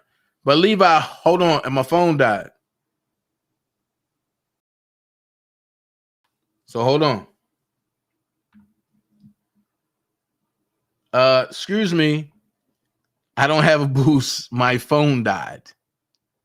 You see it charging? It died. it died. So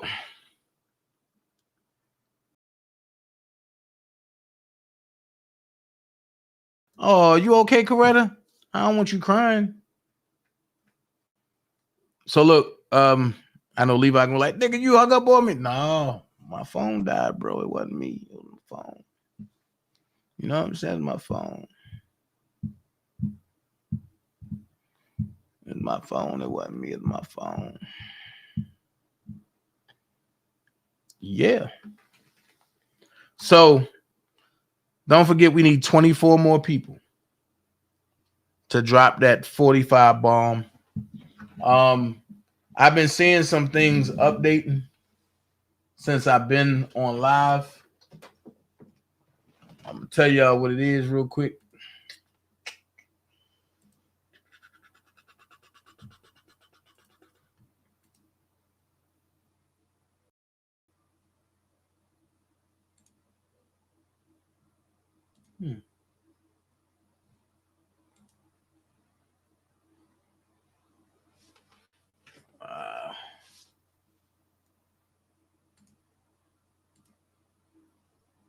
Tell y'all what it is real quick.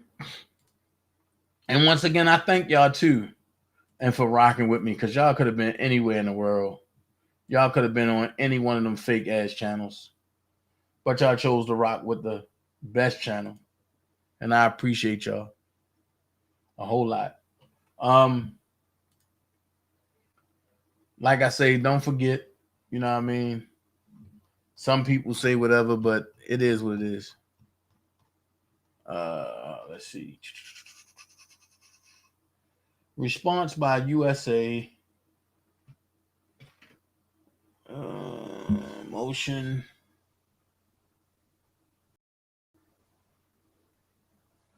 Oh. Hold on.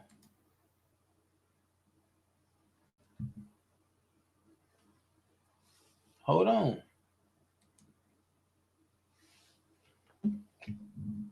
$261.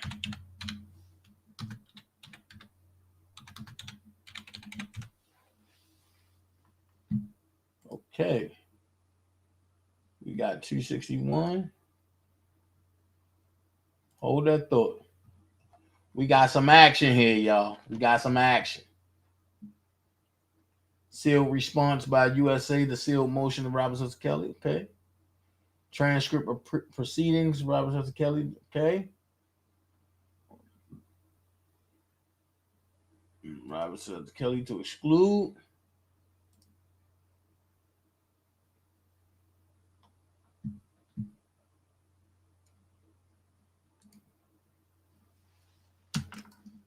$264.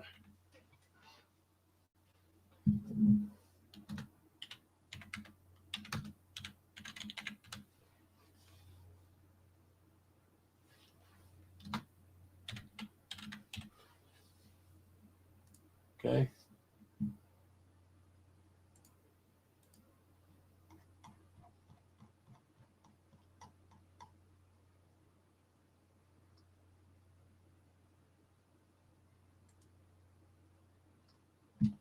Okay.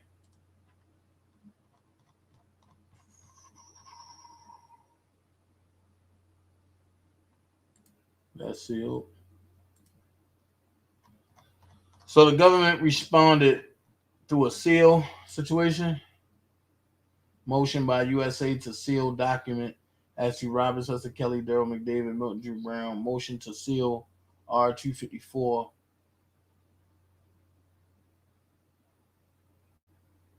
And filings related to R254. Okay, let's see. 254 to seal. Yep. They sealed 254. 254 was motion by Robert Sylvester Kelly for discovery as to Robert Sylvester Kelly, Daryl McDavid, Milton June Brown. Okay. So the government asked for that to be sealed. I wonder why. 255, motion by Robert Sylvester Kelly to unseal document as to Robert Sylvester Kelly, 254. Motion by USA to seal document as to Robert Sooo Kelly. Let's see. 4 pages.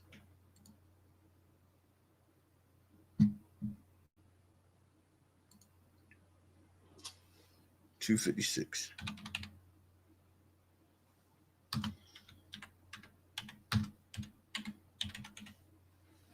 Okay.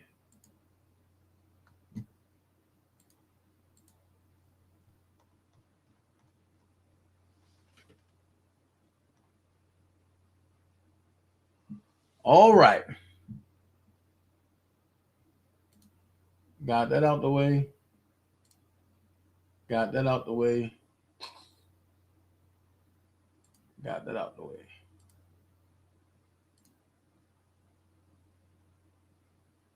Ooh, Lord.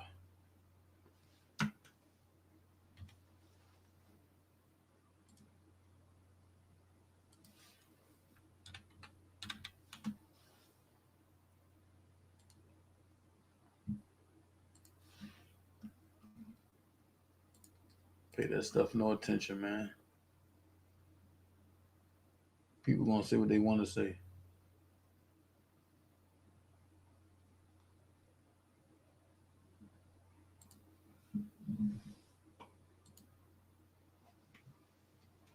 Okay.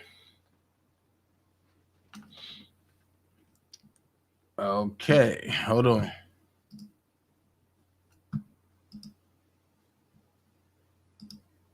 So I'm about to go ahead and end this. I'll be back tomorrow. And we're gonna drop some stuff. It's midnight over here. So tomorrow we're going live and we're gonna talk about these motions. I probably read like 2 motions back to back until I finish them. And then we gotta finish doing what we're doing. Don't forget, please, we need 24 people to send $45 to the Dana J Cash App at $official Dana J. We will be suing these folks. I seen some screenshots with some crazy people talking dumb in chats, but I'm not shedding no light on it. That's their problem. I'm done with them. They're nobodies. All right, Ms. Darlene, and you too. So don't forget $official Dana J. We need 24 more people. And I thank everybody that have donated so far. But we only need 24 more people, and then we can proceed and go forward in what we're doing. I'm not worried about what nobody think. I'm not worried about what nobody say. What I'm worried about is the slander and the stuff that they did on the internet with the false report and stuff like that. And yeah. So, hey, I want to thank Cardi B for opening that door. And we're going to follow the blueprint that Cardi put out there. So, you know, I take great responsibility. I take great responsibility, and I thank the people that still here, because you have the people who can't come back here, and the people who are rejects, and the people who play their hands. Basically, they can't come back. They can't hold a conversation with me. So they link up with janky people who don't know nothing, and then they just talk and talk. So what we're gonna do is we're gonna let them talk, and we're gonna get results done. Also, don't forget, Tough Love the series on YouTube. Go on there, and tonight they showed another episode. Hold on, let me see if I got it. Let me show this joint.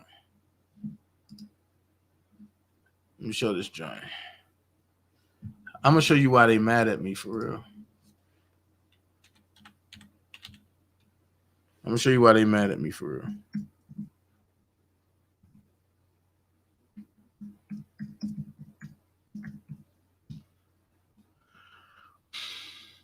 I'll show you why they mad at me for real.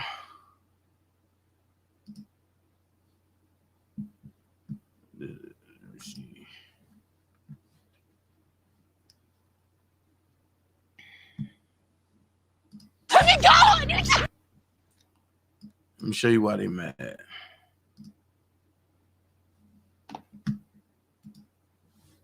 Shout out to Tough Love, the series. You guys rock. I had so much fun working, and it was so cold outside. Oh my God, it was cold. But I want y'all to see it. So this is how we gonna do it. Let's show the people why they really mad. Here you go. Hey,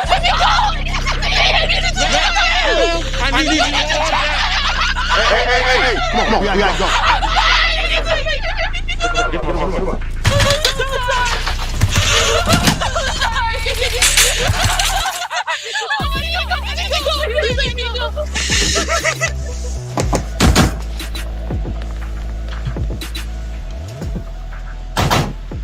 This here car belongs to Congresswoman Pierce. Why would you be behind the wheel?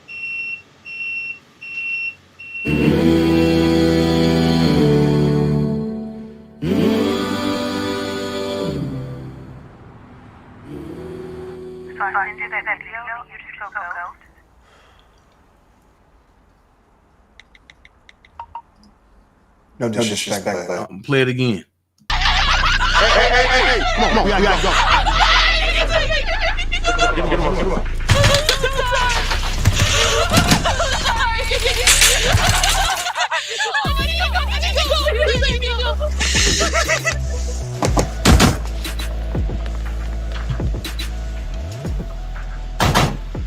This here car belongs to Congresswoman Pierce. Why would you be behind the wheel?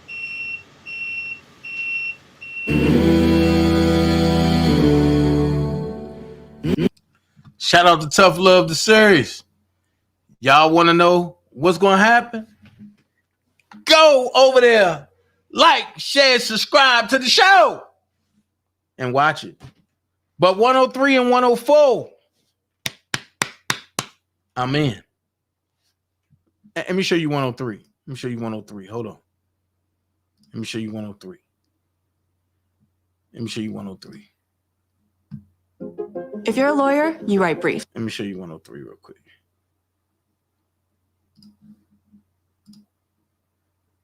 Let me show you 103.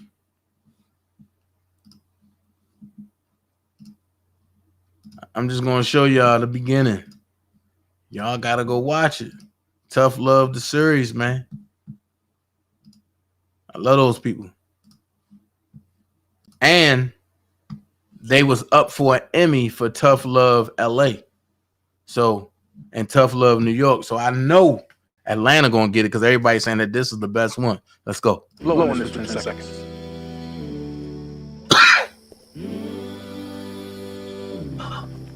She's stable. Paramedics about 4 minutes out.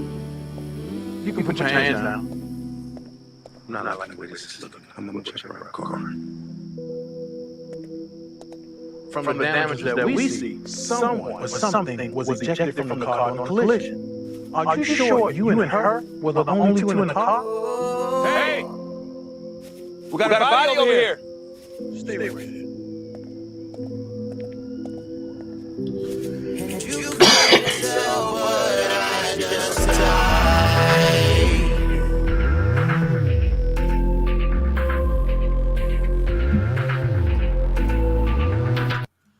I'm play that part again. Blow on this for 10 seconds.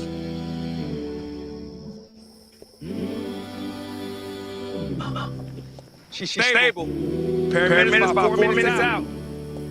You can put your hands down.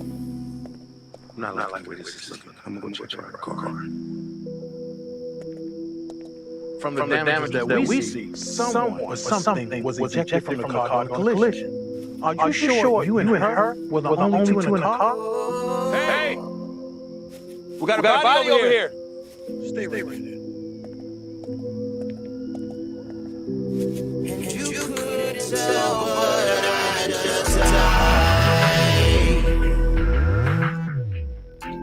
If you want to see the rest, go like, share, subscribe to the show. Thank y'all so much. So while them niggas out there talking, I'm working. I got some more stuff coming up. Don't forget a hot movie called Till My Casket Drop. Be on the lookout for it. Don't forget, I still need y'all $45, y'all. I need 24 people to donate $45. So that way we can solidify a federal lawyer. We can get, that'll be his retainer, as well as take care of this high old pacer bill. All right? And don't forget, it's after 12 midnight. Check under your beds. Check in the closets. Keep your lights bright. No matter how you look at it, it might be a bed bug hiding underneath the crevices of your house. Tomorrow night, we're going to have some fun. But for right now, bed bug. This is not the type of tea I want. It's over for you. This is not the type of tea I want. It's over for you. Good night. Swimming in you. Hey, little mama. Said I wanna take a dip in your pool. Just go for a little dive, yeah. Hey, yeah, yeah.